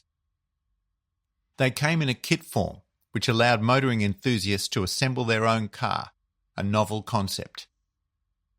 The streamlined but curious-looking prototype was called the Fairthorpe Atom, which boasted either of two motorcycle engines in the rear, one more powerful than the other, but its simplistic fiberglass design and the £1,000 price tag seemed to have deterred any potential commercial interest or orders. Later models of the vehicle included the Fairthorpe Atomata, Electron, the Zeta, and the Electron Minor, the sports roadster for which Fairthorpe is chiefly remembered. He would remain owner of the company until 1983, stating that he was put out of business by government regulations. As well as manufacturing vehicles, Bennett and his wife Elsa also competed in motorsports. In a Mark VII Jaguar, they came 8th in the 1953 Monte Carlo Rally. In 1954, once again driving a Jaguar, they entered the RAC Rally, starting from Hastings. 4 years later, driving one of his Fairthorpe Roadsters, they competed in both the Monte Carlo and RAC rallies, and at the Prescott Hill Climb. Bennett released his biography, Pathfinder, in 1958. He could have published his story 10 years earlier, but said he had delayed writing it because I had recollections of the flood of war memoirs which were published after the First World War, and I was determined that I would write nothing which was not mellowed by time and adjusted to its right perspective. Another of his later ventures was to purchase Blackbush Airport near Camberley, Surrey. He had high expectations that it could one day replace Heathrow Airport, saying it was sited extremely well for that purpose. However, he sold it in the late 1970s after running it for general aviation over a 16-year period. A later project was the construction and marketing of a prototype two-person light aircraft he called the Fair Travel Linnet. 7 prototypes were constructed, but once again he said he was squeezed out of this business due to government regulations. He found himself battling a new foe when he took up the fight against the proposed amalgamation of Great Britain into the common market, known today as the European Union, joining the anti-common market movement, and taking on the role of National Vice Chairman of the campaign. I haven't forgotten why we fought and won a war, and that is because we fought for our freedom and independence. Now, freedom and independence can only mean just that. To say that we don't mind being governed by Brussels and a bunch of foreigners on the continent is, to say the least, the most despicable of all things. In my little force, I lost 3,600 men in the war. That's 3 times my total aircrew strength. Bomber Command lost 35,000, and now those in power turn around and say, oh, we don't mind Brussels governing us. If you want to look at the Great Depression and this present depression, which is nothing to do with the oil crisis, you'll see it's to do with the start of the common market. They're the people who started it. They upset world trade. The General Agreement of Trade and Tariff was working beautifully, and they scrapped the lot. We wonder why the Americans are putting trade tariffs against us. The answer is very simple. But that's my main theme in life now. I feel it is the most important thing in the world, for this country, for Europe, and particularly for the British Crown Commonwealth. Now, many people feel that because I'm an Air Vice Marshal, I'm part of the establishment. I certainly am not. It's tragic, but we have a bunch of wet and wishy-washy old women running this country, and it breaks my heart. So therefore I speak up and act as much as I possibly can. I've got nothing to lose. I began this chapter with a quote from Peter Firkin's The Golden Eagles. Having had the chance to sit and talk with the former Pathfinder leader, I find it a pity that Firkin's biographical study of A.V.M. Bennett concluded by saying, his subsequent interests have all been mainly directed towards aviation and related matters. Nothing could be further from the truth, as Don Bennett became a ferocious campaigner for the abolition of the common market. He saw it as his greatest fight and his sole raison d'etre, challenging, questioning and fighting the almost insuperable foe of peacetime politics. And it was one battle he was determined to win. For Queensland-born Air Vice Marshal Donald Clifford Tyndall Bennett, CB, CBE, DSO, there was great pride in forming the Pathfinder Force, and equally great sadness in the loss of those under his command. But his objective in establishing the force was achieved, and it was with the same steadfastness that he continued to pursue his ideals. Don Bennett passed away in Slough, Berkshire, on Battle of Britain Day, the 15th of September 1986, just 3 years after our meeting. He had turned 76 the day before he died. Chapter 5. A Chance in a Million. Flight Lieutenant Joseph B. Herman, RAAF. Throughout the history of military aviation engagements, there have been some astounding, even improbable tales of survival against tremendous odds. Included in these are the real-life stories of a handful of airmen who have chosen to jump or been blown out of their aircraft without a parachute, and with no hope of living through the subsequent impact with the ground. During the Great War of 1914 to 1918, parachutes were becoming increasingly available to airmen on both sides of the conflict, but they were quite rudimentary, heavy, ungainly and bulky devices that left little room in a pilot's cockpit. As well, there was generally little or no instruction on their use during flight training. Some historians even suggest that parachutes were not issued in order to prevent panicked pilots or observers leaping out of their valuable aircraft to avoid a potentially life-threatening situation. They were certainly in use by observers in reconnaissance balloons, who were able to bail out if attacked and set on fire by enemy aircraft. However, their parachutes were attached to the outside of the basket and could be rapidly and easily strapped on before jumping. Airplanes, however, were full of highly combustible petrol fuel and manufactured from wood and cloth. If one caught alight through a faulty engine or enemy action, the aircraft would become nothing less than a flying death trap, with bare minutes before it became completely engulfed in flames. Some desperate pilots might attempt to land, while others would choose the lesser of two horrifying ends and simply jump to their death. It is known that some pilots even carried a handgun with them and were prepared to end things very quickly if burning to death was unavoidable. Subsequent advancements in design and safety improvement meant that the use of parachutes during the Second World War became commonplace, which meant that crewmen aboard fighter and bomber aircraft had the opportunity to save their lives by abandoning a doomed aircraft and floating safely down to Earth. There were other hazards involved, particularly for crews on American aircraft, who normally conducted their sorties in daylight hours. Hence, they were sitting ducks in being shot at as they tried to parachute to safety. British sorties were nearly always conducted at night, so at least anyone parachuting to the ground did so under the cover of darkness. While large numbers of aircrew lost their lives through faulty parachutes, or even the lack of one, several instances have been recorded where a combination of miraculous circumstances were able to save an airman from an otherwise certain death. One such miraculous episode involved a young American ball turret gunner flying into combat on the 3rd of January 1943 aboard a B-17 Flying Fortress attached to the 360th Bomb Squadron, 303rd Bomb Group.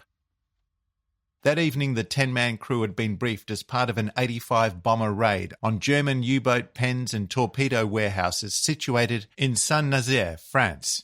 That night, the 360th comprised 17 flying fortresses taking part in the mission, and 24-year-old Staff Sergeant Alan Eugene McGee from New Jersey was on his 7th operation over enemy territory aboard a fortress nicknamed Snap, Crackle, Pop. As they approached the target, their bomber came under concentrated anti-aircraft fire from the ground and was also hit by cannon fire from a German Fokker-Wulf FW-190 fighter.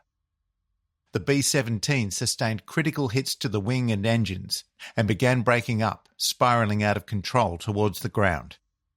McGee had been wounded in the attack, and as the aircraft fell out of the sky, he found to his horror that his parachute had been damaged so badly that it was unusable. Nevertheless, he grabbed it and made his way to the bomb bay, waiting for Sergeant Alfred Union to make his escape.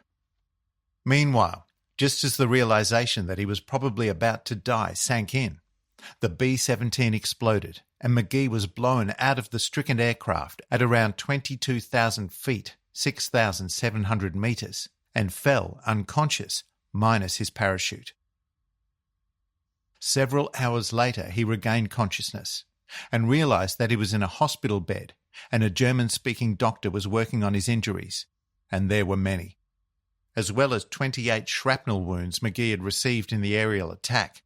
He had a broken right leg and ankle, a punctured lung and injuries to his nose, eye, teeth, lungs and kidneys.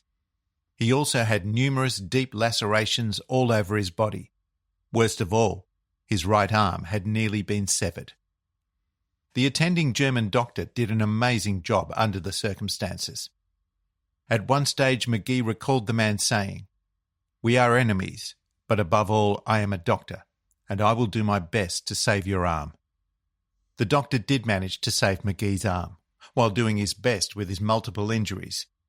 Weeks later, McGee was transferred to other hospitals, where his lesser injuries were attended to before he was finally deemed well enough to be transferred to a regular but notorious Luftwaffe POW camp, Stalag 17B, at Braunau-Gönigsendorf, near Krems, Austria.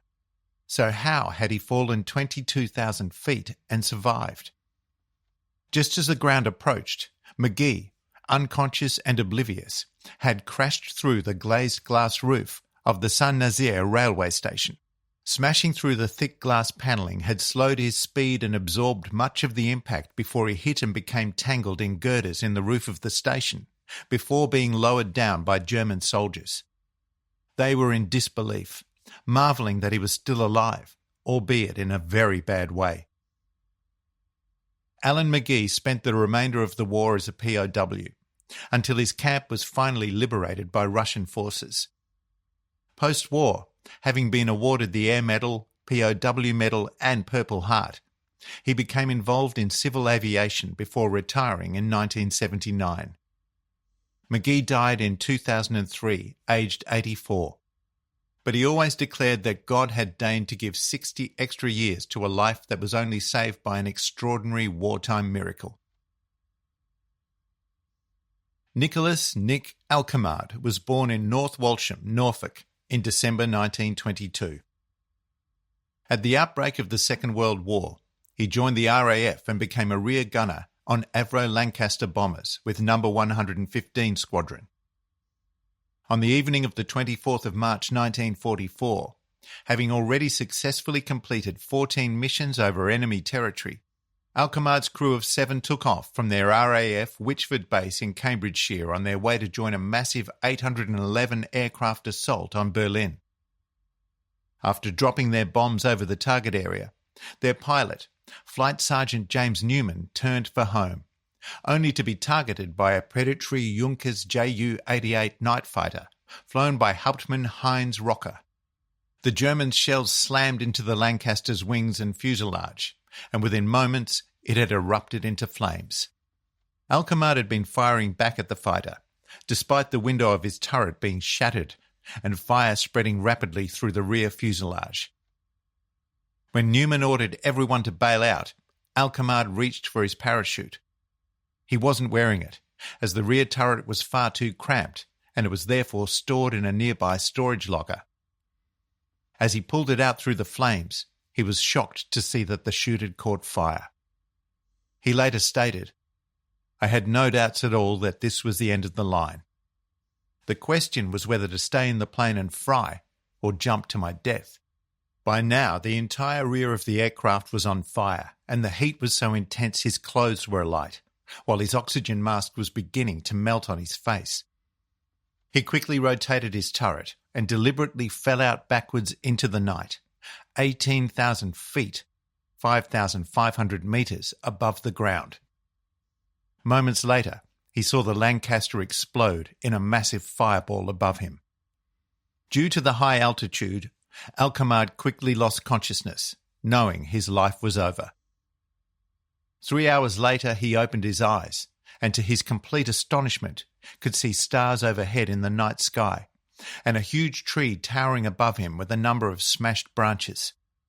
He was lying on his back on top of a deep snowdrift. After recovering from the shock of surviving, he began to carefully assess his injuries, and was once again surprised when he realised that apart from some cuts and burns, he had only suffered a badly twisted knee. No fractures at all, although he noticed his flying boots were missing, possibly torn off when he smashed through the tree branches. Gingerly at first, he stood up and helped himself to a cigarette. After discarding his parachute harness, Alcamard decided to seek help, as he knew he could not walk far with his damaged knee. He began blowing on his emergency whistle, and shortly after was found by some German civilians who managed to assist him to a local infirmary where his injuries were seen to. The following day, members of the Gestapo turned up, and he became a prisoner of war. Later, while being questioned at the Dulag Luft Air Force Interrogation Center in Oberursel, he was asked where he had hidden his parachute. When he told his skeptical inquisitor he didn't have one, he was promptly accused of lying and being a spy or saboteur. When the burned-out wreckage of the Lancaster was later examined, his charred, intact and unused parachute was located, and the Gestapo finally realised he had been telling the truth. They even decided to give the young airman a certificate stating, "It has been investigated and corroborated by the German authorities that the claim of Sergeant Alcamard, number 1431537, is true in all respects, namely, that he has made a descent from 18,000 feet without a parachute and made a safe landing without injuries, the parachute having been on fire in the aircraft. He landed in deep snow among fir trees." He was then sent to the Air Force POW camp Stalag Luft 3, Sagan, where history records the desperate mass bid for freedom known as the Great Escape had recently taken place, coincidentally on the same evening his aircraft had been shot down. The camp's Air Force inmates were still coming to terms with the loss of their 50 recaptured comrades, who had been murdered after the mass escape under orders from Hitler. During the last 14 months of the war before being liberated in 1945, Alcamard found out that only 2 other crewmen, but not their skipper Newman, had survived the downing of their Lancaster. After the war, Alcamard worked in the chemical industry until his death in Cornwall on the 22nd of July 1987, aged 64. Remarkably, another airman would survive being blown out of a crippled bomber aircraft without his parachute and live to tell the story. This time he was an Australian, Flight Lieutenant Joe Herman, RAAF, and he was able to tell me how the gods of aviation were definitely on his side during one drama-filled night over war-torn Germany. Joseph Bernard Herman was born on the 9th of February 1923 in the outback Queensland town of Blackall. Local folklore has long dictated that anything west of Blackall is truly remote territory, which makes it one of at least 11 towns laying claim to the origin of that Australian expression, beyond the black stump. He grew up as one of 7 children, 5 girls and 2 boys. Joe's parents were May Isabella Daisy, née Volkman, and Theodore Reinhold Herman, a well-respected local police officer at Blackall, who later occupied Longreach Police Station for many years. He was one of 14 children born to German immigrants, Frederick and Caroline, née Zupp Herman, who had set up their first home in Toowoomba on the Darling Downs. Sergeant First Class Theodore Herman died of a heart attack 15 months short of his retirement from the police force, while arresting 2 drunken offenders in Shamrock Street, Blackall, in March 1950. He was 58. Joe Herman took his early education near Brisbane, at state schools in Nunda, once known as German Station, and Redcliffe.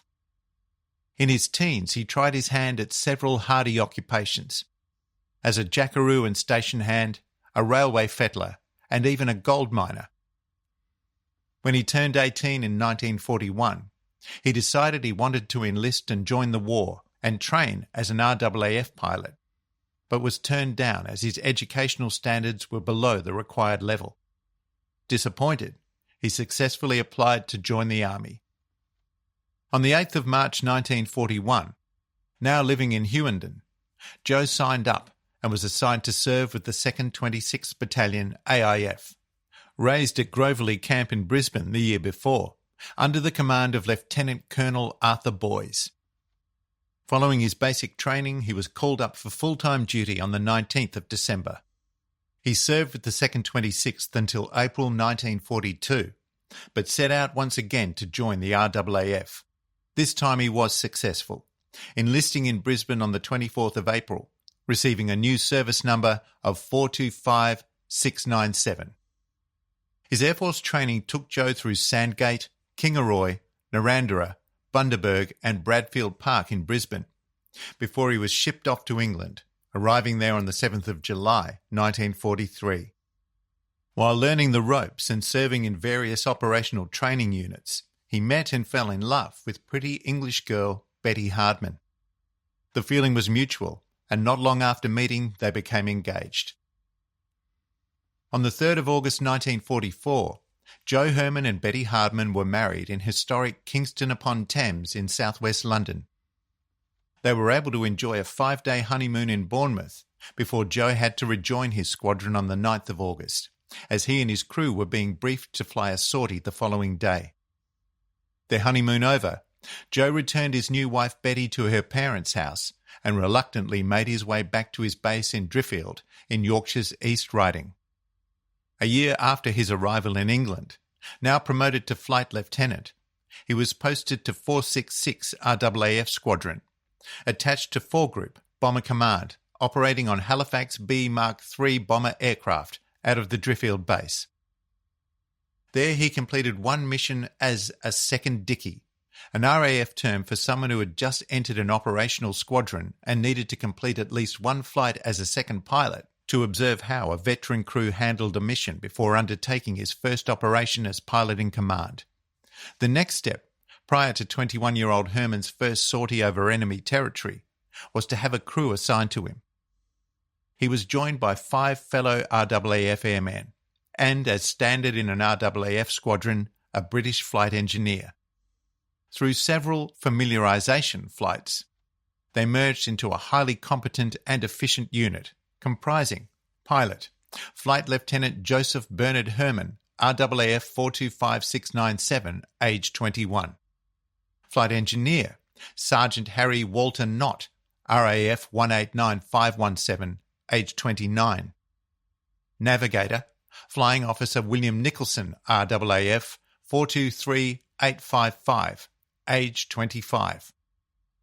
Bomb Aimer, Pilot Officer David Underwood, RAAF 437236, age 21. Wireless Operator Air Gunner, Pilot Officer Alexander Duncan, RAAF 38367, age 32. Air Gunner, Mid-Upper, Flight Sergeant John Martin Vivash, RAAF 432023, age 20. Air Gunner, Rear, Flight Sergeant Michael McIver Wilson, RAAF 432611, age 20. On the evening of the 4th of November 1944, Hermann was routinely preparing to embark on his 32nd bombing mission over Germany. On this flight, as with many before, he was the pilot in command aboard a 4-engine Halifax B Mark III heavy bomber, registered LV-936, codenamed D-Dog. Only 3 more sorties, and he and his fatigued crew would have completed their first tour of duty, entitling them to a welcome and well-earned 6-month break from operations. For pilots, this break often entailed acting as instructors for new crews at operational training units and heavy conversion units across Britain, which was mundane and tedious work after flying on dozens of perilous operations over enemy territory. Joe was all too aware of the often terrible human cost involved in flying with the RAF's Bomber Command. Post-war data revealed that of every 100 airmen, 45 would be killed, 6 seriously wounded, 8 taken as prisoners of war, with only 41 remaining unscathed, at least physically. Statistically, every time Joe took to the skies on a raid, there was a 10% chance he and his crew would not return. He had known many who did not. That afternoon, Joe's crew had been assigned to a 749 aircraft raid by aircraft of Bomber Command, totalling 384 Halifaxes, 336 Lancasters, and 29 Mosquitoes, on the city of Bochum, one of the principal centres of the Ruhr Valley's coal and steel industries. It was a target known derisively to bomber crews as Happy Valley, and the city had already been subjected to heavy bombing raids in May and June of 1943. Their prime target that night was the cast steel fabrication factory Bochumer Verein, selected for destruction as it produced such weaponry as shell cases, 88mm guns and gun parts, all crucial for the war effort. Bochum was also a vital German advance base, with 3 rail marshalling yards capable of handling 11,000 railway engines every 24 hours.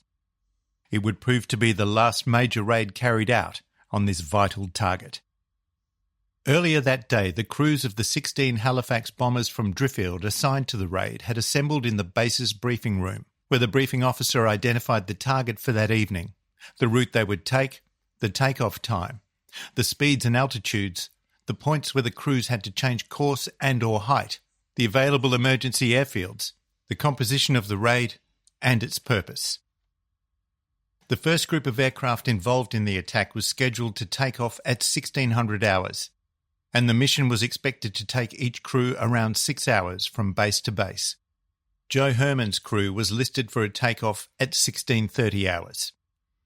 The Lancaster and Halifax heavy bombers, drawn from a number of squadrons, were already armed with a mixed load of high-explosive bombs and incendiaries.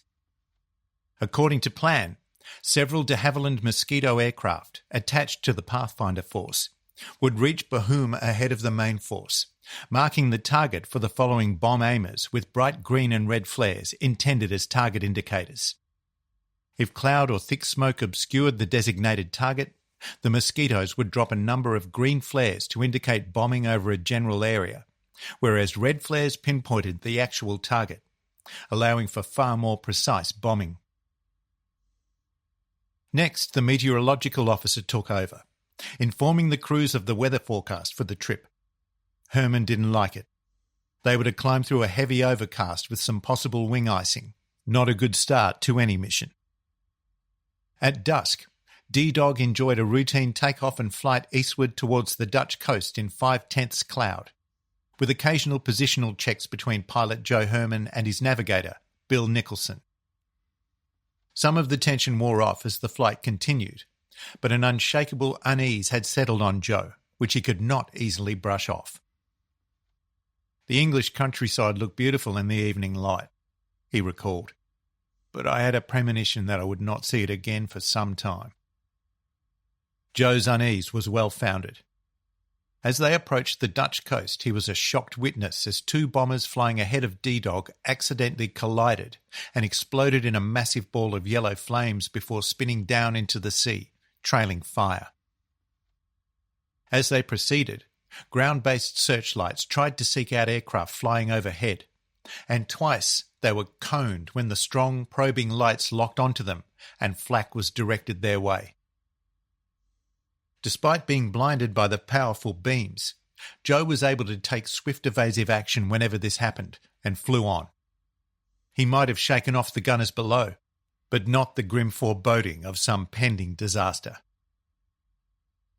As they ventured deeper into enemy territory, the crew kept a sharp eye out for predatory German night fighters, whose pilots could swoop in and often claim a fat, lumbering target. The best chance of survival for any bomber crew was spotting the fighter before it saw them. On rare occasions, a German night fighter would fall victim to gunners blazing away from a targeted bomber, and Joe's crew had already tasted success. 3 months earlier, on the 12th of August 1944, they had delivered their bomb load over the city of Brunswick in northern Germany and were headed back to base when Joe was alarmed to see red-hot tracer bullets suddenly flashing past his windows.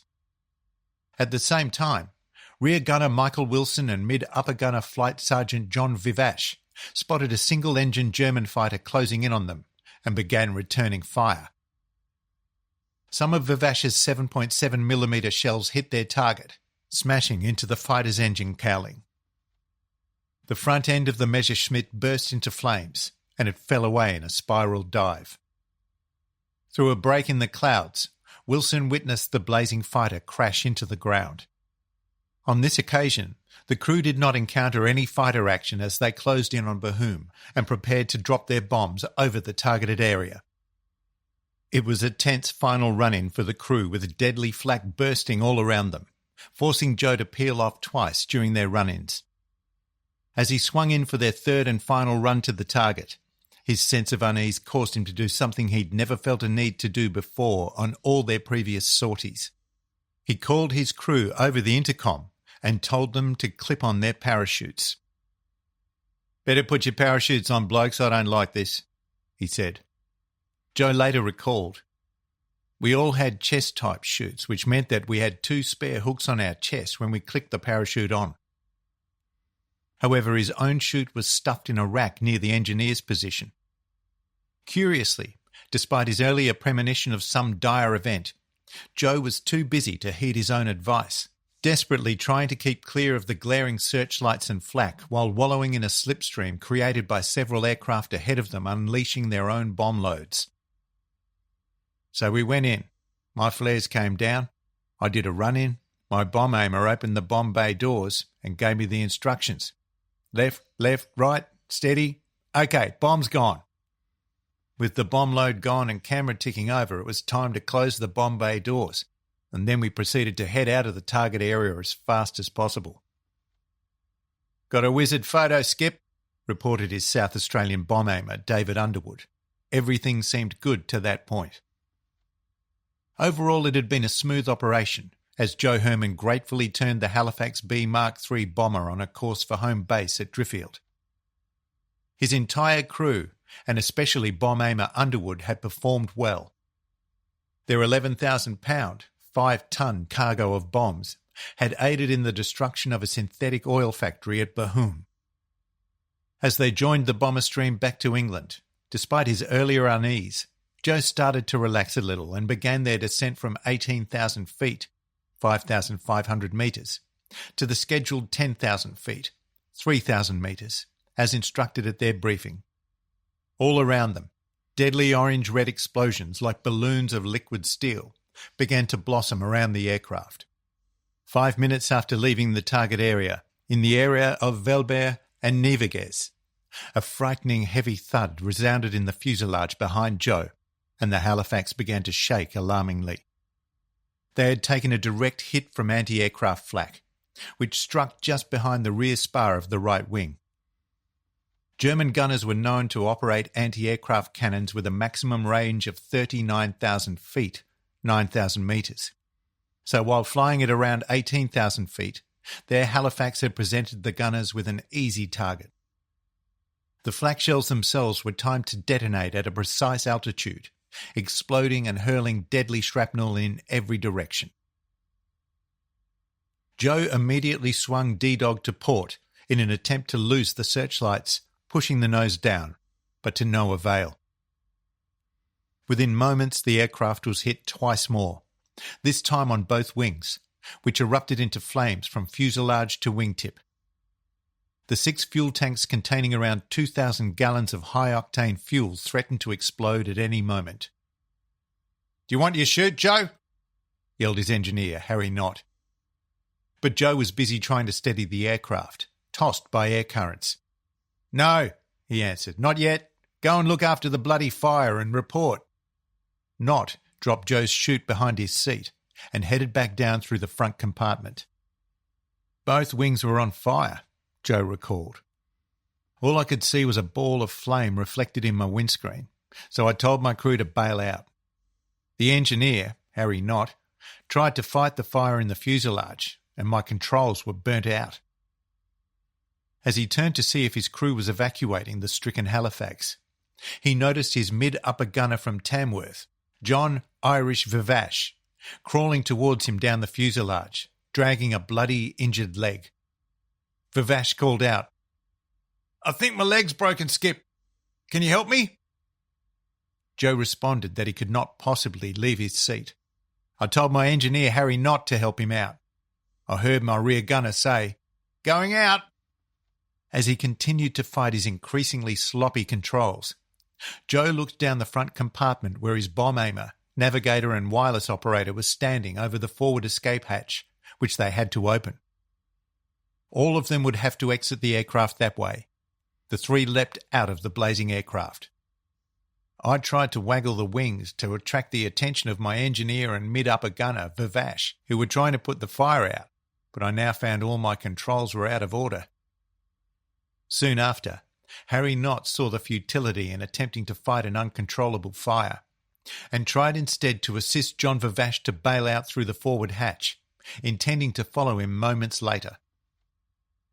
Realising he only had moments himself to evacuate the doomed Halifax, Joe took a deep breath of oxygen before unclipping his face mask and soft helmet and throwing them aside as he undid his Sutton seat harness and scrambled out of his seat. Reaching back for his parachute, his blood ran cold when he saw the entire starboard wing tear itself from the fuselage. He tried to brace himself against the roof as the Halifax jolted and began to flip over. It then exploded in a huge yellow flash and disintegrated, hurling the pilot out into a night sky filled with shards of debris. At this point, his story should have come to an end. Fate held nothing for him now but a free fall to earth, and death was inevitable. As he was blown outwards, Joe was fully conscious and shocked to realise that he hadn't had a chance to clip on his parachute. He was doomed, tumbling around, spread-eagled, with his arms stretched out above him. His mind was racing furiously as he willed himself to seek the blessing of unconsciousness, but this was not to be. "I thought, this is a nightmare. It cannot be happening to me." But it was. I was falling in the moonlight. I could see my empty parachute harness gleaming on my chest, but there was no parachute. Joe was spread-eagled and spinning slowly, surrounded by a night sky lanced by brilliant searchlight beams and a shower of tumbling debris of all sizes, some in flames or red hot, and mostly falling to earth at the same speed around him. He swept his arms around in the faint possibility that he might catch hold of his parachute pack amid the surrounding shadows. But it was a forlorn hope, and he frantically scanned the ground, looking at the silver ribbon of a river far below, reflected in the 3/4 moonlight. Maybe, overcome with surreal optimism, he reasoned that if he could somehow land in the river. I even had a wild hope that I might fall into the river, although that would have done me no good.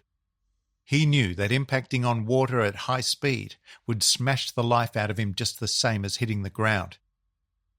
This, then, was it. I was going to die. He remembers praying as he fell. Suddenly, there was a momentary collision, about 5,000 feet, 1,500 metres above the surface. I hit something solid and immediately grabbed hold. I found myself hanging on to the left leg of my mid-upper gunner. We were floating down when his voice asked if there was anyone around. I told him I had his left leg and he replied to be careful as he thought his right leg was broken. I asked him if he'd seen anyone else from the crew, and he said he thought the navigator and wireless operator was somewhere above. I remember saying, "Good show," and then fell into silence. Later accounts revealed that Flight Sergeant Vivash was also blown clear of the exploding aircraft as he evacuated. After Joe Herman gave the order to bail out, he had managed to crawl out of his cramped upper gun turret with considerable difficulty, his right leg in agony and bleeding. Unable to stand up, he had crawled towards the escape hatch, at one stage courageously aided by Harry Knott. Just as he was about to reach the hatch, the plane gave a mighty kick. As he dropped through the hatch, the last thing he remembered was the sight of the wings breaking off and the mighty flash of an explosion. Vivash had been rendered unconscious as he fell. He had only just regained consciousness, feeling a cold wind on his face, and automatically, almost unknowingly, managed to pull the ripcord to open his parachute bare seconds before his skipper arrived on the scene, after tumbling and free-falling some 12,000 feet, 3,600 metres. Had Vivash been conscious just a little earlier, he would have pulled his ripcord then. After Vivash's parachute billowed out to full canopy, he had begun oscillating from side to side and happened to be at the end of one swing at the precise instant Herman was passing. At the moment of impact, Joe had clutched Vivash's leg and clung on with a ferocious determination. Together they continued to fall to earth. Vivash's leg was not broken, but he had been hit by a number of pieces of shrapnel and was both bloody and numb. Both men continued talking as they descended rapidly. They were concerned about the rest of their crew, although Vivash said that their navigator and wireless operator should be somewhere up above them. "Good show," Joe responded, although he was not very optimistic. Neither had seen anyone since the frantic moments before the Halifax had turned over and exploded. Still worried that his right leg might be broken, Vivash asked Joe if he could let go moments before they landed, hopefully to lessen his impact with the ground.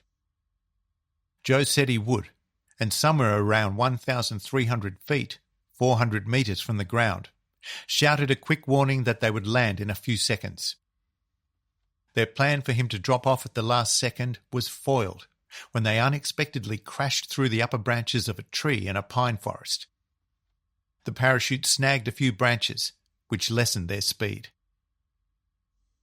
The impact with the ground was still quite heavy, resulting in Joe Herman falling on his back, having several ribs broken and suffering a fractured vertebra when Vivash's full weight landed on top of him. Joe was the first to recover from the impact and tried to stand, but collapsed in complete agony. He took stock of his visible injuries.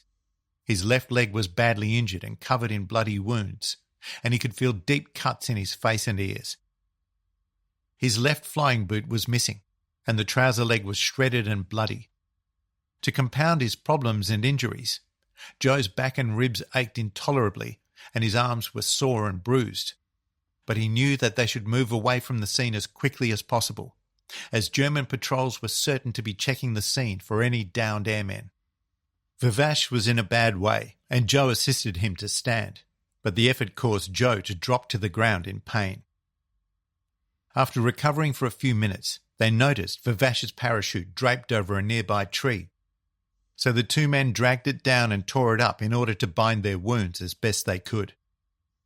It was then that they heard whistles, followed by the chilling sounds of gunfire and screams.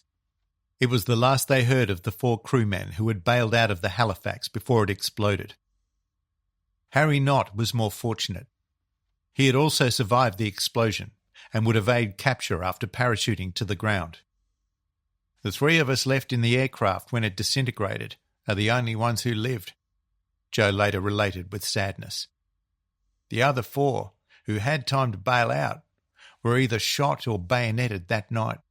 They were buried at Nevigas and later interred at Cleves, 11 kilometres northwest of Duisburg. They were unarmed and were killed without a chance to at least fight back."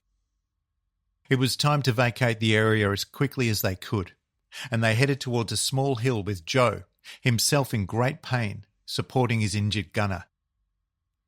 From the top of the hill they heard the voices of Germans and the sounds of metal being thrown around as the patrol examined the shattered wreckage of the smouldering Halifax, which had come down in a wooded area east of Nevigas. The soldiers were obviously searching for any other survivors. Beams from flashlights cut through the night. After some time the sounds diminished and died, and eventually silence reigned. After waiting a long time, Joe made his way back to the wreckage, but could find no trace of his missing crewmates. By chance, he came across his navigator's left boot, with Bill Nicholson's name written on the inside. As he had lost his own left boot, he pulled it on. It was a little small, but he knew he would need it if they were to make any decent effort to evade capture. They had vague plans of heading towards Holland, where they hoped to somehow meet up with members of the underground movement who might be able to help them get back to England. He said of that desperate time, "We lay up for a couple of hours as we were both losing blood. Later we came to a big forest where we spent the rest of the night. All we had was a standard issue tin containing 6 malted milk tablets, 6 pieces of barley sugar, a square each of pressed peanut paste and concentrated black chocolate, and 6 ampoules containing 10 mils of morphine to deaden the pain. We were on the loose in freezing weather, endeavouring to reach the Allied lines near Aachen for 5 days and nights despite our wounds." Badly hurt, cold and hungry, the 2 airmen endured travelling by night and sleeping in barns and forests, always watching for any enemy patrols. One night they overslept after burrowing beneath some straw in a barn, and only woke up when the farm labourer thrust his pitchfork into the straw, tossing some of it outside. On his second thrust, still unaware of the men hiding under the straw, the prongs of his pitchfork hit Vivash's rump. Somehow he managed to quell his scream, and fortunately the labourer felt he had moved enough straw and walked away. On the 5th bitterly cold night, the 2 men were sheltering in a barn near Wolfrath when Joe discovered that his feet, despite the fur-lined boots, had become frostbitten. They decided it was time to approach the adjacent farmhouse and seek help. But after washing their wounds and giving them some bread and coffee, the German farmer called the police. After being taken into custody, they were marched away and thrown into separate cells in the town's civic jail. As Joe recalled, later a Gestapo officer came in and I heard him beat up my mid-upper gunner.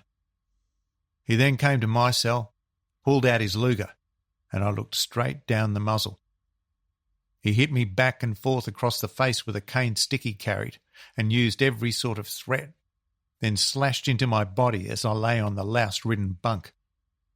He did this despite the fact that he could see I was badly injured, but I was past caring what happened to me. He was more worried about how his new bride back in England would feel when she was informed that he was missing in action. On the 11th of November, the 2 men were loaded under guard aboard a horse-drawn sulky and taken to a small hospital, 6 Reserve Lazarette, situated 4 miles, 6.5 kilometres out of Dusseldorf, where their wounds were finally tended over the next 12 days. From there, it was on to a Luftwaffe transit camp known as a Dulag Luft. This was a reception centre administered by the German Air Force, where all recently captured Allied airmen were detained for varying periods, ranging from a few days to a month. On arrival, each airman was handed a bogus Red Cross form, which they were asked to complete. This, they were told, would be forwarded to the Red Cross, so that worried families and others could be notified that he was a prisoner of war and was safe and unharmed. All air crews, however, had been informed of these fake forms by their intelligence people, and generally refused to give any information other than their name, rank and service number. Next, a solicitous Luftwaffe officer receptionist would escort the captured airman from his cell to a comfortable, well-appointed room where he would be offered food and cigarettes. The seemingly sympathetic officer would then try to engage his prisoner in some clever small talk. trying to gain any snippets of useful information which was later transcribed into a general dossier bank. It was a sophisticated form of questioning. The German would suddenly punctuate his mild chat with startling inside information on the airman, his crew or squadron, mentioning familiar nicknames, local bars, and even good-time girls known to the squadron. This information had been gleaned earlier from their massive files of newspaper clippings, documents, personal belongings of other prisoners, and intelligence reports from secret agents. When confronted with this barrage of personal and operational background, the effect on the average airman, still trying to adapt to the dramatic realization that they had been taken prisoner, was to throw him completely off balance. He was at a great disadvantage in trying to keep further information from these skilled and highly trained operators. Joe would undoubtedly have been subjected to some mild questioning, albeit without the unnecessary brutality inflicted by his former captor. His statement concerning the miraculous events of a week before was transcribed and investigated. Even the officer interrogating me had to admit I was a very lucky man, he remarked. His terrible injuries were taken as evidence of the extreme trauma he had endured, and even though it was difficult to give his story credence, the Germans could find no reason to doubt his incredible story of survival, especially with independent verification from John Vavash. Gestapo officials refused to believe their story until the two men were escorted to the landing site, where they uncovered the single parachute they had hidden in the woods. Joe Herman spent only 4 days at Dulag Luft before being sent on to a regular Luftwaffe POW camp for Allied officers, Stalag Luft 7 in Bankau, Silesia, now Bakov, Poland. There he spent a further 4 days. On the 3rd of December, he was on the move again, taken under escort to Beleria, a satellite compound within the sprawling Stalag Luft 3, near the town of Sagan, Lower Silesia in Nazi Germany, now Sagan, Poland. This was the camp from where the incredibly successful wooden horse escape had seen 3 airmen dig a tunnel while concealed beneath a wooden vaulting horse in full view of German sentries. They made their break on the 29th of October 1943, and all 3 men would make a safe, albeit hazardous, return to England. Just 6 months later, a massive, top-secret tunnelling exercise saw 76 airmen flee Stalag Luft 3 in what would become known as the Great Escape. Sadly, an enraged Hitler ordered that most of those recaptured should be executed, as an example to other prisoners who might also attempt to escape. Luftwaffe Chief Hermann Göring pleaded with the Führer, saying that such an action would create Allied outrage and similar reprisals might be taken against captured Luftwaffe pilots. Hitler relented a little, but stated that the majority had to be executed. As a result, 50 unsuspecting airmen were taken to remote locations and shot in the head from behind. Only 3 prisoners out of the 76 managed to make a successful home run, 2 Norwegian airmen and 1 Dutch pilot.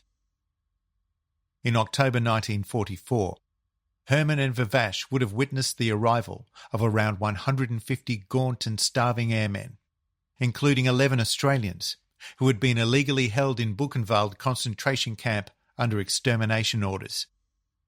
Fortunately, the Luftwaffe was alerted to this and finally interceded, and the men were transported to Stalag Luft 3. Their story is told by the author in Destination Buchenwald, Simon & Schuster, 2022.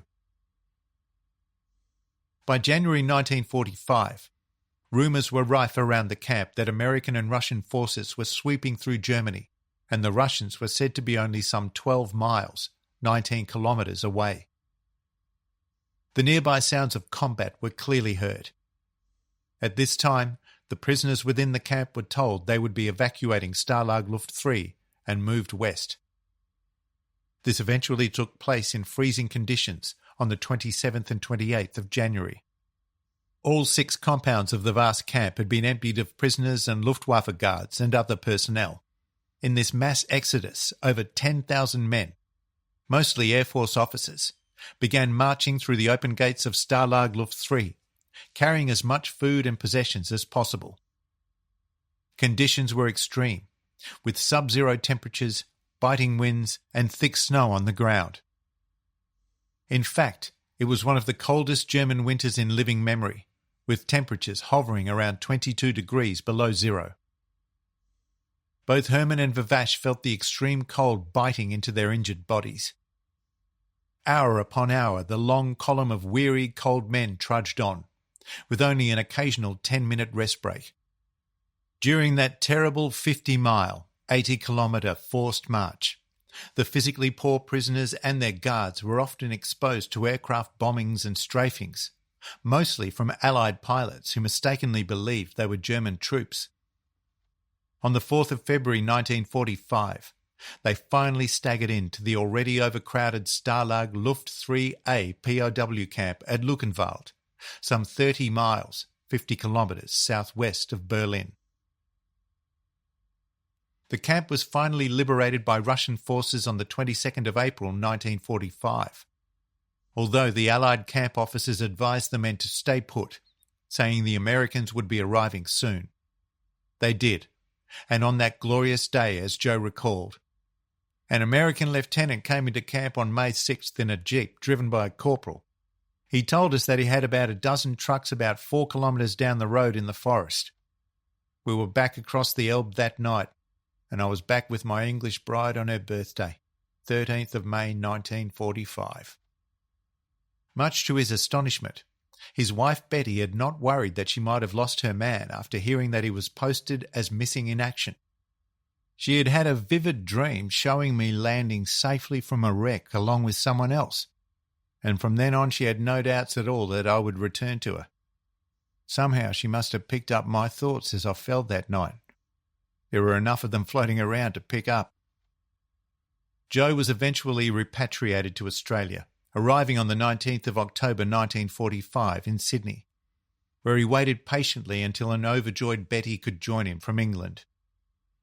Meanwhile, he received his demobilisation papers on the 9th of January 1946. 2 months later, on the 11th of March 1946, Betty landed in Sydney, and that May they celebrated the arrival of their daughter, Sandra Elizabeth. At the time, Joe told reporters eager for his amazing story of survival that she was a greater miracle than anything that happened over Germany. They would eventually become the proud parents of 4 children. Witness accounts to the crash that night of the 4th of November remain somewhat at odds with Joe Hermann's recollections of what happened to the rest of his crew. Civilians at the site were reported to have seen that one airman was found to be alive, still clipped to his parachute harness, asking for water.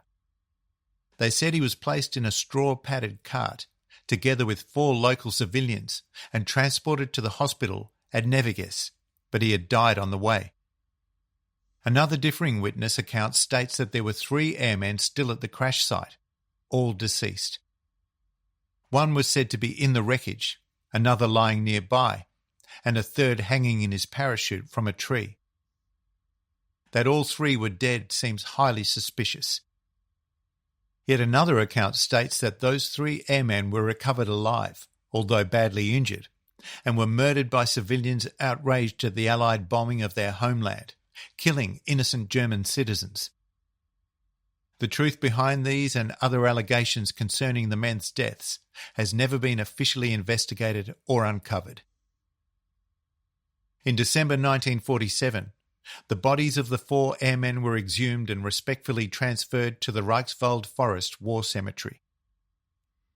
The cemetery, located on the German side of the Dutch-German border near Kleve, was created after the Second World War, when the bodies of servicemen were similarly exhumed and brought in from smaller grave sites scattered all over Western Germany. Nearly 4,000 airmen are now buried there, the largest Commonwealth cemetery in the country. Another member of Joe Hermann's crew also managed to survive. British engineer Harry Knott had parachuted down and was able to evade capture until the 9th of November, when he was caught by a German patrol while trying to cross the Rhine River. He ended up in the same POW camps as his skipper and mid-upper gunner. Not settled back into life in England with his wife Queenie, whom he had married in 1940. They would have one child, a daughter Teresa, who sadly died at the age of 14. Harry lived to be 71, passing away in Chatham, Kent, in February 1987. John Vivace only enjoyed 4 more years of freedom back home in Australia following his release from captivity. In February 1949, recently engaged to be married, he was riding his motorcycle when it collided with a car in Newcastle. He died at the scene. Joe Herman went into commercial aviation in Australia, joining the Queensland airline APL, Aircraft Proprietary Limited, in July 1946, operating between Brisbane and Townsville as chief pilot. Over the years, despite a permanent limp and painful hip, he flew such diverse aircraft as the de Havilland DH-84 Dragon, Avro Anson, Lockheed Lodestar, and Douglas DC-3s, and for a time was stationed with his family in Sydney. In 1949, the airline was renamed Queensland Airlines, QAL, later absorbed into Ansett ANA in 1969. After leaving QAL in 1954, Joe went into the crop dusting business, now flying DH-82 Tiger Moths and DH-83 Fox Moths, but the pain in his hip proved too much, and he had to give up flying in 1957. In 1971 and 1972, over 2 6-hour operations, surgeons at Brisbane's Greenslopes Hospital fitted Joe with steel hip pins. For a time, he was given a TPI, totally and permanently disabled, pension. But later, following a move to Kelvin Grove, an inner northwestern suburb of Brisbane, he went on to work for SEQEB, South East Queensland Electricity Board, at Albion, looking after stock replacement. Towards the end of his life, he operated a petrol and car service station at Kelvin Grove, where he became close friends with a fellow Halifax pilot from the war, Ivan Seddon. Ivan, a finance clerk then with TAA, was always ready to help out a fellow ex-RAAF pilot and would have his car serviced at Joe's garage. They found they had a lot in common. Both had been based at separate times at RAF Driffield in Yorkshire. Both were pilots on Halifax B Mark III bombers shot down by ground fire, and parachutes had saved the lives of both men. Pilot Officer Seddon from 158 RAF Squadron, at 28, jokingly referred to as Pop by his crew, had also parachuted to safety after his Halifax B Mark III aircraft had been shot down by ground fire over Versailles on the evening of the 7th and 8th of June 1944. He, as well as the rest of his crew, had managed to evade capture with the heroic help of the French resistance until Paris was liberated on the 25th of August. The two men had something else in common. After the war, they both became eligible to join an exclusive club recognising airmen whose lives had been saved by parachutes. This came about through an informal Second World War association known as the Caterpillar Club, which had been founded in 1922 by Californian stuntman Leslie Irvin from the Irving Air Shoot Company. It was open to those who had bailed out of a stricken aircraft and been saved through an Irving parachute. The club took on the motto, "Life depends on a silken thread," and adopted a caterpillar as their mascot, a reference to the silk threads used to make the earliest parachutes. A Caterpillar Club certificate of membership and club postcard dated the 1st of August 1945 was awarded to Joe Herman. He also received a 10-carat golden Caterpillar pin badge with his name engraved on the reverse, as well as a Caterpillar Club tie. The pin, unlike some others, had red eyes, indicating that his plane was on fire at the time he jumped. Similarly, Ivan Seddon's badge also had 2 red inset eyes.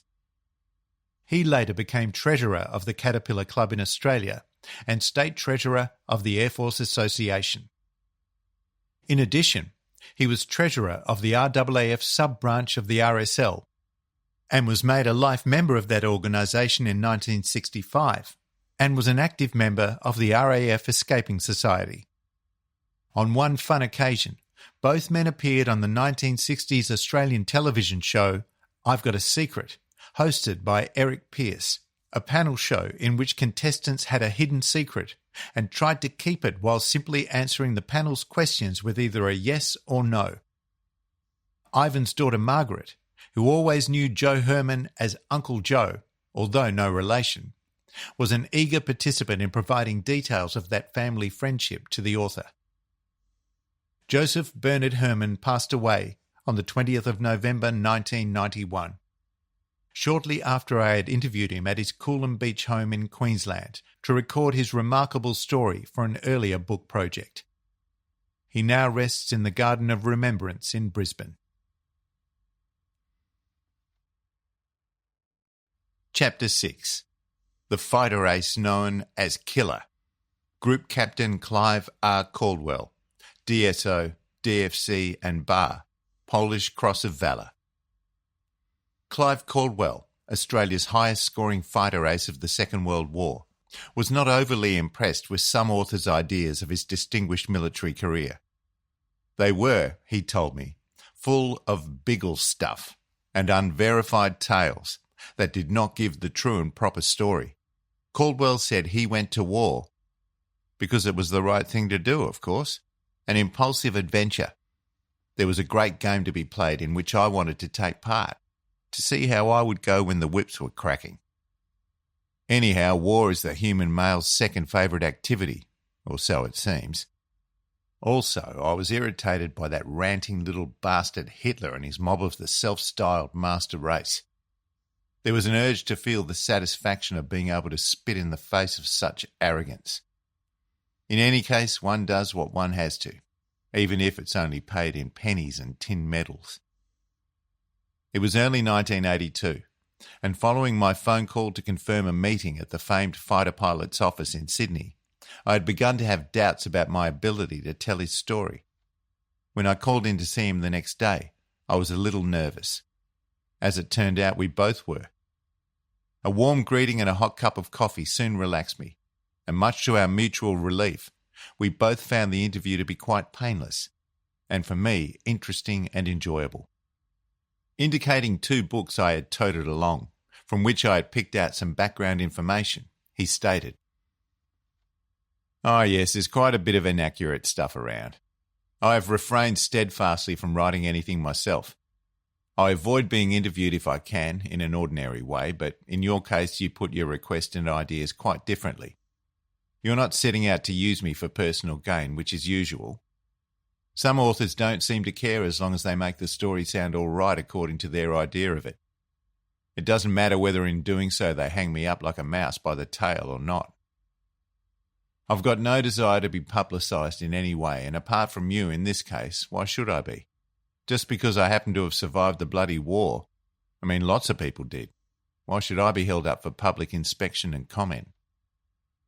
Clive Caldwell, inarguably the highest-scoring Australian ace of the Second World War, by a wide margin, with 28.5 aerial victories, was never afraid to speak his mind loudly and clearly, but behind each spoken word is a careful analysis of the situation at hand. He used his judgment only after great deliberation of the facts, and was not afraid to commit himself once he felt he was right. A fighter pilot must learn to expedite matters in a very short period of time, trusting his very life to his judgment based on experience. Caldwell not only had the ability to make life-saving decisions literally in milliseconds, but also to look at matters of great importance in a far wider spectrum and make his decisions, again based on hard-won experience and complete confidence in his knowledge of the subject under question. He was, and remained until his death in 1994, a very astute and dynamic character. Clive Robertson Caldwell was born in the inner west Sydney suburb of Lewisham on the 28th of July 1910, the only child of John Robert Caldwell, a high-positioned bank official, and his wife Annie Selina, née Smiles, from Tumut in the Snowy Mountains. He began his education at Balmain Public School and in 1922 advanced to Trinity Grammar School. 2 years later, he transferred to Sydney Grammar School in Darlinghurst. Fairly undistinguished in scholastic matters, although achieving the prize in English in his final year at Sydney Grammar, he found instead the competition in various sporting arenas a formidable but enjoyable challenge, and was stroke of the first four in a Head of the River event. Beginning in 1928, he took out 3 New South Wales Junior Athletic Championships and broke the state junior record in the 90 yards hurdles as well as the discus throw. After leaving school, he became state junior javelin champion and represented New South Wales at the Australasian Amateur Track and Field Championships in 1930 and 1932. In the interim, in 1931, he held the New South Wales 440 yards hurdles record. By this time, his father, John Caldwell, had been promoted to manager of the Sydney City branch of the English, Scottish and Australian ES&A Bank, and the family had moved to Bellevue Hill. In 1927, Clive reluctantly gave in to his father's wishes and took up a position in the Bank of New South Wales. But he was restless and did not enjoy juggling with finances when he longed to be doing something, anything, far more active and appealing. 4 years later, he'd had enough and handed in his notice. It was not a good time to do so, for as the effects of the Depression began to bite on the Australian economy and the job market, work was hard to find. Eventually, he made his way to Goondiwindi in southwest Queensland, where he worked for a time as a jackaroo and junior overseer on a property owned by the Warner family, friends of his father. 2 years later, he returned to Sydney and went into partnership with a friend servicing and selling cars. The year 1931 would not be a happy one for the family when Clive's mother Annie became desperately ill with breast cancer and passed away on the 22nd of September, aged 56.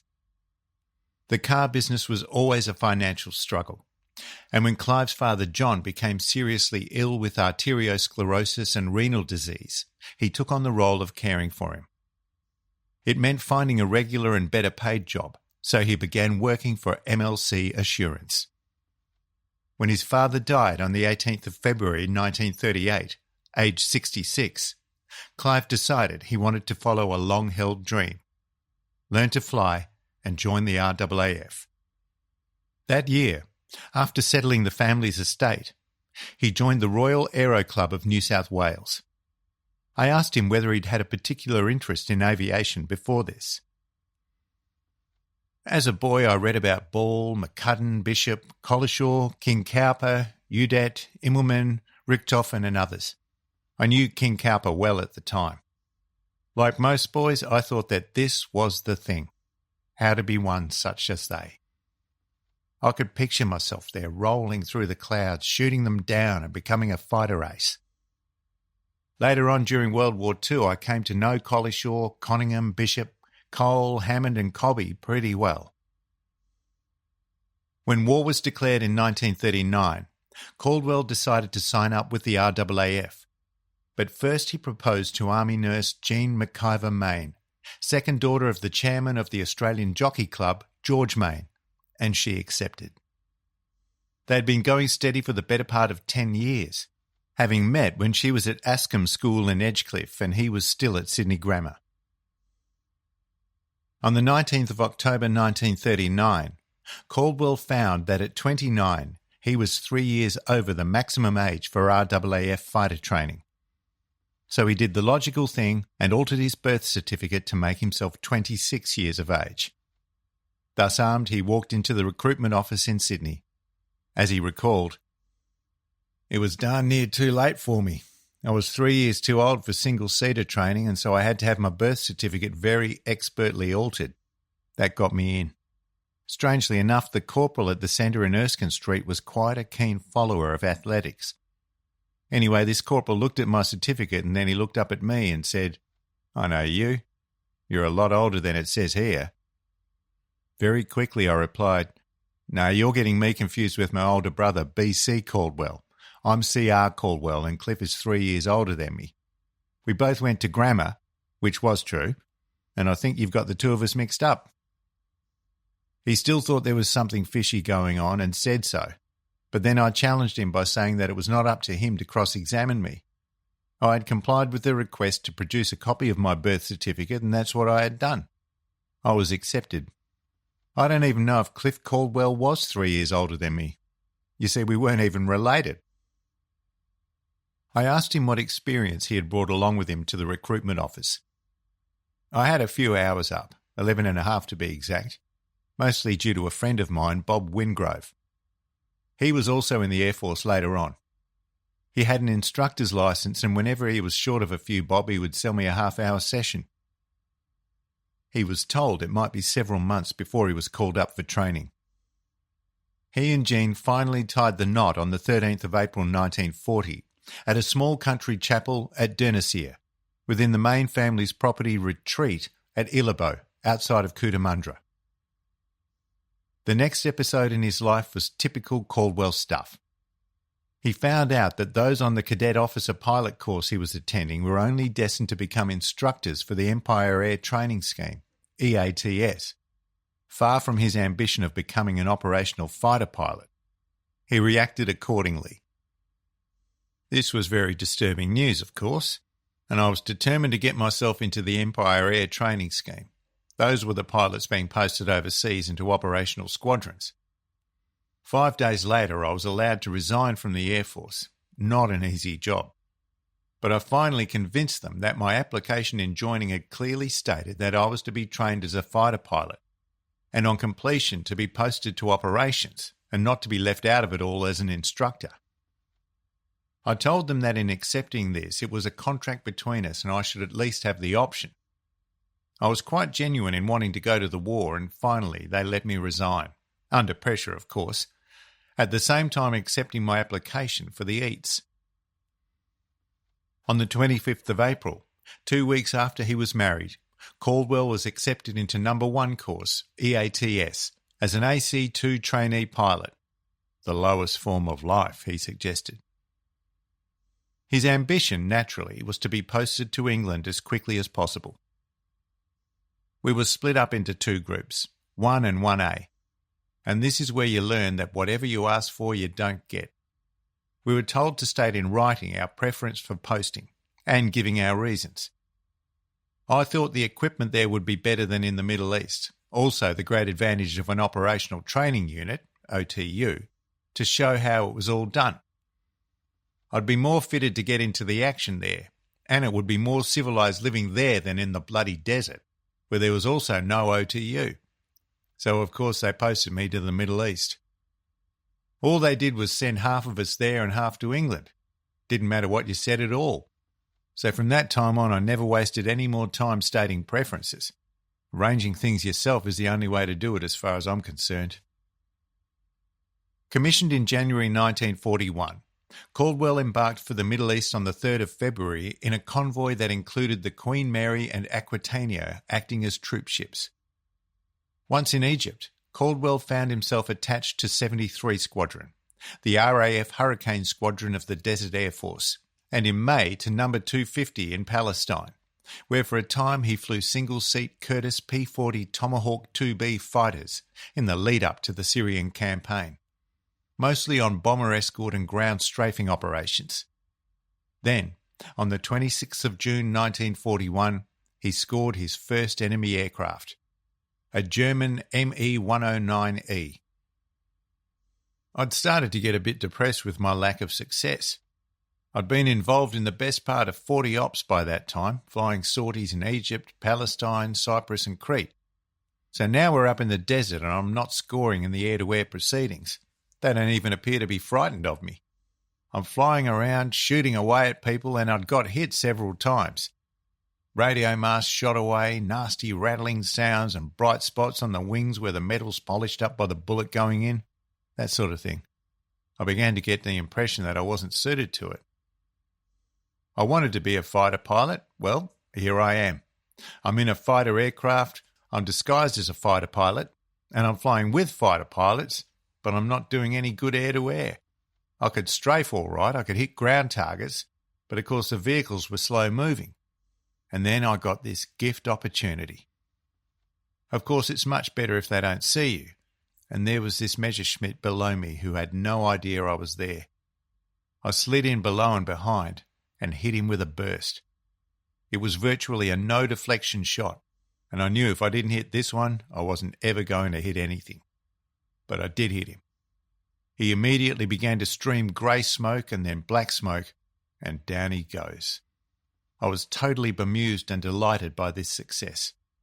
At last, it can be done, and I remember being most elated, so much so that I nearly got myself shot down.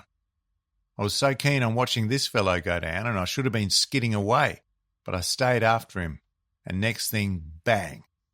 That took me away quick enough. And fortunately, the bloke behind me couldn't shoot much better than me. But I'd made a start now, although I realised this fellow had been a bit of a gimme.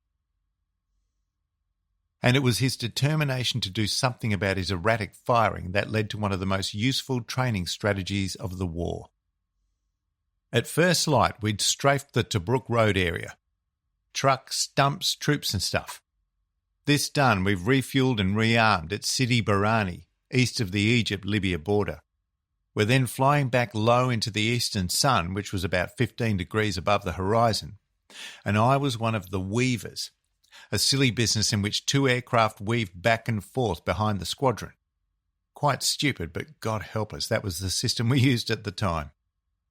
Anyway, I'd strafed quite well, and I'm reflecting on why I found it so difficult to hit aircraft when I noticed the shadows of the aircraft in front tailing away back behind them and streaking over the sand.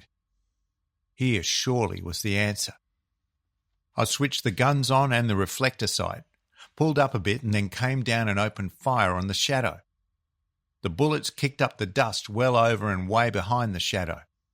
There, quite obviously, was the whole secret. A self-teaching, self-correcting method of learning deflection shooting.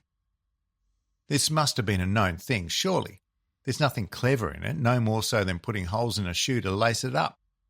As it turned out, nothing of the sort had ever been done. I fired about 12 little bursts of about a second each, and by about number 10 I was just starting to hit the target. When we landed back at our base at Sidi Hanish, I spoke to our squadron commander Teddy Morris and told him of this most important discovery. I got my friend Jim Kent, killed not long afterwards, to accompany us while the CO, commanding officer, came up to see for himself, and Jim provided a shadow for us. The CO tried it out and saw how it worked, so we all started training this way. You learn to recognise the shot and distance, and not to shoot unless you reckon you could hit your target. You've only got 16 or so seconds of continuous firing, and that's gone in no time, perhaps 5 or 6 bursts. Fellas who hose-piped only got about 4. Anyway, it started to work like a charm for me, and I started to hit the enemy aircraft fairly regularly. Not always shooting them down, of course, but certainly knocking bits and pieces off quite a few of them, and so did others.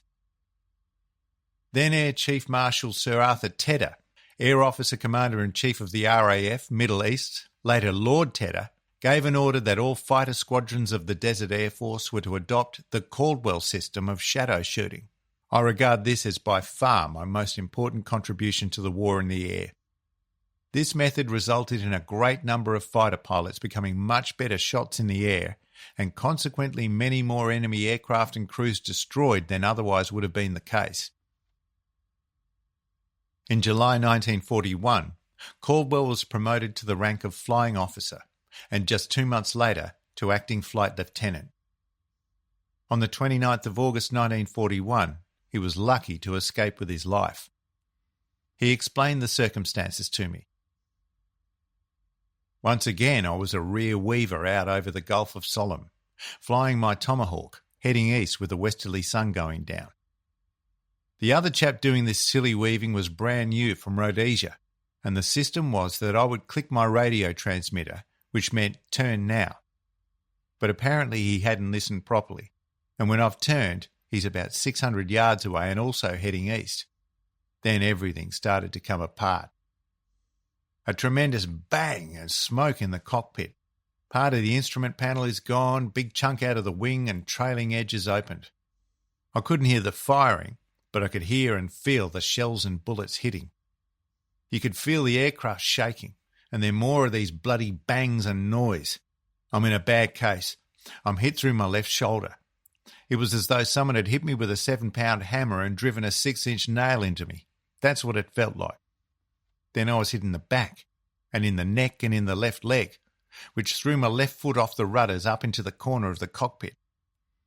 Another bullet hit my right earphone and twisted my helmet, goggles and oxygen mask around my face, temporarily blinding me. Instinctively, I pulled the stick up and belted my right foot on the other rudder. Anything to be but where I am, and I pulled around, stalled the aircraft, and she spun.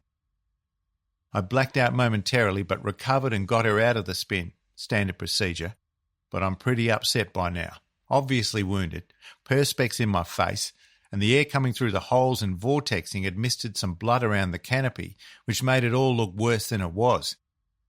To add to my troubles, I had a fire down in the right side of the cockpit, which is quite frightening. I was well out to sea, and in those days there was no air-sea rescue here. I had to get out, and pulled the canopy back and tore off my helmet so the RT cable and my oxygen mask wouldn't break my neck when leaving. But with this change in airflow, the fire, luckily only a confined oil fire, due to an incendiary hitting the oil return pipe, went out. So I decided to remain in the plane and attempt a landing. Looking behind me as I crossed the coast at about 500 feet, 150 metres, some 6 miles, 10 kilometres east of Sidi Barrani, I saw a number of planes manoeuvring in a manner suggesting an engagement. As my plane seemed to answer the controls fairly well, apart from turns, I made a gradual turn and climbed back towards said aircraft, finally carrying out an attack on what I believed to be an ME-109F, this because it did not have the standard ME-109 tail struts. Having previously lost the pin to my harness, I was holding the straps in my left hand for security, which, together with damage sustained to the aircraft, made it inadvisable to attempt much in the way of a quick change of altitude. So I carried straight on to very low level and continued to base, arriving at 2010 hours without further incident. When I got back to Sidi Hanish, I had to land without flaps, and as it turned out, I had a flat tyre. I wasn't particularly badly hurt and climbed out of the cockpit with the aid of my rigger, armour and fitter, and not dragged out as I've read elsewhere. We had our own doctor, plus an NRFS, Royal Navy Fighter Squadron doctor, and they removed the slugs in about 4.5 hours using probes and an anaesthetic of OP rum taken internally. I've also read where I was carried off to hospital. Not so. I was back flying 2 days later when I got hit again, but pulled out very quickly this time. By this period of the war, he had found himself unwittingly awarded the moniker Killer, which he despised, but which would follow him throughout the rest of his life. It had not been thrust on him for his air combat exploits, but from the philosophy prompting the many air-to-ground operations he advocated, planned and carried out to reduce the numbers of enemy troops and armament by strafing, with, as he said, worthwhile results. Having achieved 5 aerial victories, Caldwell achieved official recognition as an ace and was awarded the Distinguished Flying Cross for his splendid work in the Middle East operations. He said he had a little help to make him shoot straighter. His wife Jean's name was engraved on the gun sight of every aircraft he flew into combat. On the 5th of December 1941, he led 2 Kitty Hawk squadrons into an aerial combat, during which he personally shot down an incredible tally of 5 Junkers Ju-87 dive bombers in just a few minutes, a feat for which he was awarded a bar to his DFC. Caldwell's flight report for that day reads, "I was leading the formation of 2 squadrons when I received RT warning that a large enemy formation was approaching from the northwest at our own height. Both squadrons climbed immediately, and within a minute the enemy formation, consisting of Ju-87s, Stukas, with fighter escort, was sighted on our starboard side. 250 Squadron went into line astern behind me, and as 112 Squadron engaged the escorting enemy fighters, we attacked the Ju-87s from the rear quarter, at 300 yards. I opened fire with all my guns at the leader of one of the rear sections of 3, allowing too little deflection, and hit number 2 and number 3, one of which burst into flames immediately, the other going down smoking, and went into flames after losing about 1,000 feet, 300 metres. 2 for the price of 1 3-second burst, Caldwell told me. I then attacked the leader of the rear section from below and behind, opening fire with all guns at very close range. The enemy aircraft turned over and dived steeply down, with the root of the starboard wing in flames. I opened fire again at another Stuka at close range. The enemy caught fire and crashed in flames. I was able to pull up to the belly of the one at the rear, holding the burst until very close range. The enemy aircraft dived gently straight ahead, streaming smoke, caught fire, and then dived into the ground. Caldwell footnoted the combat report to me by saying, "This low-level battle took place over our own forward troops, and so confirmation was easier than usual. It should be noted that, although not to be underestimated, Stukas were relatively easy, really." Further promoted to acting squadron leader and commanding officer of No. 112 Squadron RAF, his last aerial conquest in the Middle East came on the 14th of March 1942, when he shot down an Italian MC-202 and shared in an ME-109 to give him a tally of 20.5 confirmed victories. As 112 Squadron was mostly comprised of Polish pilots, he was later awarded the Krzyż Waligniczy, the Polish Cross of Honour. Flight Lieutenant, later Air Marshal Peter Wykeham, was the commander of No. 73 Fighter Squadron RAF, operating in the same area as Caldwell, and the two units often combined for sweeps against the enemy. Wykeham later stated, "In 1941, the western desert of North Africa provided the stage for many colourful characters, and certainly none more ebullient than Flight Lieutenant Clive Caldwell of the Royal Australian Air Force. Though older than the average fighter pilot, he was fully equipped with all the aggressive spirit, dash and skill of the traditional fighter ace, plus a brash and cocky confidence which made him the very spirit of Oz. I got used to hearing Killer Caldwell's voice splitting my earphones as he sighted Messerschmitts above us. He was an ideal pilot for the rough desert war. Tough, adaptable, inspirational, good-natured, and an excellent poker player. Caldwell gained his victories by taking the enemy by surprise, close to point-blank range, and hanging grimly onto his victim until he had blown him apart. A man has every right to have faith in himself," Caldwell once stated. "If he hasn't, he can't expect it from others." When he left the Middle East that May, it was with the mantle of top-scoring desert fighter pilot, leading Kitty Hawk ace, and third on the list of Allied airmen with the most confirmed victories.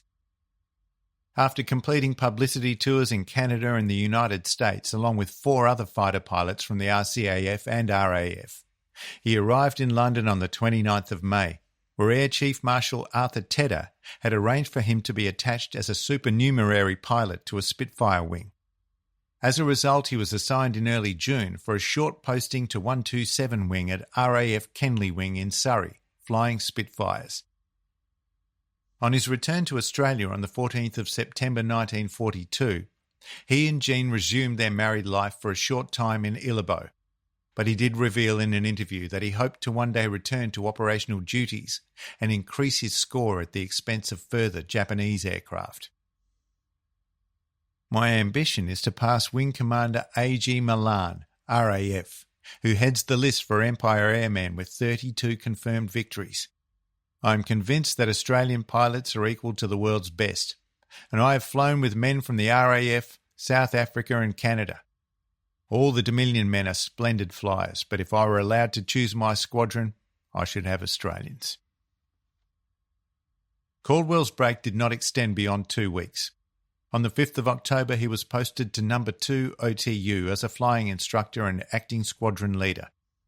He spent just 8 weeks there before being posted to Darwin as wing commander flying of No. 1 Fighter Wing, operating Spitfire aircraft in defence of Darwin, which had been subjected to heavy Japanese air attacks, and where the gallant Australian and British pilots had defended mightily until the Japanese finally withdrew. As Caldwell explained, the airworthiness of the winged Spitfires was a continual problem, and tragically caused the non-return of several young pilots due to incorrect fittings, a constant lack of spare parts from England, and corroded glycol lines related to improper shipment. Caldwell was awarded the Distinguished Service Order for gallantry in flying operations during his combat service in Darwin. The award citation stated in part that he had set a most excellent example to all the pilots in his wing by his confidence, coolness and determination in the air. His skill and judgment as a leader are outstanding. For a time he flew Spitfires with No. 457 Squadron RAAF, whose aircraft had arrived from England sporting a grey and green camouflage colour scheme, which led to the squadron calling itself the Grey Nurse Squadron. In keeping with this nickname, they painted the nose of each Spitfire with a distinctive shark's open mouth and bared teeth. Caldwell shot down a Japanese Zero aircraft on the 20th of June, his fifth aerial victory over Darwin. He had earlier become a recognised air ace with 5 victories over the Middle East. Now he had another 5 in the Pacific War, and in achieving 25 overall, was consequently sitting at 5 times an ace. A remarkable achievement. In shooting down his final enemy plane on the 17th of August, a Japanese Dina reconnaissance aircraft, he had scored his final victory in the air. With very little enemy activity continuing, life became far less exciting for the squadron pilots. Too much sitting, Caldwell explained during a short leave in Sydney in August 1943. I have to sit all day by my plane 7 days a week. Gets a bit monotonous when there's nothing to shoot at. Altogether, Clive Caldwell had shot down 8 Japanese aircraft to give him his final total of 28 confirmed aerial victories, plus 1 shared, giving him 28.5 in all, with an additional 11 probable victories and 16 others damaged. With the winding down of operations in Darwin, Caldwell seized the initiative by flying north to the island of Morotai, one of the Halmahera cluster of islands, located midway between Borneo and New Guinea. Once there, he convinced American Generals George Kenney and St. Clair Street that his fighter wing could be better employed in that arena of the war. The Americans were pleased by the wing's quick and decisive results, but this independence on Caldwell's part rankled with the air chiefs back in Australia. When the American forces moved on, Caldwell was ordered to remain on Morotai, ground-strafing heavily defended enemy positions which were of no real consequence in the rapid push through the Pacific. It was a waste of usable aircraft and good pilots, which should have pressed on with the American advance, but instead was marking time involved in mopping up operations in the backwash of the Pacific War. An infuriated Caldwell applied for a posting to England, but was instead ordered to lead the air operations supporting proposed landings by Australian troops in Borneo. He flew over the area in discussion and reported adversely on the proposal to force a landing on Tarakan on the east coast of Borneo. Caldwell's expressed view on this was typically forthright. The attacks on bypassed Japanese forces in and around the Halmaheras brought these enemy forces quite unnecessarily into action with our free forces, instead of being left to wither on the vine where they could do no harm. But the dreamers of the RAAF headquarters and the incompetence of HQ, TAF, Tactical Air Force, fed their ignorance and vanity by calling for these nonsensical operations for their own advancement and personal aggrandisement, which finally led to what was called the Mutiny of Morotai. In April of 1945, Caldwell and 7 others handed Air Commodore Arthur Harry Cobby their written requests to be permitted to resign. The Australian government quickly appointed a commission to resolve this controversial matter, and their findings not only completely absolved the 8 men, but concurred with their grievances. However, Caldwell, now completely vindicated, had had enough of the vagaries of the RAAF. At the same time, he was fighting yet another uphill battle. This time his chief antagonist was the RAAF Air Board, whose members had decided they had put together sufficient evidence to court-martial the renowned Australian air ace on a charge of conduct to the prejudice of good order and Air Force discipline. The allegations now made against Acting Group Captain Caldwell were that he had sold liquor to members of an American fighter squadron while serving on Morotai. During the court-martial, he pleaded not guilty to the charge brought against him, which stated that while in command of No. 80 Fighter Squadron between December 1944 and February 1945, he had, through his Batman, Corporal Ken Parker, engaged in the selling of alcoholic liquor to the Americans. Mr. Jack Cassidy, KC, for Caldwell, who had declined to give evidence on oath, told the court that the airman had stated there was a severe lack of equipment for his command on Morotai. He had been informed that the only way to secure this vital equipment was to trade alcohol with the Americans for services rendered, and that it was a recognised and wholly supported practice on the island. In fact, it was pointed out that the carriage or sale of liquor by RAAF personnel was generally ignored during the period covered by the charges, and anyone familiar with the RAAF and its ancillary transport forces knew that alcohol was being carried aboard service aircraft from the Australian mainland, specifically for trading purposes with 70,000 thirsty Americans, who all had wads of cash to spend. By trading in liquor, Caldwell was able to obtain heavy earth-moving and other machinery and spares from the Americans, who had plenty of equipment to spare but no alcohol. On the 18th of January 1946, based on the evidence of his Batman and others who were said to have worked the scheme with him, Caldwell was convicted on the charge of trading in liquor. On a second charge of conduct prejudicial to RAAF good order and discipline, he stood before the court and said, "In view of the adverse finding of the court, I will plead guilty." As punishment, he was reduced in rank to flight lieutenant, one grade lower than that of his temporary rank of squadron leader. In a plea to the court for leniency, Mr. Cassidy said, "What do these charges involve? They mean that in all, Group Captain Caldwell sold 27 bottles of liquor, a mere 27 bottles over a period of 3 months. By a queer circumstance, 27 bottles is what he sold, and 27 aircraft is what he shot down. The sales were not extensive. Trading on Morotai amounted to £2,000 a week, yet except for one other man, the only person prosecuted was Caldwell. There is no suggestion that he sold liquor otherwise than through his 2 Batmen. How could anyone say that this meant that Caldwell acted to the prejudice of Air Force good order and discipline? Still, the decision of the court is that he did. Consider the time, place and circumstances of the offence. It happened in an area where trading was rife, where it was the custom of the country to buy and sell liquor. It is said that Caldwell sold liquor at a high price. The only way that becomes an offence is that a military order says a sale should not take place. Other officers breached that order.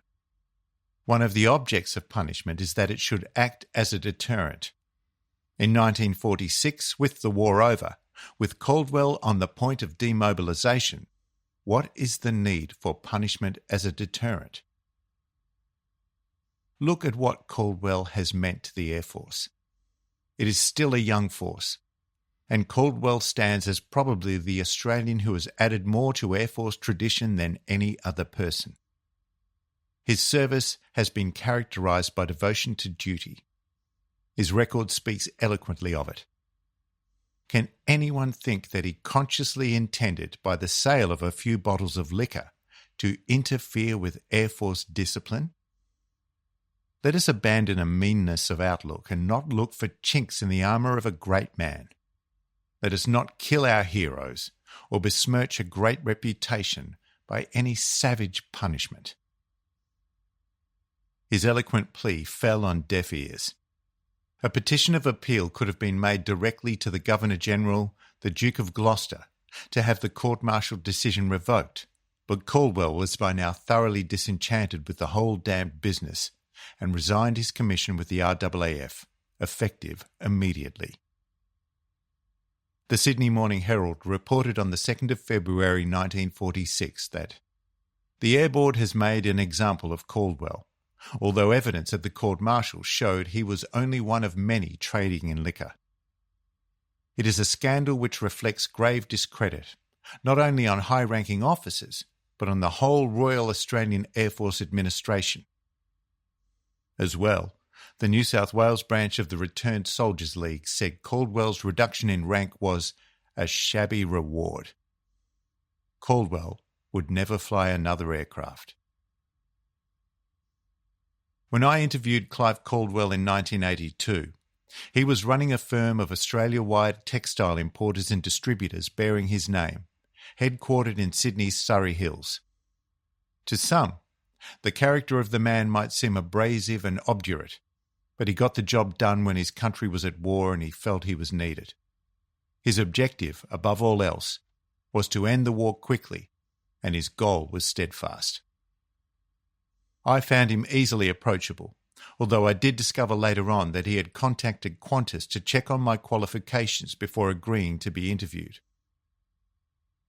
He was quite resigned to the fact that he had become part of our military history, but the one great wish he expressed to me was that those who want to tell his story pay him the understandable courtesy and respect of getting it right. I was immensely privileged to have him fit me into his busy office routine, but also for the unhurried, highly informative interview he and I carried out in good humour and patience, and for later going through my article draft and making some minor alterations. We met some weeks later to discuss the article at the Imperial Services Club in Sydney, and not long after there was an invitation to have lunch there with him and his great friend Sir Huey Edwards, VC, KCMG, CB, DSO, OBE, DFC. It was an incredible honour to be seated alongside Sir Huey, Australia's most highly decorated serviceman of the war, as well as Australia's highest scoring fighter pilot of the war, both men truly national heroes. Sir Huey passed away just 3 weeks later on the 5th of August 1982, while on his way to watch a game of cricket at the Sydney Cricket Ground. Quite remarkably, Clive Robertson Caldwell, DSO, DFC and Bar, Polish Cross of Valour, died on that very same date 12 years later, in 1994, at the age of 83. He was survived by his wife Jean.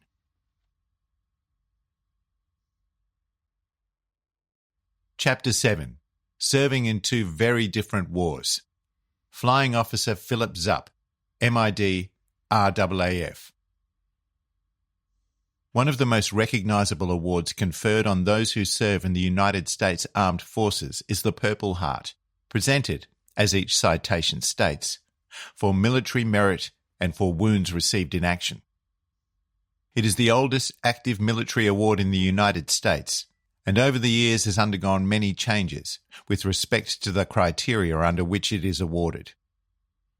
Initially, the Purple Heart was only presented to US Army and US Army Air Corps personnel, and could not be awarded posthumously to any next of kin. In 1942, President Franklin Roosevelt relented under advice, signing an executive order that allowed the US Navy to award the Purple Heart to sailors, Marines, and Coast Guard personnel. Currently, the Purple Heart is awarded in the name of the President of the United States to any member of the Armed Forces of the United States who, while serving in the line of duty with any of those services on or since the 5th of April 1917, has been wounded, killed, or has died after being wounded during enemy action. US President John F. Kennedy, who was badly injured while serving in the US Navy during the Second World War, is the only American president to have been awarded the Purple Heart. In 1943, he and his PT-109 crew were on deployment to the Solomon Islands. On the 2nd of August, their patrol boat was rammed by a Japanese destroyer and burst into flames. Ignoring thick oil burning on the surface of the water, Kennedy repeatedly dived down, despite a badly injured back, locating and saving the lives of 3 of his crew. The survivors managed to cling to the wreckage of their ship before pushing and towing a makeshift raft to a nearby island, where they remained for 6 days while waiting to be rescued. On the 12th of June 1944, While recuperating from back surgery in hospital, the future president was awarded the Navy and Marine Corps medals, in addition to the Purple Heart. The first Australian serviceman ever to receive an official recommendation for a Purple Heart, granted with a citation, was Flying Officer Philip Zupp, who flew 201 missions as a Meteor jet pilot during the Korean War, serving alongside American forces. In fact, it was only in the last years of his life that Zupp discovered to his surprise that he had been awarded a Purple Heart, at least on paper, for his outstanding courage while attempting to rescue a fellow downed pilot, during which his Meteor aircraft was struck by enemy ground fire and he was severely wounded. This is his extraordinary story. Towards the middle of the 19th century, Queensland was close to realising statehood in its own right, prior to severing ties with New South Wales. This was finally achieved in December 1859, when Queensland was proclaimed a separate state and Brisbane was named as the new state's capital. West of Brisbane, however, were vast tracts of quite habitable land, ready to be occupied by settlers prepared to tame the region and become rural farmers. Earlier that decade, in 1851, the area known as the Darling Downs was desperately short of settlers and labour. Extensive and productive farms had been established, but there were no workers available to ensure the continued viability of these farms to produce crops, tend to livestock, or construct new buildings. In the past, convict labour had supplied these needs, but as overseas transportation began to dwindle, so too did the labour force. That year, an urgent meeting was held in Drayton Town's Royal Bull's Head Inn to debate the situation, and one proposal championed by storekeeper Edward Lord was a plan to encourage families to emigrate from Germany and settle across the Darling Downs. Lord's proposal enjoyed a ready agreement, and 3 years later he made his way to Germany, suitably armed with state funding, in an effort to persuade families to sail to a land filled with so many exciting opportunities, offering vast expanses of pasture land with rich, fertile soil, enabling the establishment of vineyards to produce quality wine. Initially, in order to help existing outback resident farmers, the state-assisted immigrants would be required to sign a 4-year contract to work on these properties. Thus, they would come to know and understand this new land, its characteristics, climate and seasons. Once their compulsory period of assistance was over, they would be encouraged to purchase and settle on their own farms, with most likely to remain in this new land and seize the opportunity. It was an attractive proposition. The following year, 1855, close to 1,000 prospective German settlers arrived at Moreton Bay. This included many families, although diseases such as measles on the long and often harrowing journey caused many deaths on board. The scheme enjoyed great success. Between 1855 and 1870, hundreds of immigrant families transformed the landscape around Toowoomba and Drayton, with cultivated farms, orchards and vineyards. One of those families belonged to Johann Wilhelm and Henrietta Wilhelmina Christina Zupp from the West Prussian district of Deutsche Krone, now in Poland. At 54 years of age, and with 7 children to tend, Wilhelm, better known as Karl, had earlier seen enormous opportunity in this land offer, particularly when reports from Australia were highly encouraging, despite the often dangerous sea voyage. His entire family arrived safely at Moreton Bay after a voyage of 4 months from the northern German city of Hamburg. They were transported west to the Darling Downs, where they eventually purchased a property at Glenvale, an area situated between East and West Creeks, originally known as German Settlement, and now a suburb of Toowoomba. Wilhelm and Henrietta's oldest son, Karl Wilhelm, married Henriette Nusk, who had arrived in Australia in 1870. They had 3 daughters before their first son, Wilhelm August Zupp, was born in 1876. Like his father and grandfather before him, Wilhelm, better known as Bill, was a farmer. At the age of 35, he married Louisa Frederick in 1914 and established the home they called Hilltop, settling close to Bill's siblings and other family members. They had 5 children between 1914 and 1925, although 2 died in infancy. The youngest surviving child was Philip, born on the 29th of December 1925.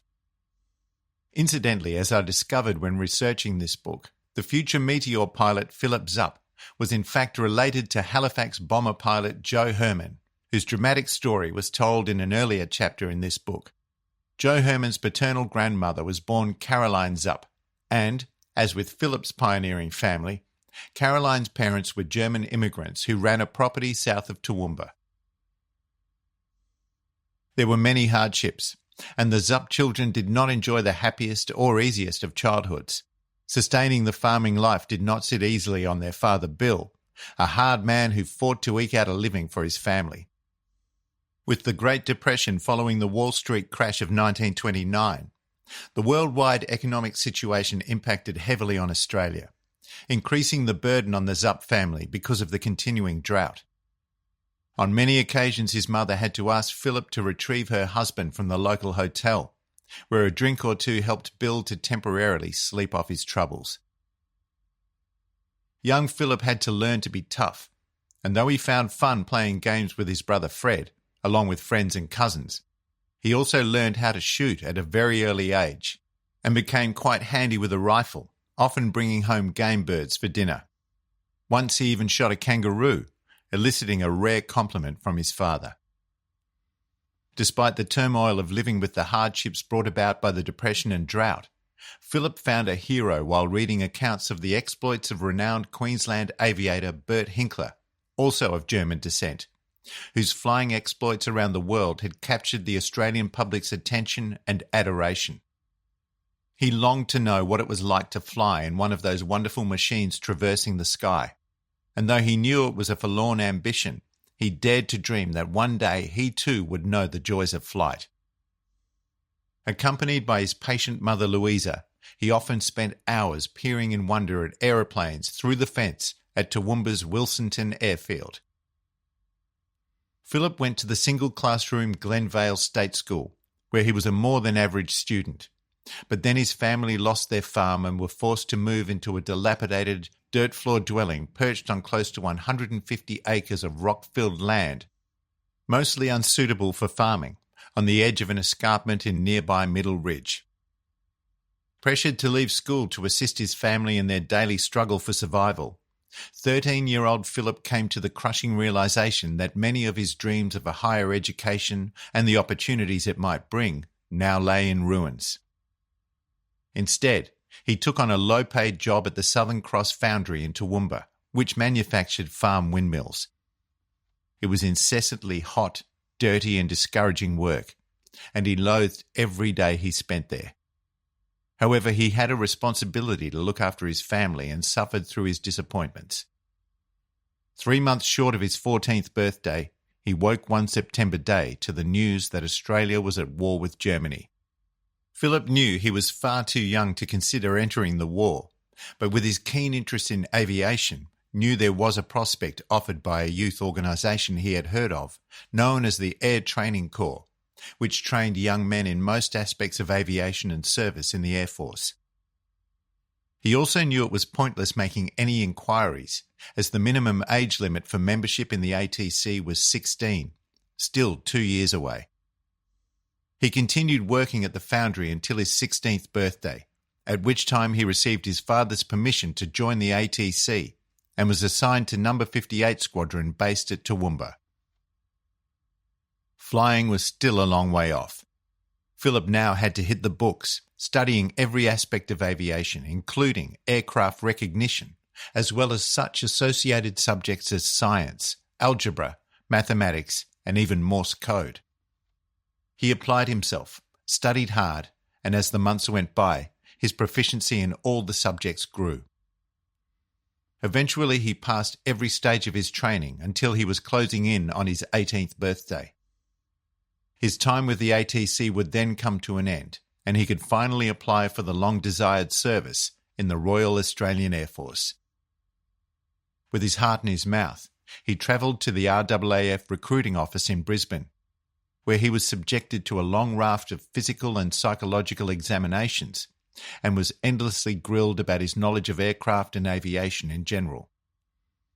At every stage he passed the intense questioning, although some broken ribs, sustained earlier in his life, seemed the reason he would not qualify for pilot training. Nevertheless, he was happy enough when he was accepted in the role of navigator wireless operator. In January 1944, Philip travelled to Brisbane again, this time signing all the required forms and taking an oath of service. He was about to realise his long-held dream of emulating Bert Hinkler and other famed aviators by taking to the skies, albeit with a country at war. Kingaroy is a rural township long renowned for its cultivation of peanuts, located some 140 miles, 225 kilometres north of Brisbane. It was also home to an Air Force base to which Philip was posted, where he joined No. 3 Initial Training School, ITS. Once there, the eager squad of new recruits were made to sign numerous forms, receive several injections, complete wills, and were handed their metallic dog tags, which they would wear around their necks, allowing their bodies to be identified in the event they were killed in action. The regimentation, discipline and physical training undertaken at the base was tough and uncompromising, while the classroom instruction in aviation principles and aerodynamics was daunting.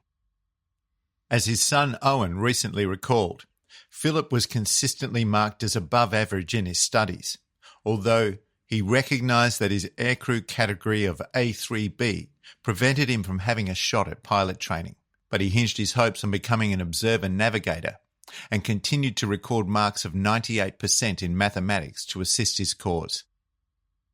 3 months after his arrival in Kingaroy, Zupp was qualified for navigator training. He would have preferred to be one of those selected to travel to Canada for Elementary Flying Training School, EFTS pilot training, but for now he was content to take up his new role, knowing that the navigator played a crucial role in any crew and the success of any operation depended on his skill and experience.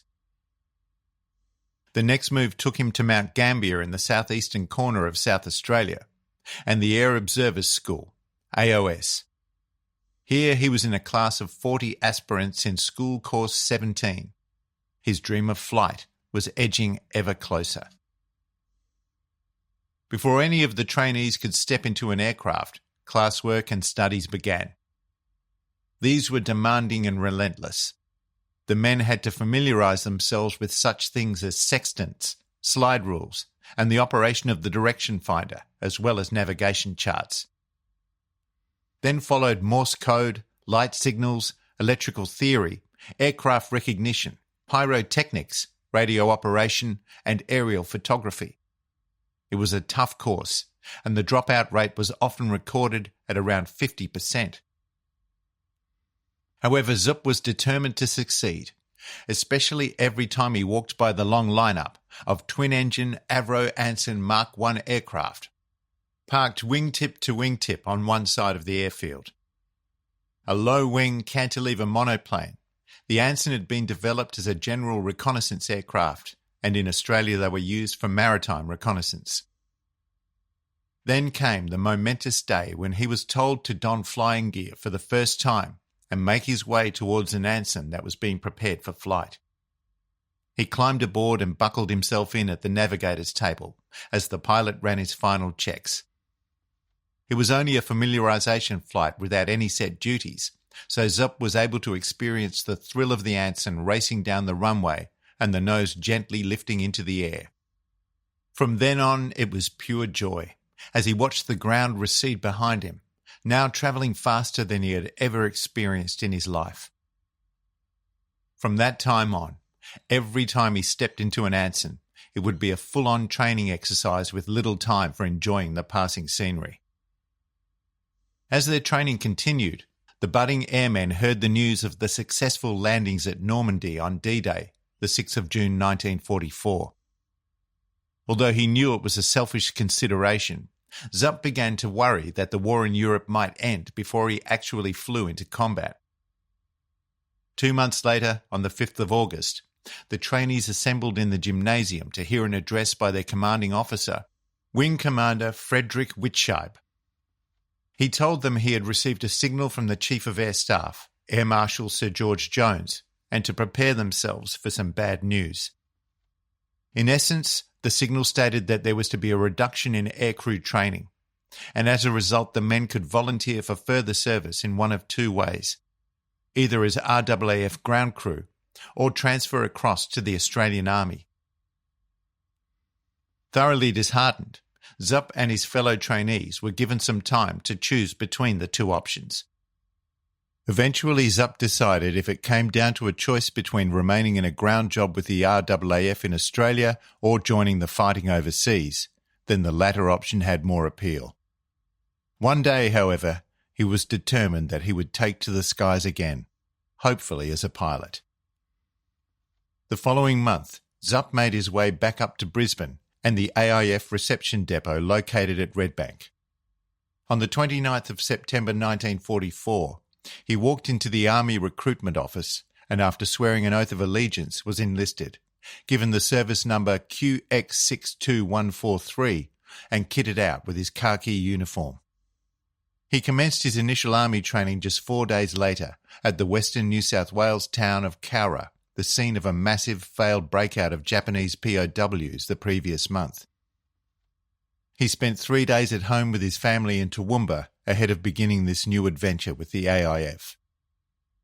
Part of the new recruits' training involved the firing and care of a Lee Enfield 303 rifle, and he was soon impressing the drill sergeants with his careful maintenance of the rifle and unerring accuracy on the rifle range, plugging bull after bull while others struggled to gain any sort of accuracy. At the end of the training course, Zupp was summoned before the allocations officer, who had been through his impressive file and had but one question. Would he prefer to stay in the infantry, or would he like to commit to a more elite and certainly tougher role as a commando? His response came without hesitation. Yes, sir. In late 1944, Philip Zupp commenced commando training in Bathurst, New South Wales. Whereas Cowra had provided him and his fellow recruits with basic military training, their training now intensified, including familiarity with Mills bomb hand grenades and such new weapons as the Owen submachine gun. As their skill and confidence grew, they were introduced to the hardships and dangers they would encounter while fighting the Japanese in the jungles of New Guinea. The commando training was still not complete. In May 1945, orders came through that sent them north to Queensland and a timbered jungle training centre located at Canungra, near the rugged slopes of Tamborine Mountain. The centre was principally tasked with preparing troops for combat in the southwest Pacific area. Here they would learn the tough jungle tactics, using as their training grounds the slopes of the McPherson Range and the rugged gorges of the South Queensland coast. They would quickly come to know Canungra as Hell Camp. Since joining the army, Philip had developed physically. Now trim, muscled and square-shouldered, he was delighted with the way that army life and training had transformed him into a battle-ready fighting machine. He spent 2 months at Canungra, at the end of which he could proudly don the black beret with its metal rising sun badge, the highly prized symbol of an Australian commando ready to go to war. A week after completing his training, he was given some leave to visit his family in Toowoomba before embarking on the troop ship HMAS Duntroon at Brisbane's Newstead Wharf, bound for the fierce, ongoing fighting in New Guinea as a member of the 2nd 6th Cavalry Commando Regiment. A week after the troops had embarked on the Duntroon, the ship slowed and came to a halt off Wewak, once the site of the largest Japanese airfield in mainland New Guinea. Now it was in Allied hands. A landing barge pulled alongside the ship, and the men were ordered to climb down some netting with their rifles and all their gear. Once ashore, they were loaded into trucks and driven to Cape Karawap, where they would be stationed as members of the 2nd 10th Cavalry Commando Squadron. It was hostile territory, with the Bismarck Sea to their backs and a near impenetrable jungle to the front. A few days after settling in, some locals reported seeing enemy activity south of Karawap, and a patrol from the 2nd 10th B Troop was sent to investigate. Zup was keen to see some sort of decisive action and was disappointed not to be heading out with them. He soon changed his mind when the survivors of the patrol returned after being ambushed. Although they had accounted for around 8 enemy soldiers, 4 men from B Troop had been killed and 2 were badly wounded. On the 27th of July 1945, another patrol was formed, this time from C Troop, comprising over 50 men, including Zup. One unpleasant task they were told to attend to was locating and burying the bodies of their mates. They set off through the jungle, alert for any strange noises, although constant alarming bird and animal cries made this an almost impossible task. For all they knew, there could be enemy soldiers concealed in the bushes, keeping an eye on them and ready to open fire. Eventually they came across a deserted village near where the skirmish had taken place, but a forward patrol reported that the Japanese had abandoned the village, although everyone knew to keep a sharp eye out just in case they were walking into a trap. After a while, the bodies of the 4 men as well as 3 Japanese were located and duly buried, with Zup part of the burial team. As he gazed in sadness on the bodies of his former training friends, he was struck by the terrible brutality and senselessness of war. Their painful duty done, the commandos returned to their base camp at Karawap. They were not to know it, as they remained completely on alert for any enemy assaults, but the war would come to a dramatic end just 3 weeks later, over the skies of Hiroshima and Nagasaki. They could sense that, according to all reports, victory was not far away, with the Japanese now on the run in New Guinea, depleted, defeated and starving. Attacks were now few and far between, mostly by night, and only sporadic gunfire echoing across the jungle. A lot of the previous tension was easing, and the men were able to set up relaxing games of softball, swimming races, and even watch the occasional Hollywood film. One evening Zup was in his tent, relaxing on the stretcher with his hands behind his head, when he heard the nearby crack of a rifle.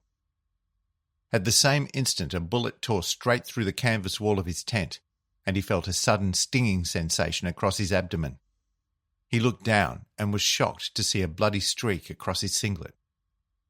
Shock soon gave way to a profound relief that he had not been sitting up a little higher, or his war, and his life, could have ended there and then on his camp stretcher. Unable to help himself, he burst out laughing that he had survived his first enemy engagement and suffered a very minor stomach wound in the process. On the 11th of August, the camp heard news reports filtering in that a total Japanese surrender was imminent.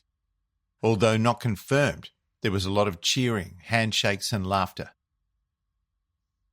Philip Zup had been assigned to sentry duty, and that night there seemed to be a lot more Japanese activity than usual, with gunfire echoing across the nearby hills. His hours of sentry duty over, he retired to his tent, but when shots began ringing out close to the camp, he leapt up, grabbed his rifle, and raced outside.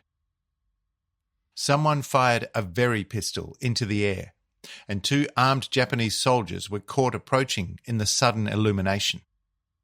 As they turned and ran, Zup dropped flat, dug his elbows in to steady himself, and took careful aim at one of the fleeing Japanese. He squeezed the trigger, and his bullet hit the soldier, who dropped to his knees and then tried to stagger away. Then the light from the very pistol faded, and darkness fell over the camp once again. The latest assault was over. The following morning there was noticeable evidence of blood, drag marks, and other signs of Japanese casualties being cleared away, but no bodies were located. Zup never knew if the Japanese soldier had died, but in a way it was his act of vengeance and retaliation after he had buried the bodies of 4 men he had come to know as friends and colleagues. On the 15th of August, the news became official. The Japanese had signed an unconditional surrender. With their capitulation, the war in the Pacific was over. The men cheered even louder than ever and discharged their rifles into the air, but their commanders warned them to remain vigilant. The war might be officially at an end, but there were still active, desperate Japanese troops out there, who might not have heard or accepted the news that their country had surrendered. This was proved to be true just a few days later, when Zupp and fellow commander Bill Elliott were stationed in a slit trench prior to dawn. Without warning, they had suddenly found their position under attack, with bullets thudding into the ground around them. Elliott quickly began tossing grenades into the darkness where they believed the shots had come from, while Zupp manned his Bren gun and began firing into the jungle. As soon as it had begun, the attack fell silent. Once they were sure the danger had passed, the two men settled back and both burst into laughter at having survived the enemy action. Zupp's only injury occurred when a few hot shells from his Bren gun had landed onto his bare leg, causing him to yelp in pain. It proved to be his final action in New Guinea, and with the reluctant surrender and laying down of arms ordered by the Japanese commander in the region, General Hatato Adachi, the weary but elated soldiers could prepare themselves to return home to their loved ones. General Adachi was later sentenced to death for war crimes against unarmed prisoners of war and civilians, but managed to cheat the hangman by committing suicide in Rabaul in 1947. Along with the other men, Zupp took to some relaxing swimming and fishing and hunting for wild pigs. In the quiet hours, however, he was hunched over his now battered copy of the pilot's flying manual. He would also trek over to the abandoned airfield to examine and sit in the wrecks of Japanese aircraft, playing with any operable controls. As a fairly recent arrival, he knew that his turn at transport home was still a long way off, so he spent a lot of time trudging through the jungle, picking up some souvenirs, but also encountering the occasional dead body, mostly Japanese. He soon learned the journey home had to be deferred. Zupp instead found himself bound for recently defeated Japan as a member of the British Commonwealth Occupation Force, BCOF. This force had been set up to ensure that Japan complied with the terms of the surrender and did not attempt in any way to rebuild its capacity for war in the confusion that followed. It had been decided to dispatch to Japan an occupying contingent of 40,000 servicemen, taken from the forces of Great Britain, Australia, New Zealand and India. Some, they were told, would be drawn from Zupp's 67th Battalion. It was February 1946 before the men were loaded onto a troop ship bound for the Japanese shipbuilding port of Kure, less than an hour's travel from the devastated city of Hiroshima. On arrival, the Australians were transported to a comfortable barracks building, and many were soon fast asleep. Well before dawn the next morning, Zupp woke and could not believe his eyes as he peered outside. It was snowing. He quickly slipped his boots on, silently made his way downstairs and ran outside onto the parade ground, where the snow lay thick and crisp and white upon the ground. He was thrilled beyond words. After growing up in Queensland and experiencing the steamy jungles of New Guinea, here he was, gambolling about in excitement as the snow continued to fall on his face and into his wide-open mouth.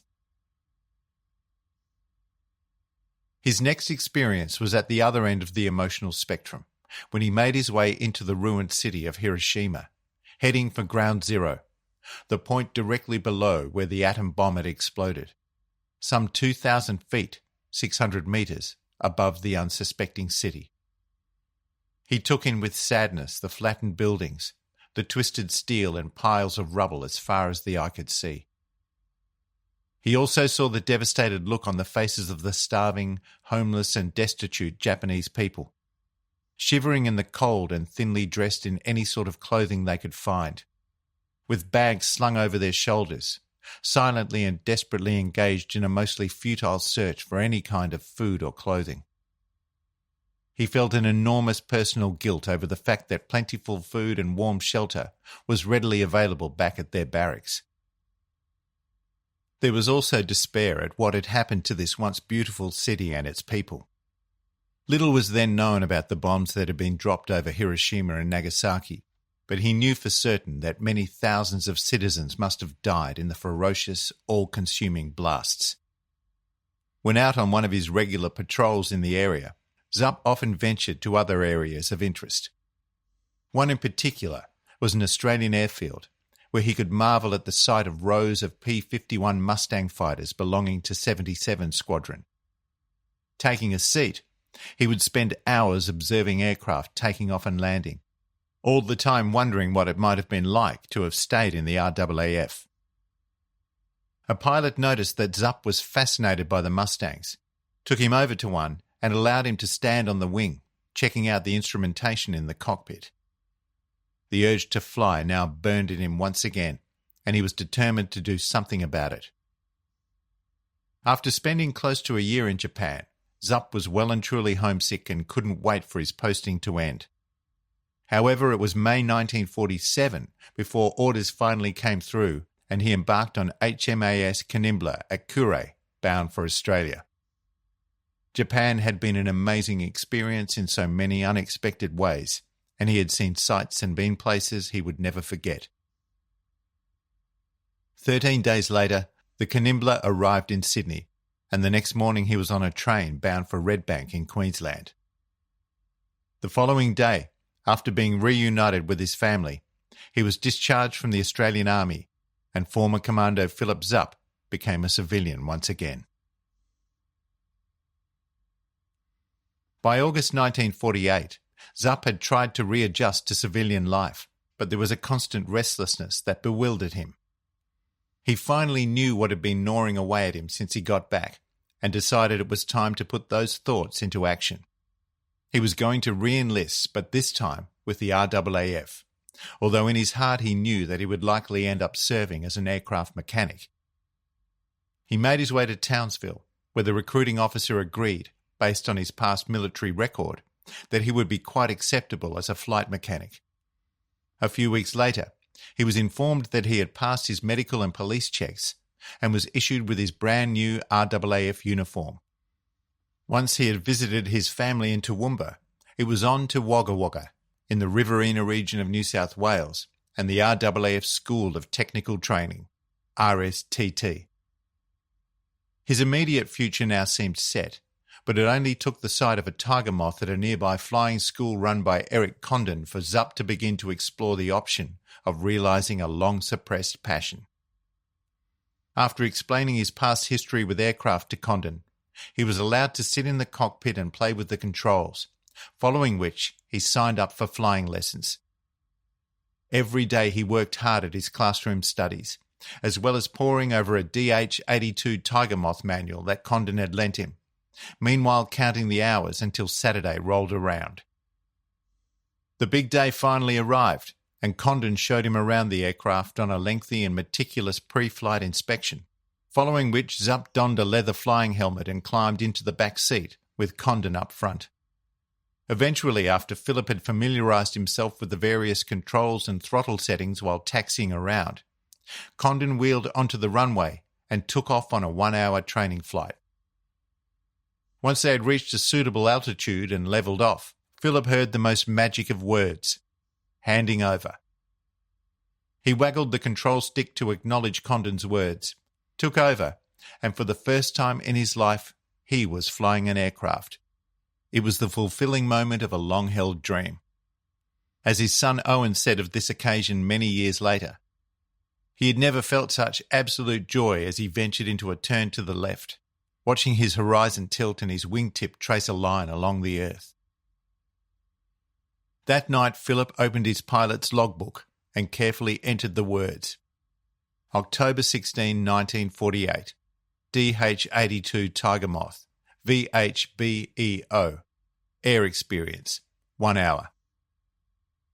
Thereafter, he would apply himself to his studies during the week, but on weekends he became a student pilot under the expert tutelage of Eric Condon.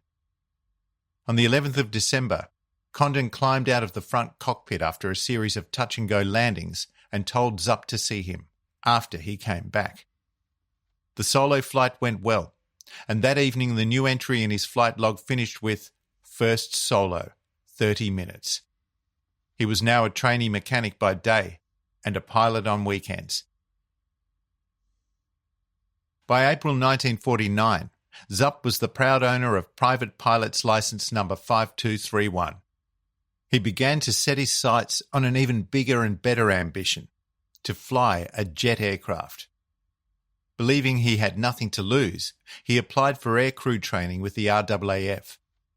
To his extreme disappointment, the first application failed, but he was strongly encouraged to try again by the interviewing officer, Squadron Leader Patrick McMahon, DFC, who had seen promising potential in Zup.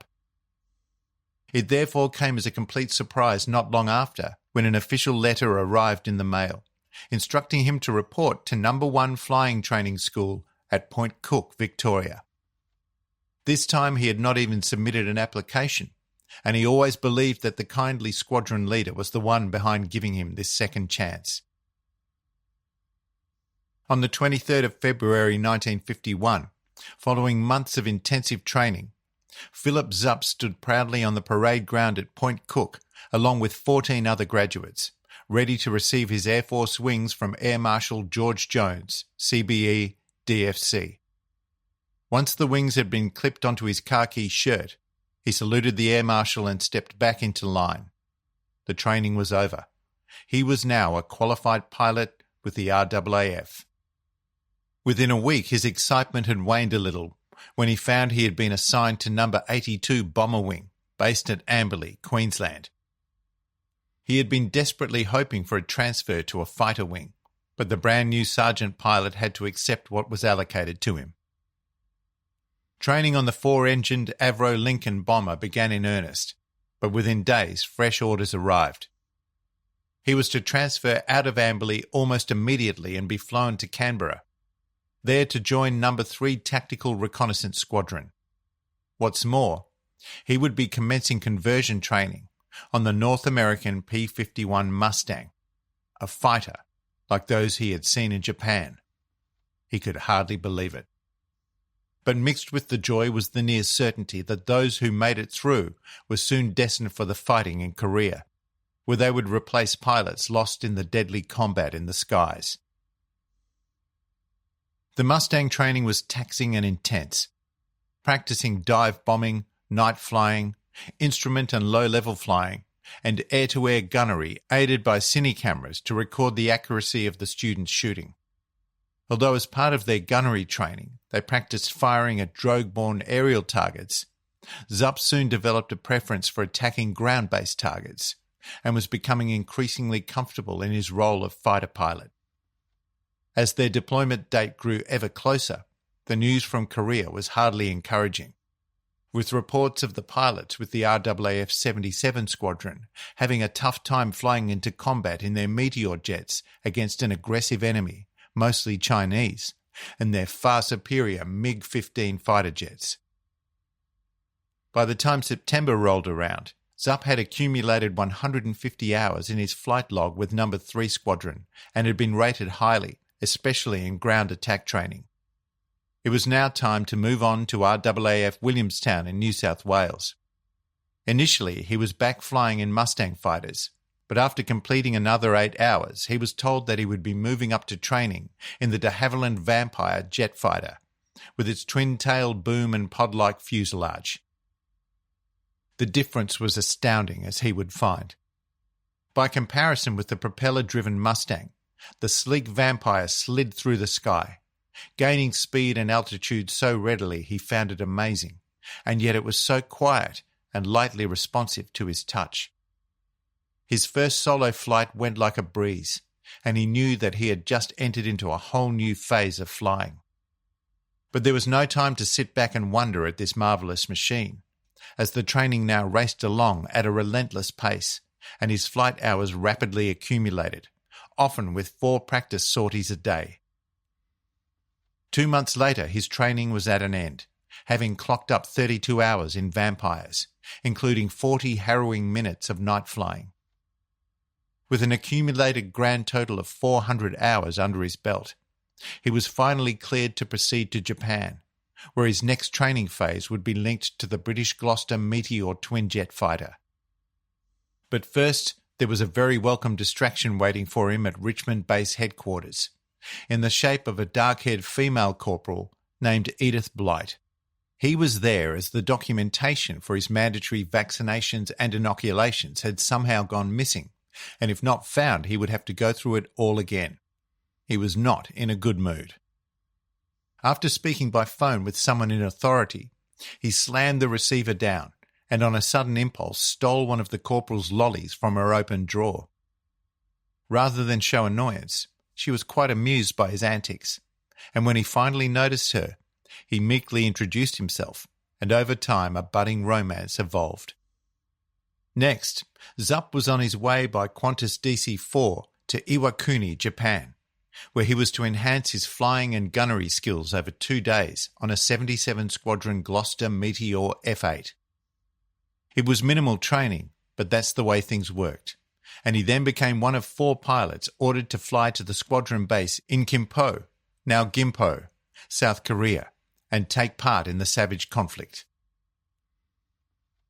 The American people had been caught completely off guard and unprepared when the Korean conflict erupted on the 25th of June 1950. On that date, numerically superior communist North Korean forces launched a full-scale invasion on their southern neighbour, pouring across the 38th parallel separating North and South Korea, armed with T-34 tanks supplied by the Soviet Union, artillery, small arms, fighters and bombers. At the urging of the United States, the United Nations Security Council immediately condemned the invasion.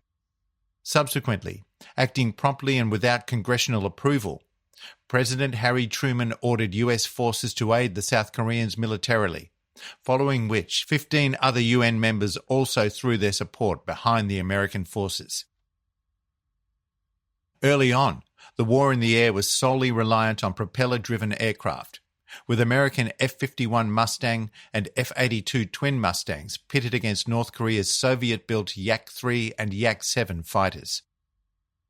Soon after, in late July 1950, a small number of F-80C Shooting Star jets from America's 35th Fighter Bomber Squadron, along with US Navy F-9F Panther jets, and aided by several British aircraft, almost wiped out the entire North Korean People's Air Force in a determined strike against an airfield near Pyongyang. Within a month of the war beginning, American aircraft were enjoying an unchallenged superiority over the Korean peninsula. That situation did not last long. The Australian squadron shared Gimpo Air Base with several American units and aircraft. The base is situated 17 kilometres west of Seoul. During the war, it was better known to those who served there by the shorter designation of K-14. Pilot Officer Ken Black Murray was one of the 15 candidate pilots with whom Zup had undertaken pilot training back at Point Cook, and they often flew ops together with 77 Squadron. He once ventured that the Korean War has always been considered by some as a mere police action under the auspices of the United Nations and downgraded as a result. For all those involved, it was a matter of fulfilling Australia's commitment to the UN, and they responded with alacrity, courage and honour to its demands. Murray recalled Gimpo as a US Air Force base with all facilities provided by them. We lived 4 to 5 in a tent with a wooden floor, and central heating was provided by a pot-bellied stove. The airfield was constructed of sheets of metal mesh, PSP, pierced steel plate. And apart from one Navy pilot who touched down and pulled up the metal sheets of the runway behind him in curls like the lid of a sardine can, it served its purpose very well. Pilots were briefed the night before on what missions were to be flown next day. These were usually about 16 aircraft, Meteor 8s, which took off in Finger 4 formation. This allowed the wingmen to cover the leader and each other in the event of an enemy aircraft attack. Take-off time could be anywhere between first light and last light. The RAAF ground crews did a wonderful job under difficult conditions readying aircraft for operation. As there were no hangars, the aircraft were parked on the flight lines at the mercy of the elements and often had to be swept clean of snow before any work at all could begin. After completing 195 missions on his first tour of duty, he eventually completed 333. Murray was evacuated from Korea suffering with glandular fever and spent a month in a Japanese hospital in Iwakuni, following which he was given 2 months recuperation leave in Australia. He recalled, "When I returned to Korea for the second time, the operational tasks were mainly rocket strikes, and we found that the MiGs were being flown by Chinese pilots rather than Russian, as evidenced by their radio conversations. They were not as skilled as the Russians, which gave us some advantage. The Chinese forces on the ground used to move around at night and take shelter by day in the local villages, so they were rather difficult to find. It did not deter them, however, from shooting at us with rifles when we dived down to take a closer look, and occasionally they got lucky. Like Black Murray, a number of Zup's fellow pilots knew that if they happened to fall into the gun sights of the superior MiG fighters, they might never return from Korea. It was the very reason many of them played as hard on stand-down time as did when they flew on ops. A tour of duty was generally 6 to 8 months, and in that time they generally only received a single but very welcome 2 weeks of R&R. This was sometimes taken just a short hop across the Sea of Japan to Iwakuni, at the southern end of Japan's Honshu Island. Mostly, however, this only happened if they flew an aircraft to Iwakuni for maintenance, and often they were under orders to return to Kimpo straight away. Any sort of break was welcome before reluctantly heading back into the conflict zone to resume flying up what was known as MiG Alley along the muddy Yalu River, just 20 minutes flight time from Kimpo. Once they had settled in, Zup and his 3 companion pilots met their commanding officer, Wing Commander Gordon Steege, DSO, DFC. They later asked other pilots why the CO seemed less than enthusiastic when meeting them, but it turned out that he had grown tired of seeing so many new recruits falling prey to the predatory MiG fighters.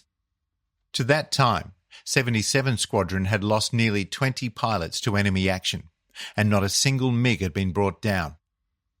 Those losses weighed heavily on him. For this reason, he would not send any new arrivals straight into action. Instead, he wanted them to familiarise themselves with the meteors and the conditions in which they would be operating. Within 24 hours, following his second training flight, and with a number of his fellow pilots out on a 12-aircraft sweep, the war unexpectedly had an impact on Zup. He was resting in his tent when Wing Commander Steege entered and slowly sat on one of the vacant beds with a haunted, weary look on his face. As related in Owen Zup's remarkable book Without Precedent, which told his father's story, Philip did not know what was going on until Steege spoke with a broken voice. He explained that the fighter sweep had gone terribly wrong, and the 12 meteors were attacked by MiGs in far superior numbers. All 3 of his tent mates, Vince Drummond, Bruce Thompson and Don Armit, had been shot down, and their whereabouts were unknown. Steege paused again, and then instructed Phil to pack his gear and change tents, as he didn't want him staying there as the sole occupant. As quietly as he had entered, Steege rose slowly and left the tent, and the stony silence within its 4 walls. He had little time to comprehend the loss of so many aircraft and pilots before Zup was required to attend an evening briefing, during which he was signed to fly Meteor A77368 the following day, along with the experienced flying officer Wal Rivers, DFC, who was on his second tour of duty with the squadron. It was meant to be nothing more than another reconnaissance flight to make him familiar with the local area, roads and towns. But as he was making his way out to the flight line the next morning, a scramble was suddenly ordered to intercept a reported number of unidentified aircraft. Within minutes, their 2 Meteor jets were racing down the runway and hurtling into the sky. This was definitely no training exercise. This was the real thing. In the end, it turned out to be a false alarm, so with Rivers' guidance, Zup then practiced firing his 4 20mm cannons.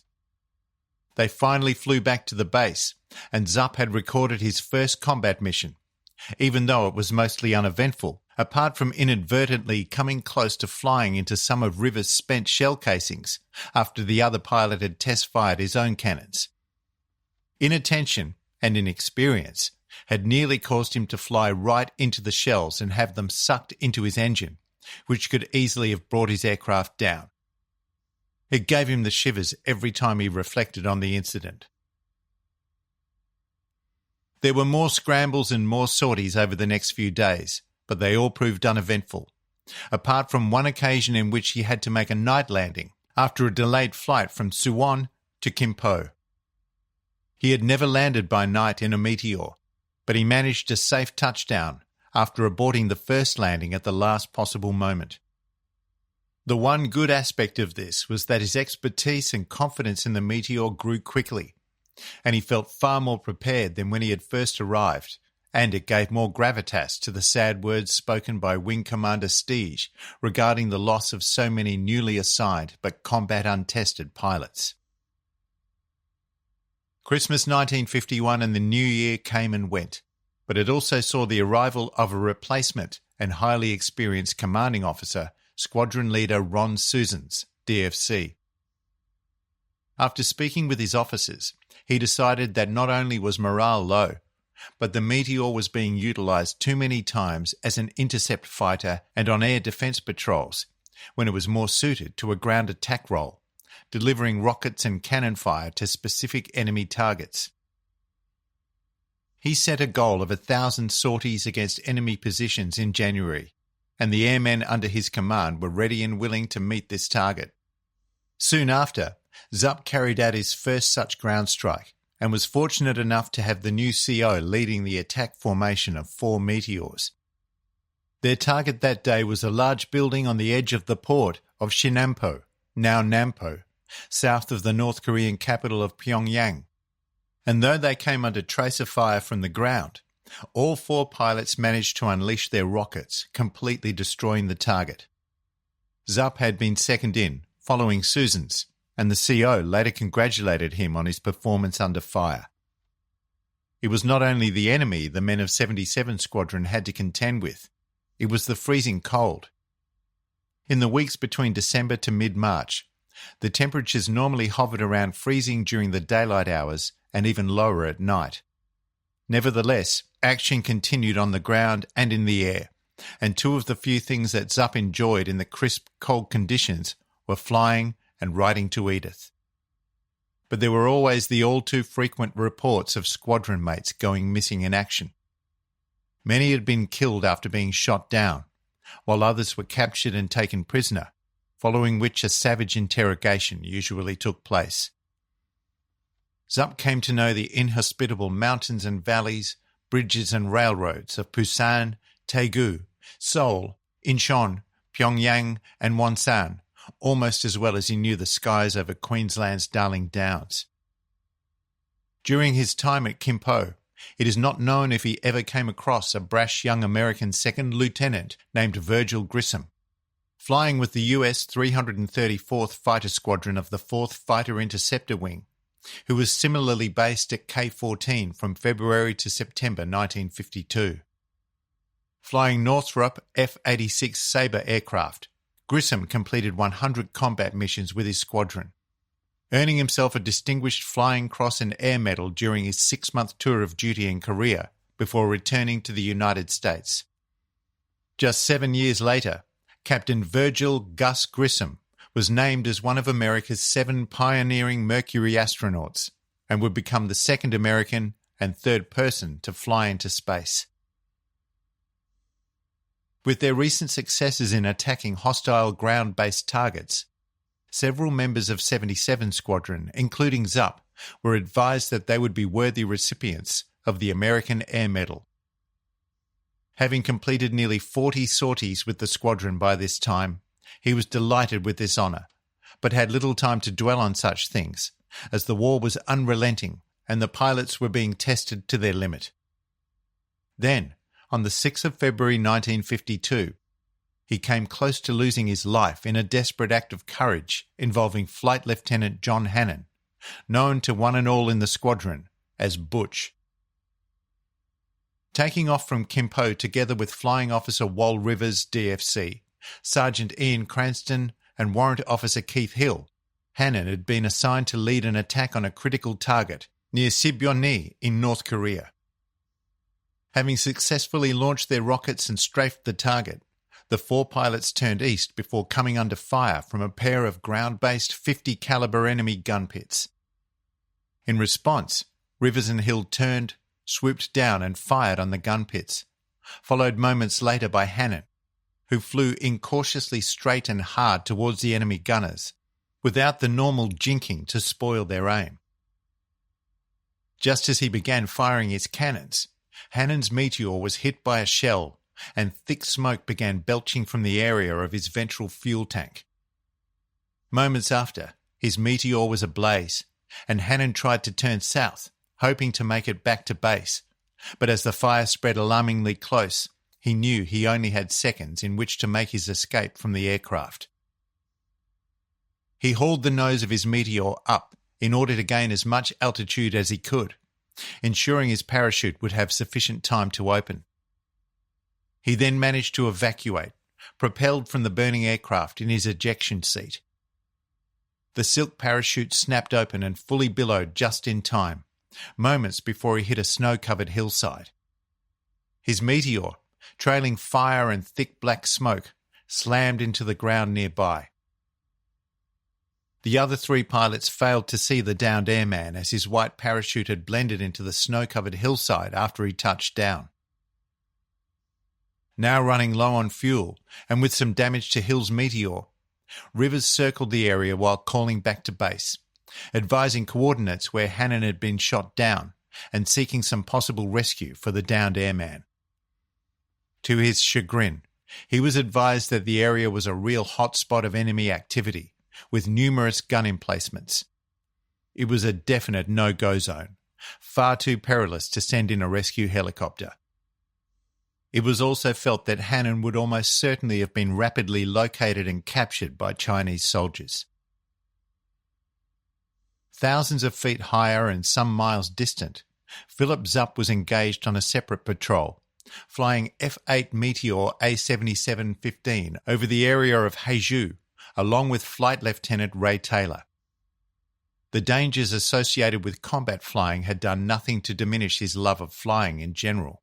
If anything, it enhanced it. This was flying with a purpose. He had operated through spells of several days in which hardly any anti-aircraft fire had come his way. Then, on another day, he would fly over the same place and the enemy had thrown everything at his aircraft.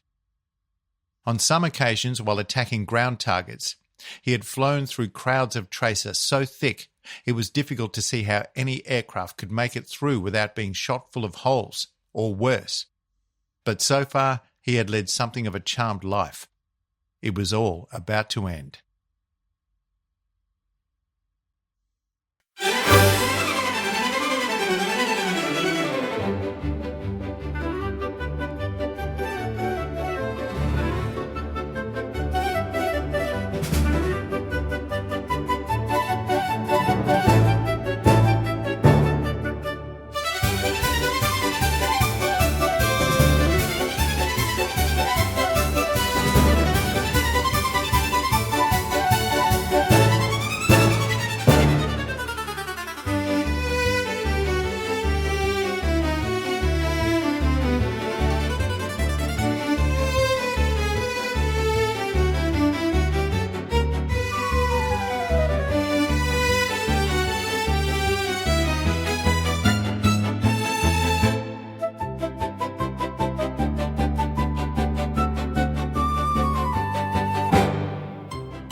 On this day, Zupp and Taylor heard Rivers call for assistance and immediately flew to the area, dropping down to a dangerously low altitude while trying to visually locate Hannon. This exposed them to even more intense 20mm ACAC fire, now streaming at their aircraft from a number of permanent gun emplacements. They flew on, fully alert, blazing away at the ACAC positions, wreaking havoc while taking out a number of weapons and gun crews. All the while, they desperately continued scanning the snow-covered ground, looking for any visible sign of their squadron mate, but to no avail. Owen Zupp recounted the next few dramatic moments in his father's life in Without Precedent. He turned back towards the crash site and raced his lone Meteor low along the road, past the ground for a second time. Where was Butch? Then, something. A fleeting glimpse of something red in his peripheral vision. Zupp strained against his shoulder harness, twisting his torso to look back. Could it be a scarlet marker scarf, like the one wrapped around his own neck? He wrenched the Meteor around, vapour streaming from his wingtips. Through his angular Mark V goggles, Zupp's eyes struggled to recapture the red object by the roadside. His eyes darted from side to side as his Meteor whistled in at treetop height. Nothing. Turning his head to enhance his field of view, he sensed movement ahead to his right. He unfroze his gyro and his trigger finger curled at the ready. No distress signal from Butch, but a barrel jutting up from the snow, and it was pointing in his direction. Zupp's brain sent the signal to coordinate his eyes, hands and feet in the direction of the target. That signal did not arrive in time.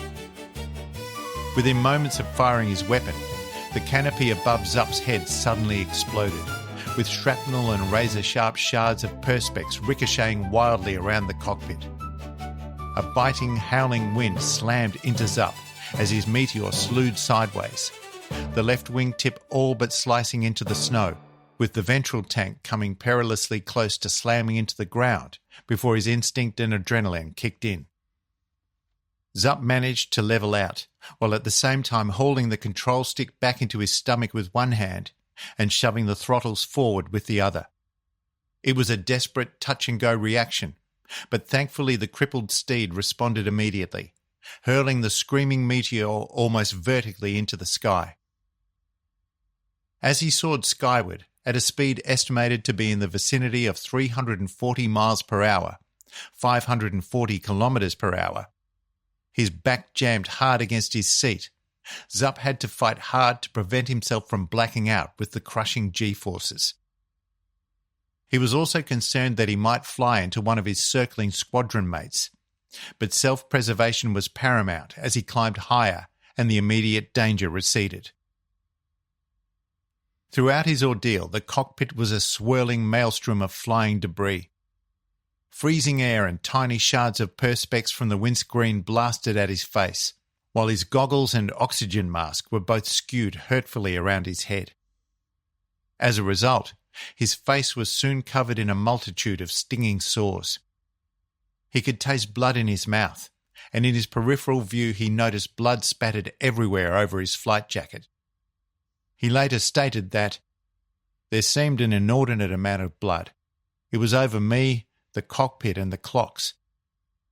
As he gained a familiar degree of control of his aircraft, Zupp began to believe with some relief that he was going to survive. But then his main concern was the extent of damage to his aircraft, which was now running low on fuel. His problem was whether he could somehow manage to nurse the Meteor back to base.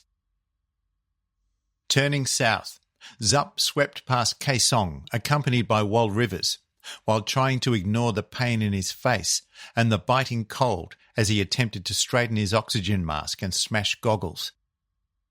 While assessing the damage to his cockpit, he was amazed to see that the thumb-sized shell which had smashed into his perspex canopy had somehow ricocheted around before becoming wedged in his instrument panel near the gun sight. Fortunately, his radio transmitter still worked and he called back to base, advising the duty controller that his aircraft had been hit and he was returning to Kimpo. He also mentioned that he had sustained some injuries to his head, After a brief pause, he heard the laconic voice of a relieved Wal Rivers saying, "Don't worry, Zuppy, that's your hardest bit. It might have bounced off your bald head."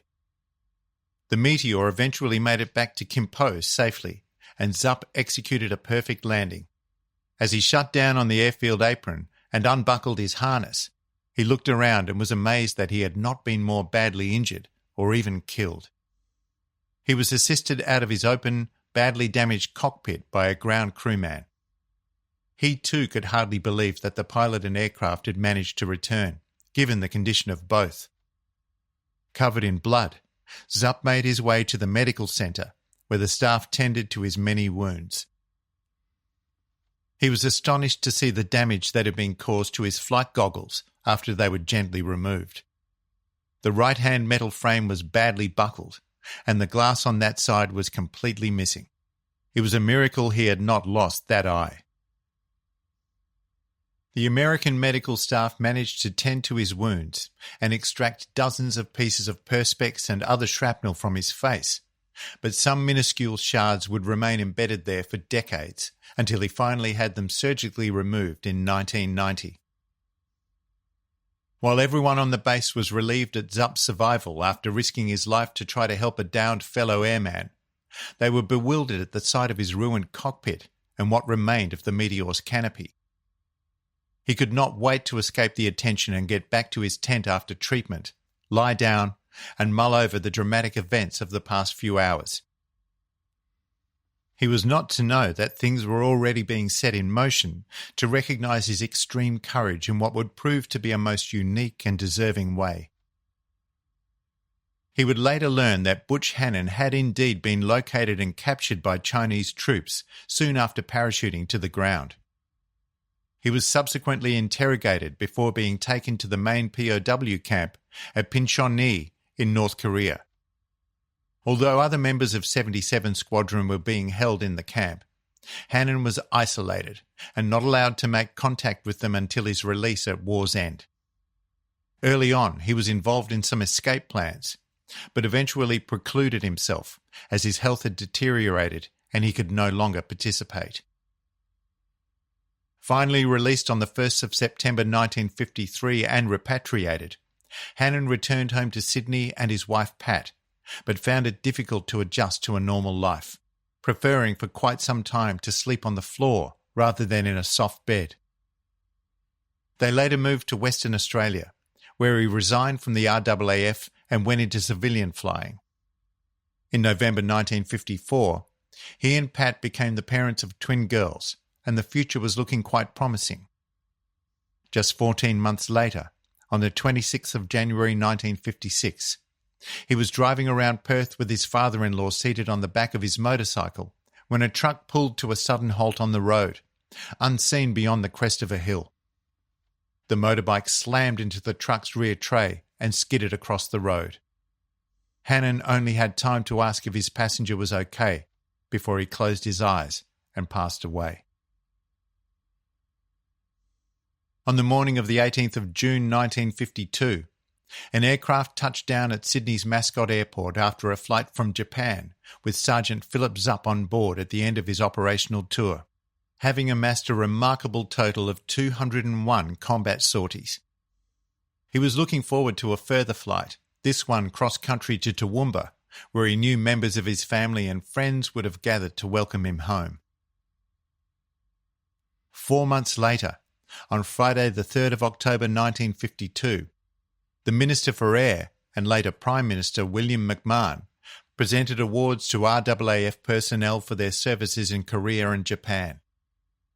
While 2 DFCs were awarded, one posthumously, Sergeant Philip Zupp was among those named as the recipient of a bravery award known as Mentioned in Dispatches, MID. This followed a commendation from a superior officer sent to the High Command, in which a serviceman's gallantry or meritorious action when facing the enemy is described. The citation revealed that Sergeant Zupp had flown a total of 108 operational sorties to that time in Meteor jets.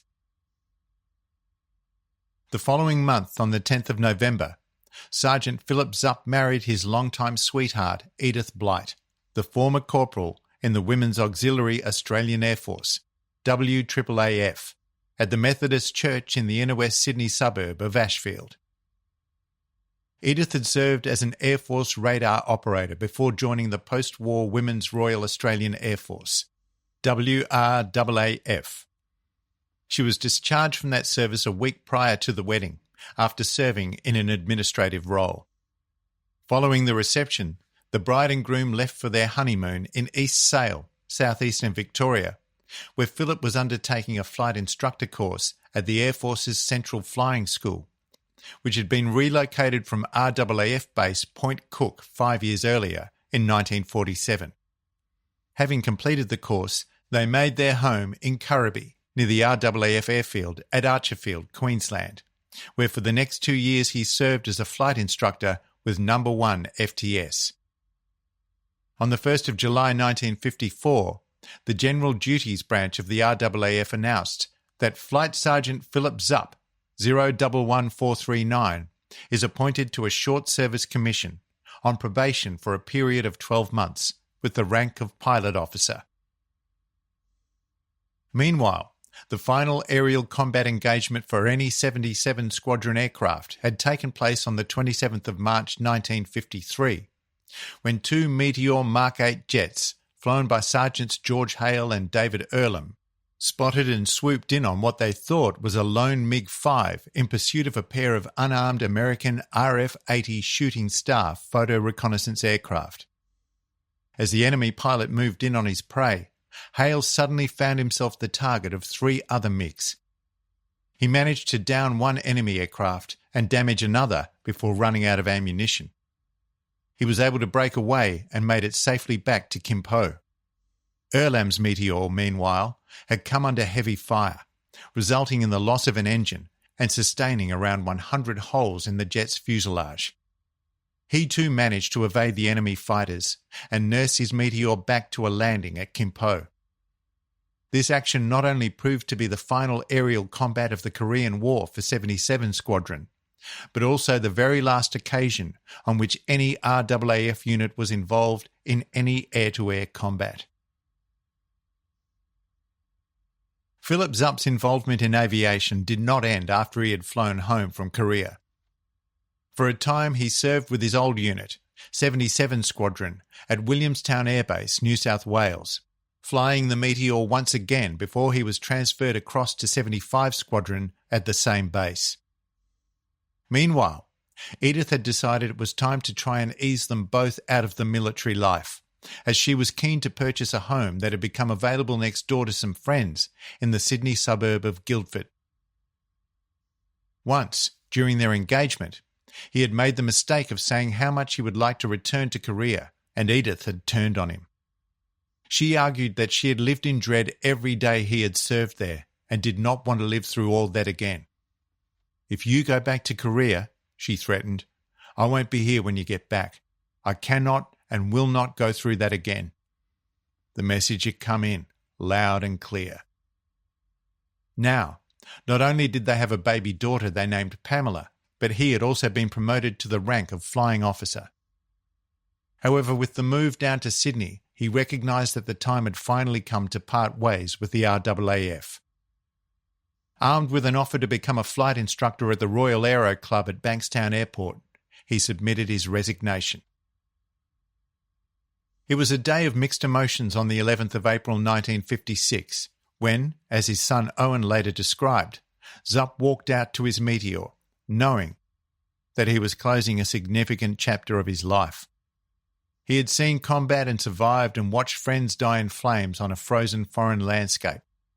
The Air Force had given him self-respect and so much more. Now it was time to walk away.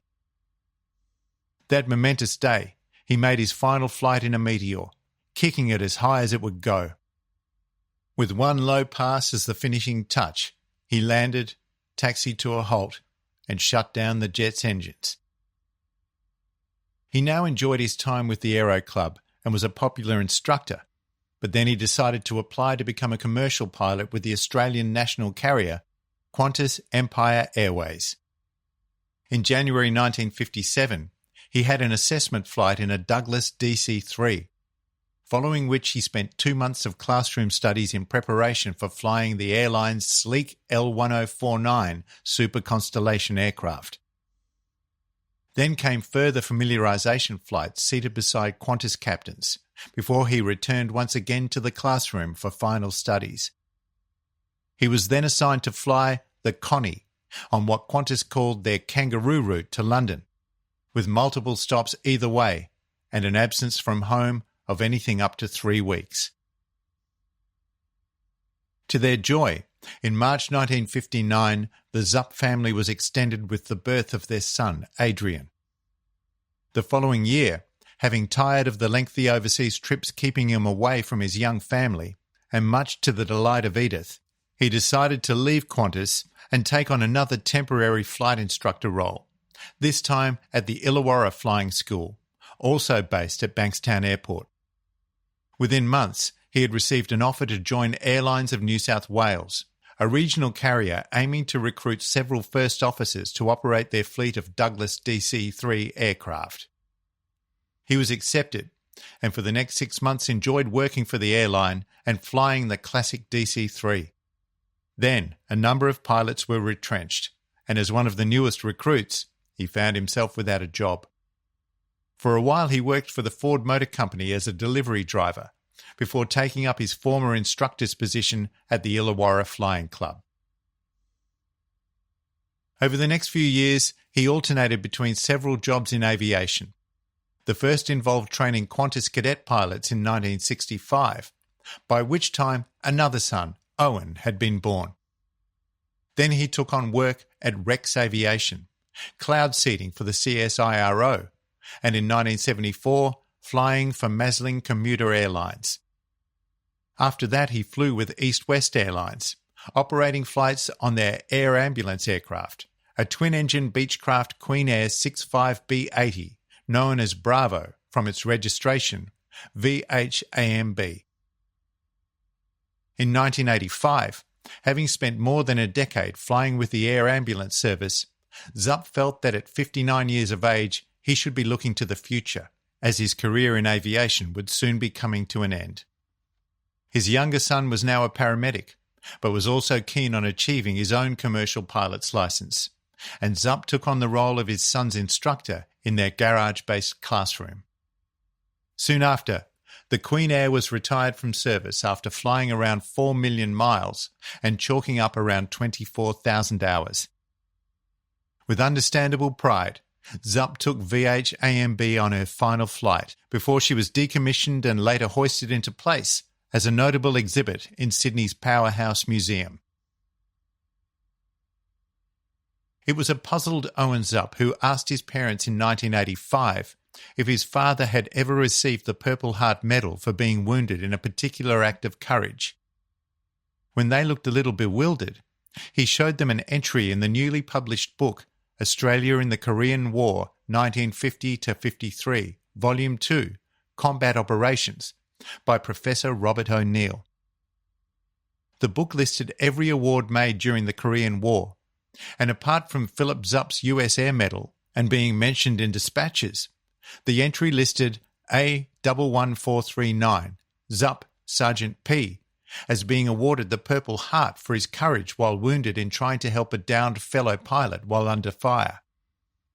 The award had been supported by his CO at the time, Wing Commander Ron Susans. Philip Zupp typically shrugged it off. He was more interested in his pending retirement from East West's air ambulance service, although Edith was intrigued and was determined to follow it up. She wrote to every American high-up in the USAF, as well as Australian defence ministers, but the replies were late and non-committal, or never came at all. In response to one inquiry, the book's author, Professor O'Neill, said the entry would not be there unless it definitely came from an official document. On the 31st of July 1986, amid much celebration involving dozens of his fellow workers, Philip Zupp stepped down from an air ambulance for the final time, now officially retired. Around the same time, Edith contacted an old Air Force friend, Air Vice Marshal Jim Fleming, AO, who was then the director at the Australian War Memorial in Canberra, and he promised to look into the matter. She had just about given up hope when a large envelope arrived from Fleming's office. Amid pages and pages of official documents, there was one particular thing that brought tears to her eyes.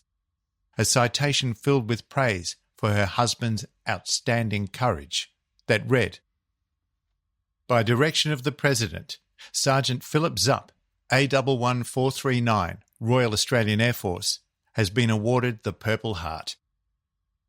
As well, the Commander-in-Chief of the British Forces in Korea, Lieutenant General William Bridgeford, had sent a message to RAAF headquarters with his strong recommendation that Her Majesty's permission is sought for the acceptance of this award. However, the paperwork that Fleming had forwarded also contained 2 years of continual back-and-forth correspondence between Parliament House in Canberra and the Secretary of State for Commonwealth Relations in London regarding the eligibility of Zupp and other Commonwealth service personnel to wear American decorations. The resultant recommendation from London was that the Australian government should not endorse the acceptance of Zupp's Purple Heart. As his son Owen reflected, for all intents and purposes, he had been awarded the Purple Heart but denied the right to wear it. One morning in 1989, while shaving, Zupp noticed some moles on his face that had grown noticeably more prominent.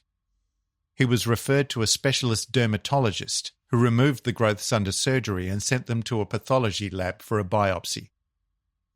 When the results came back, the dermatologist was astounded to read that the growths had been found to contain minute particles of perspex and metal from the incident back in 1952, which had slowly worked their way to the surface over the decades.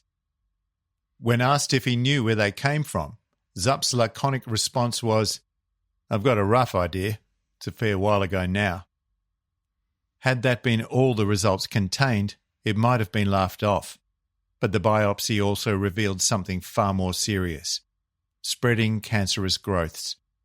Subsequent surgery revealed the presence of tumours down his back, and Zupp's long experience as a paramedic told him all he needed to know. His doctor said the diagnosis showed that the condition was now terminal, and he should prepare himself in the knowledge that he only had a few months to live. On the 31st of July 1991, following months of acute pain, Philip Zupp's mighty spirit could no longer fight the inevitable, and he passed away in his bed at home.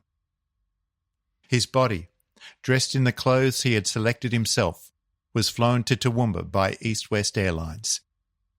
When ground handlers obstinately refused to load the coffin into the aircraft as no conveyor belt was available, a group of the airline's captains who had worked with and respected the former fighter pilot stood beside the aircraft, and one gave the handlers a blunt directive: "If you don't load Phil on board, we will, and we don't care what your union has to say about it."